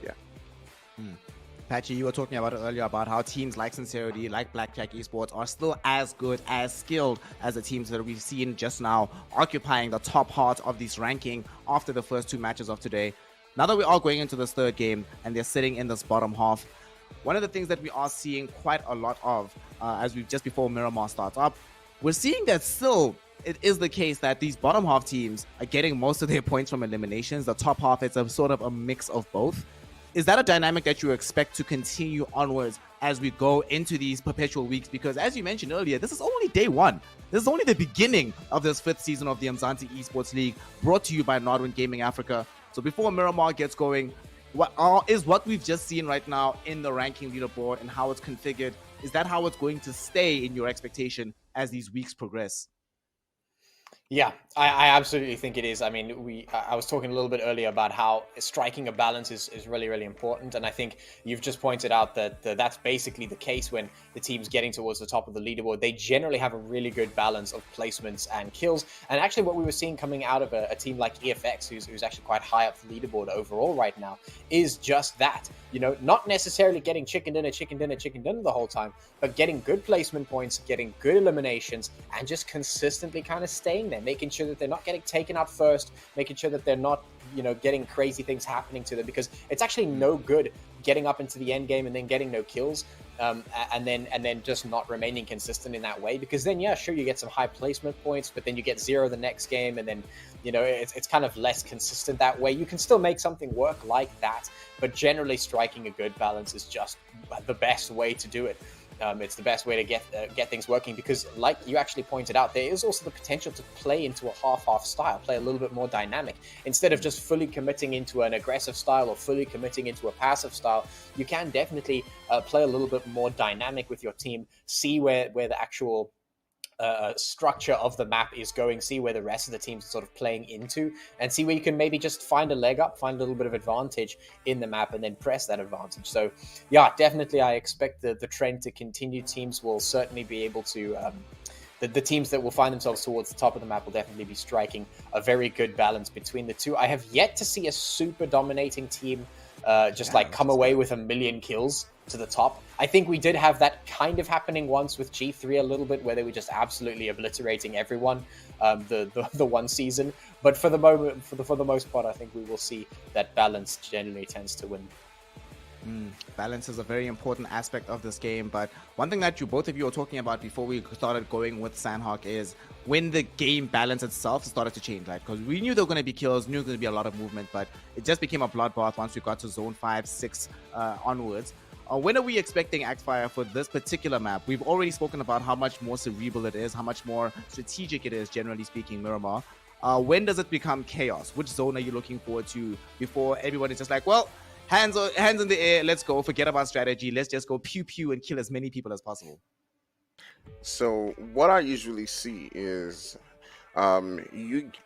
we tend to see some fights in the beginning of Miramar, because there's certain people that will land within the same spot, and then that sort of begins to slow down, and whenever there are fights in Miramar, they usually just annihilate the entire team, because those teams can fully fight each other without getting third parties, and usually they don't let the next team escape.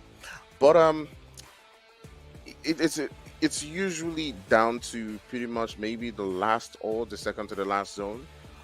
When teams are trying to rotate in, then they're hopping on the vehicles, they're trying to get into a spot. But teams who are staying up on that mountain, staying up within that zone, now start shooting at them and blowing up a lot of vehicles. So we're going to see a lot of that. We're going to see a lot of vehicles getting destroyed. That usually is something that you see in Miramar, teams who are struggling to get into that zone. And it's such a big map, so you can never predict how it's going to go. You're never too sure, where that center is going to be. But definitely we know G3 is going to be in there. Well, fortunately for us, we don't have to imagine how this map is going to turn out because we have it live coming right at us, and we're going to be here for the finale of the evening. Miramar here in the PUBG Mobile segment. We've got Patchy once again, we've got Ackfire once again, and we've got some of the best PUBG Mobile teams in Africa for the final time of the evening. Take it away, boys. Good luck and have fun. Thank you so much, Snare. It is exactly that. We have our final map for the day. It is Miramar. We've got some exciting gameplay ahead for sure. We've got our flight path heading in there from the southeast, just below Porto Preso, and all the way up to La Cabrera. So we've got some pretty decent access for the entire map for these teams here. Most of them will be able to find the spots that they are comfortable with, which does mean that I'm hoping to see some good gameplay coming out from just about everyone here. A lot of teams need to make up some of those points in difference for the previous two games. Teams like 10X and Delta definitely looking for a foot in the door here in this last game. And then, of course, we do have to start talking about Blackjack. We do have to start talking about G3 because Blackjack certainly hasn't been able to find the momentum that we were looking for them in the last two games. And then, of course, G3 coming off of a really nice game one. Had a little bit of a stumbling block in the form of Sanhok there in game two, and hopefully we'll be flicking that switch, should I say, here on map number 3, as Snow was talking about there, just flicking that switch to start getting those points, getting those kills, finding the placements here. We do see that G3 are very capable of that, but they actually have to pull it off. They can't just slack off. They've got to make it happen still, because there are 16 teams in total that are looking to make something happen here on this final map. Yeah, definitely. I do feel like BJE needs that performance. They definitely do need to start to show what they're capable of. Maybe this Miramar game is going to pay out for them, or it might just be one of those days where they go back to the drawing board and try to figure things out. Because it's always like this for a lot of teams. It's always like this for the Umzansi teams. Being confused a little bit on what their strategy is going to be like when new teams from Umzansi come in, because they just come in and they upset that balance. You understand, Bachi? They start landing in your drop spots. They start going towards your rotation axis, and it just changes the entire game for the players in Umzansi. So I do see maybe a couple of days before the guys start to get used to their lobby. Maybe they'll go back, they'll watch things around, they'll study themselves, and they'll sort of like begin to find it easier towards those rotations. So maybe we might see more coming in from BJE, and maybe they might not be facing the boys from EFX again, because twice now we've seen them getting taken down, by the boys from EFX. Yep, certainly not impossible for that rematch to occur. We'll see if it does happen. Right now, the teams are just making sure that they loot on up and get themselves ready for this game. We've mentioned time again how long range this map is, and I'm sure that is going to start coming into play quite soon. Usually we see somebody pick up a scope, slap it on a gun, and start taking those shots at the nearby surrounding teams. We'll see that start to happen momentarily once the teams start to get a little bit more active after getting their loot and getting into a comfortable position. And I'm interested to see exactly where the zone decides to go from here, because it did move down in towards the south, or the southeast, I believe, was where it sort of started. And then we're going to have to see where it goes on from there, because things can definitely get a little bit crazy here on Miramar with some of the potential for the ranged engagements. You can definitely find some crazy angles on some of these hills and all sorts of spots into the surrounding team. So you've got to keep a very sharp eye out that somebody isn't scoping you down from across the map. That is definitely something you have to worry about. But at least the pressure on, in terms of the timer, in terms of the zone, in terms of the space, at least that is all the way let up. Very, very easy in terms of the pressure compared to Sanhok. You know, you've got a lot more space here. You've got a lot more room to maneuver. You've got a lot more stuff to do. So maybe these teams have a little bit more comfort in that they're able to do some more looting, in that they're able to do some more positioning and prep, which is fantastic for some of the teams that love their strategy, that have a game plan moving into this final game. So we'll see how that plays out. Yeah, definitely. We'll see how that plays out. You know, we have made some predictions that the boys from G3, you know, they understand this map. They know how to play it, you know. So I'll be curious to see if they can grab maximum points going into that end. But one team that has impressed me so far is EFX. You know, even when, you know, they're not grabbing those wins, you know, they're taking on the kills, they're getting those eliminations. I'm impressed, but I'm not surprised because I do understand, you know, the firepower that Suli does have. Has had the experience, you know, doing this for quite a long time. So seeing them on top of that leaderboard is, you know, no surprise for me, although it's really, really impressive. Sincerity is another team that, you know, has had a tough time today. You know, I was expecting to see a little bit more from them, but so far it does feel like something's missing in their team. You know, it does feel like, you know, you know, it hasn't just worked out quite well for them when it comes to, you know, their positioning and, you know, that final, you know, circle. But let's see how it works out. Maybe Miramar might just be the game that will turn things around for them. And, you know, we might just see them, bringing out that spark that we know that they can. Yeah, definitely some time to flick that switch and see if they can bring it together. Definitely need to start looking at finding that game plan and executing it. Right now, the teams are definitely still putting their feelers out. They're still, getting a feel for what's going on in the game. You know, this is the first map for every single one of these teams here. It's their first Erangel, their first Miramar, their first Sanhok, all sorts of things. So they're still getting a feel for exactly what's going on here. But the mini 14s have already come out here for Zlatron, and he's already decided to cause a little bit of havoc across the map. 10x also doing the same with those repeaters, just making sure that they let the surrounding teams know, yeah, hello, we've got those guns, we've got those scopes, we're ready to do a little bit of damage. And this is how Miramar tends to play out here. You find a good spot, you find a nice hill, you find a nice house, and then you just get your gun and you start really harassing all of the teams in the general vicinity. And right now, that is 10x trying to make up for a little bit of the tough performances on maps 1 and 2 for them, not really finding the momentum they were looking for, not really finding the points and kills they were looking for. And so now, they are certainly looking to make a little bit of a comeback here on Miramar, but whether they can do it or not is the real question. You can see that Black Riff is definitely trying to make it happen with that repeater, trying to find those long-range shots, but hasn't managed to learn anything just yet. Yeah, the boys from 10x, you know, 10x Africa looking for that one kill. Well, I feel like if I was in this position, I would be picking up that 4 right next to him, because that could be blown up and he could, you know, yeah, he could get knocked right there. So he's got to be really, really careful, you know, what decisions, you know, they do decide to take. But I've seen situations like this, you know, where the teams on the hill, you know, are killing his boys. They're just looking for that one knock, you know, before they make that move onto that position. But right there on the kill field, we do see the boys from Sincerity taking on the boys from Fear. And these are two teams that both need that confidence, and they're going up against each other. I do feel like 2 players have already been taken out by the team. But currently right now, looking at this position where 10x, Bipolar, and his teammates are currently sitting down, I'll be curious to see who actually does come out on top of this one. But heading on to this fight between Sincerity and Fear Esports, you can see one of the players from Sincerity has been gone down. The boys from Fear are still holding it down. You got Swags and King.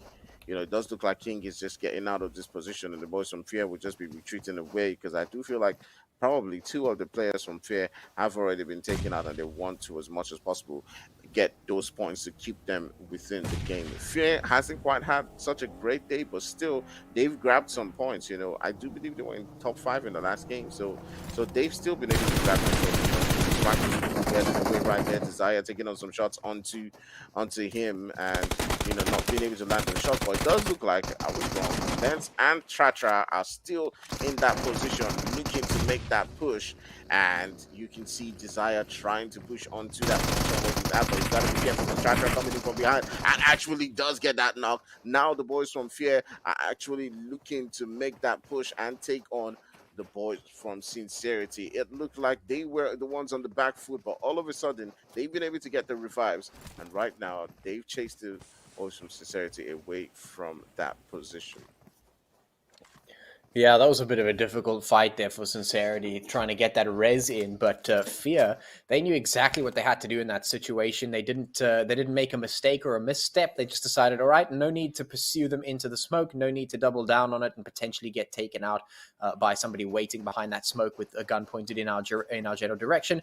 Instead, we'll just do the smart choice. We'll surround them. We'll get the flanks going. We'll make sure that we just take them from all different sides so that they can't take us all out at once. Make sure we've got all the angles because, well, two players can't cover 4 angles at the same time in totally different directions. So, yeah, just getting that surround going, making sure that they execute cleanly. Although the one escape does happen in Sincerity, so one of their players does get away. But otherwise, for the most part, everything going pretty decently for Fear. In the meantime, G3 getting a few kills of their own as Shiva getting that minivan stuck on a rock as it happens. And once again,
So right now, taking a look at the boys from EXO taking on the boys from BBC and Patchy.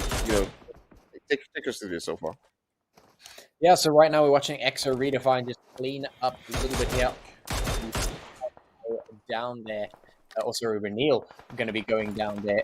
EXO still have all of their players left remaining here. We haven't seen any of the teams actually get eliminated. So Nobody has lost out quite yet, but things are definitely starting to move down onto the wire here. We are 3 zones deep. We are moving in towards zone number 4.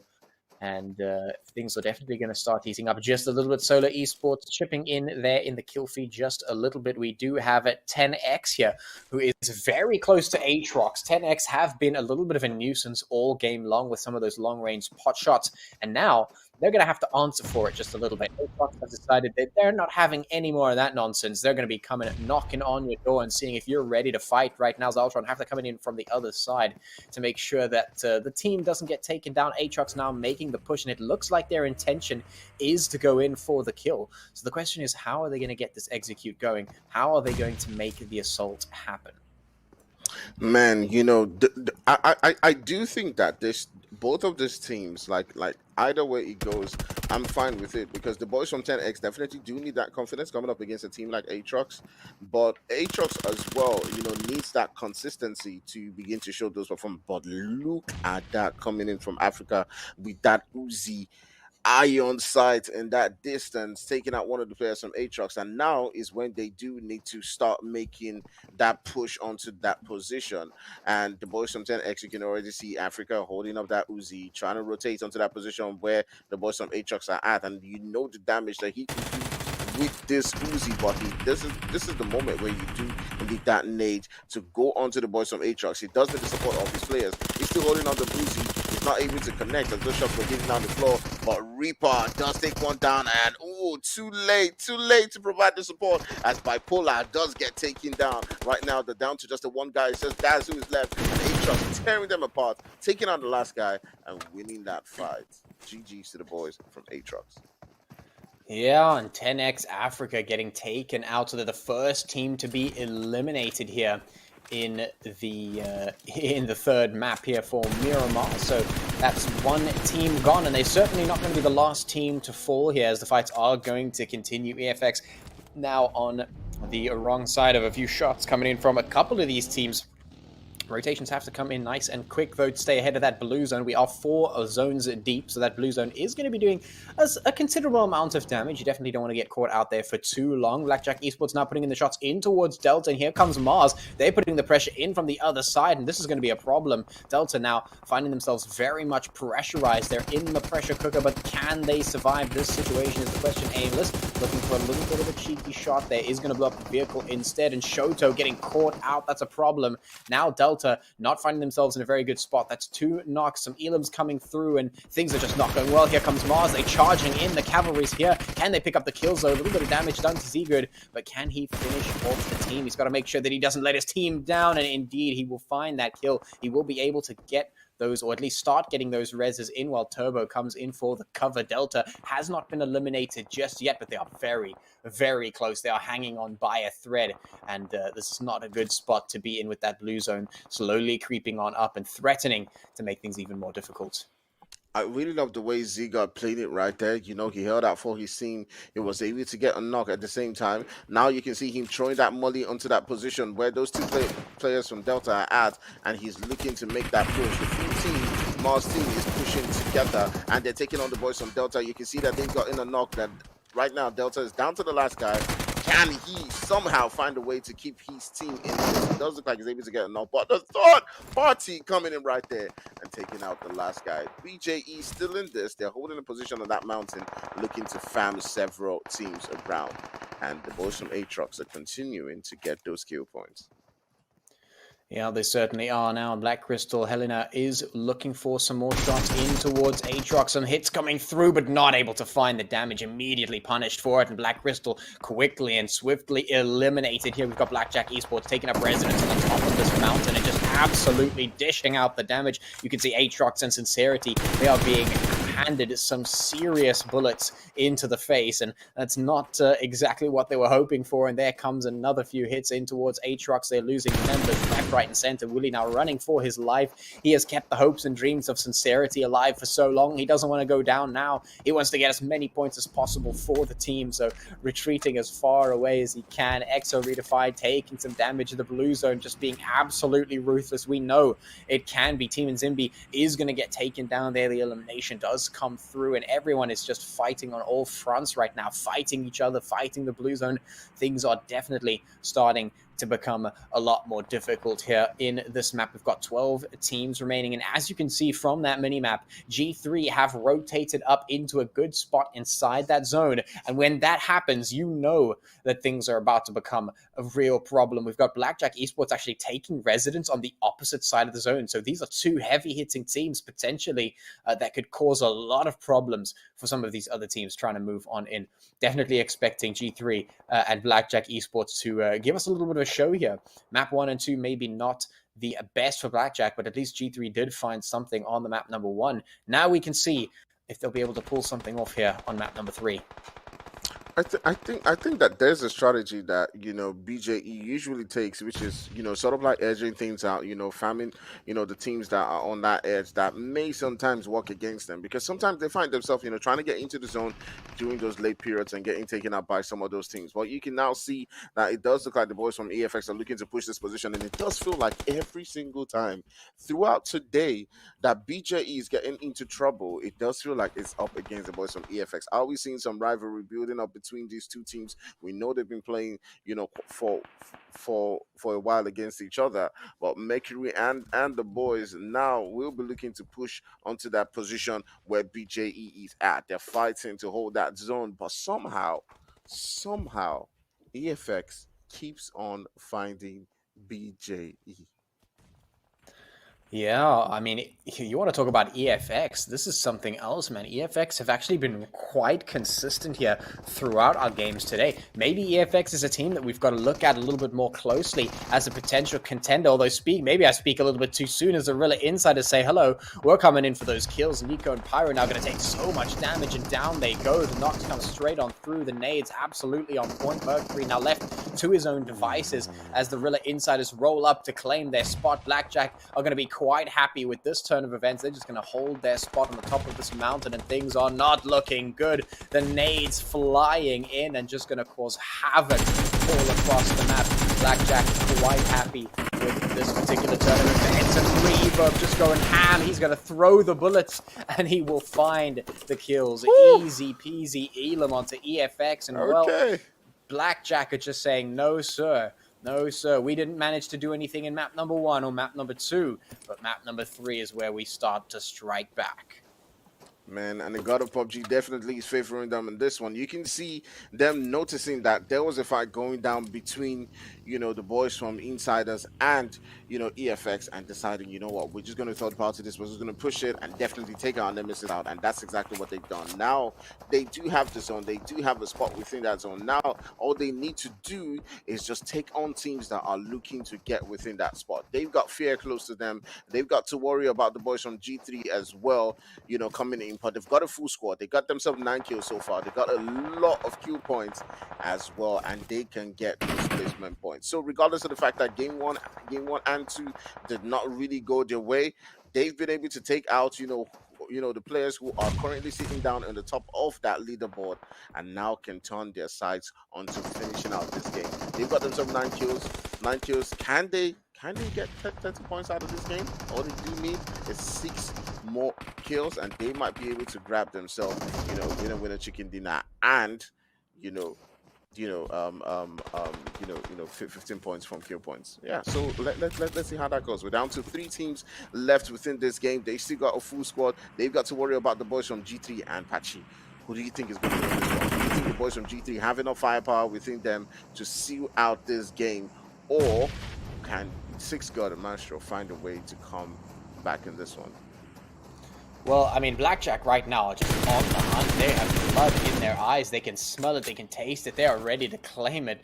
G3 certainly have the capability to make the comeback. I mean, we've seen them time and time again create wins on this map. But is it going to be the case today is the question. Blackjack Esports not letting them do it too quick on the trigger. Reverb, I mean, look at that tempo. He just did not let up. He kept his finger right on that trigger, his foot all the way down on that gas. He did not give G3 any breathing room, and he was rewarded teleported forward, got the free kill on towards them. But now it's Tra trying to make something happen. We'll take out MG, and that's Blackjack Esports stumbling a little bit, tumbling a little bit, and now Fear in a pretty decent position to fight back. Reverb is going to have to hold down the fort while Phoenix revives Zane, and Reverb is just throwing those bullets in towards Tratra, who's been a bit of a thorn in their side right now. It is Blackjack Esports versus Fear, who is going to take the win right now. It's Tratra and Lens versus Blackjack Esports and Reverb. He is just always able to find these angles today. He has just shown us that chicken dinner is not too far off. It doesn't matter if you're not good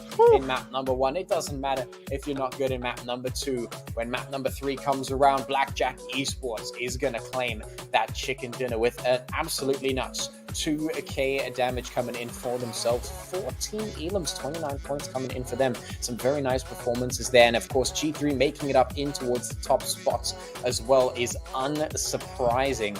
So, yeah, certainly an unsurprising turn of event when it comes to Miramar. I think we saw some good performances from teams that we didn't expect, but the teams that we did expect to make it up certainly did just that. Yeah, Patchy, just like we talked about during the beginning of the game, we're either going to see, teams coming in from Umzansi, show, what they're capable of, or we're going to see the guys who are used to performing at this level just show that they are here to stay. They're here for a reason, and BJE is no exception. You saw them in the first game and the second game in Sanhok not do quite well, find themselves in very tough moments, but that's what it takes to take down a team like BJE.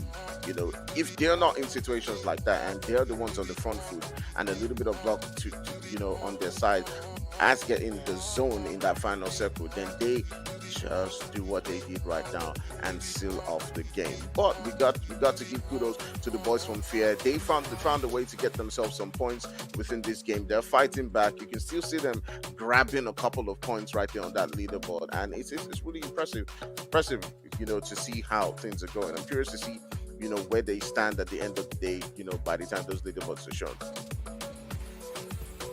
Yeah, absolutely. It's definitely been quite an interesting set of games that we've had today. We've been looking to see if those Nkosi teams have got what it takes, and it definitely seems like they have a lot to offer. I definitely like what we've been seeing out of some of those teams, and also, of course, out of EFX. I think that's a team that has been doing quite well over the games today. They didn't take any chicken dinners, but the fact of the matter is they've actually made it pretty high up with some decent kills for these 3 games, so I'm expecting a little bit more out of them as we move forward throughout the rest of the season. But indeed, some very good games nonetheless. Some great chicken dinners coming in for a Blackjack there in game number 3. We saw Solo Esports grab a really nice one in game number 1.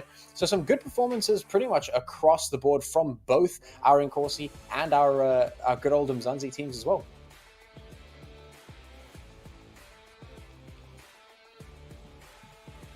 Sorry about that, everybody. Well, we've seen, of course, some of the performances from the historic Umzansi Esports teams as well as the new up-and-comers in the Nkosi Super Cup, and that will lead us into a very exciting third map here. We were all mentioning exactly some of the teams that we expected to do well coming into this one, and indeed it was the case that in this third map, Blackjack Esports showed us some of their quality, showed us some of their mettle. On the other side of things, we did see some squads sort of dropping off here and there, but ultimately it did end up being a very exciting showing. And I think this MVP vote, which we're all going to be seeing coming up right now, this is a result very well earned here at Fire. Blackjack Esports, ton of eliminations, a lot of damage being done. What do you think happened? What conversation do you think happened in between game 2 and game 3 with these maps that allowed them to come through with a performance like this one? I mean, I definitely think that, the boys from BJE will be telling themselves, what, we just got ourselves into, the wrong positions. We just got ourselves into very, very sticky situations, that we couldn't get out of in the midst of, 1 or 2 teams. And, EFX was always on our trail, trying to take us out. And, they probably, had to capitalize on that this time around. They saw EFX coming at them. EFX had already taken out one of their players. And they just were. I would. Well, maybe luck played a part of it, because at that time, the boys from Insider, pushed, onto EFX, and all they had to do was third party at the end of the day, and clean that up. From then on, they had a couple of kills to work with. At the same time, all they had to do was hold that zone and then push on. And as you can see, it did pay off for them. I was sort of predicting that they were going to get those 30 points, but, you know, they ended up with 29, and that's really good for them. But still, G3 Temper, not getting the winner chicken dinner, but still grabbing 20 points right there because of the amount of eliminations that they had. Absolutely. And Patchy, you were speaking about it earlier as we got to the end of the Sanhok map. As we look at now the bottom half of the table here, the dynamic that we were experiencing then seems to be continuing into now. That the higher up you go, the more balanced the scorecard is. The lower down we go on the card, the more tilted in one way or the other it is. But the thing that scares me a lot, 10x Africa, Black Crystal, getting nothing out of this map, which means that 10x Africa have gone 3 games with 0 points. Black Crystal, I believe, have only gotten 2 points so far. Obviously, we'll see it later on today as we get the consolidated ranking. But for these teams at the bottom, obviously, we're still going to talk about the teams at the top, but how painful is it to end an entire day, 3 maps here, Apache, and getting practically nothing out of it? What do you do in this situation? Yeah, I mean, it's a very tough situation to be in, and I think the recourse that you've got to take is firstly just review what you have done in these last 3 games, see what all the rest of the teams are doing. That's the benefit of this format. You know, it's broadcast, so you can see the games, you can rewatch some things, and of course you can just go over a little bit of some team reviews, see what actually happened, and then you can just consolidate some more, some more strategy, some more tactics that you can employ. Maybe go back to the drawing board a little bit, or potentially pull out some more strats out of your strat book, go a little bit deeper, see what was going on, because there's definitely, I mean, there's no ways to exhaust all of your strategies, all of your tactics in just 3 maps. This is the first time the teams have really hit the zone, hit the maps, so it can be a little bit, rusty sometimes, or can be a little bit of a surprise or a different environment. Definitely takes a little bit of time to get used to sometimes, especially for some of the newer teams. So definitely not the end of the world. Certainly, you can make a comeback, no problem. I mean, it's just the first day. There's plenty more days in the group stages. But certainly, the fact that you've come away with no points after day number 1 does mean that you need to pick up the pace relatively quickly. So you've definitely got to make sure that you are prepared for the next time around when your team hits the next group. Agfire, we saw here when we were seeing through these rankings that the difference between the top 3 teams and then let's say teams 4, 5 to maybe number 8, and then there's another big gap that extends to the bottom half of the table here. What do you, like, obviously there's still a lot more time to go within the Umzansi Esports League Season 5, brought to you by Modern Gaming Africa, to try and make up that gap, try to figure out exactly how to get yourself into the upper half of these tables. But considering that this is day 1, and this is only Group A and B that have played, we still have Group C and D that need to find themselves playing out right now. In this situation, right, when you're seeing this gap extend further and further and further, and you are one of these top teams, especially like a team like Solo Esports, G3 Temper, Blackjack Esports, which we're obviously seeing being the elimination leaders from the 3 contests today, what do they need to do to make sure that they can keep that gap as wide as it is and to try and make sure that it gets bigger with time rather than smaller as these other teams try to catch up? Yeah, so what I usually see in situations like this is that those teams do actually try to catch up. They do put up a fight. But as you did see from, a team like G3, they keep on that consistency, because you don't need to win every single time, but you need to try as much as possible to, steal a couple of kills, get yourself in a good position, and at the same time find a way to get those placement points. And that's exactly what teams like G3 have been doing.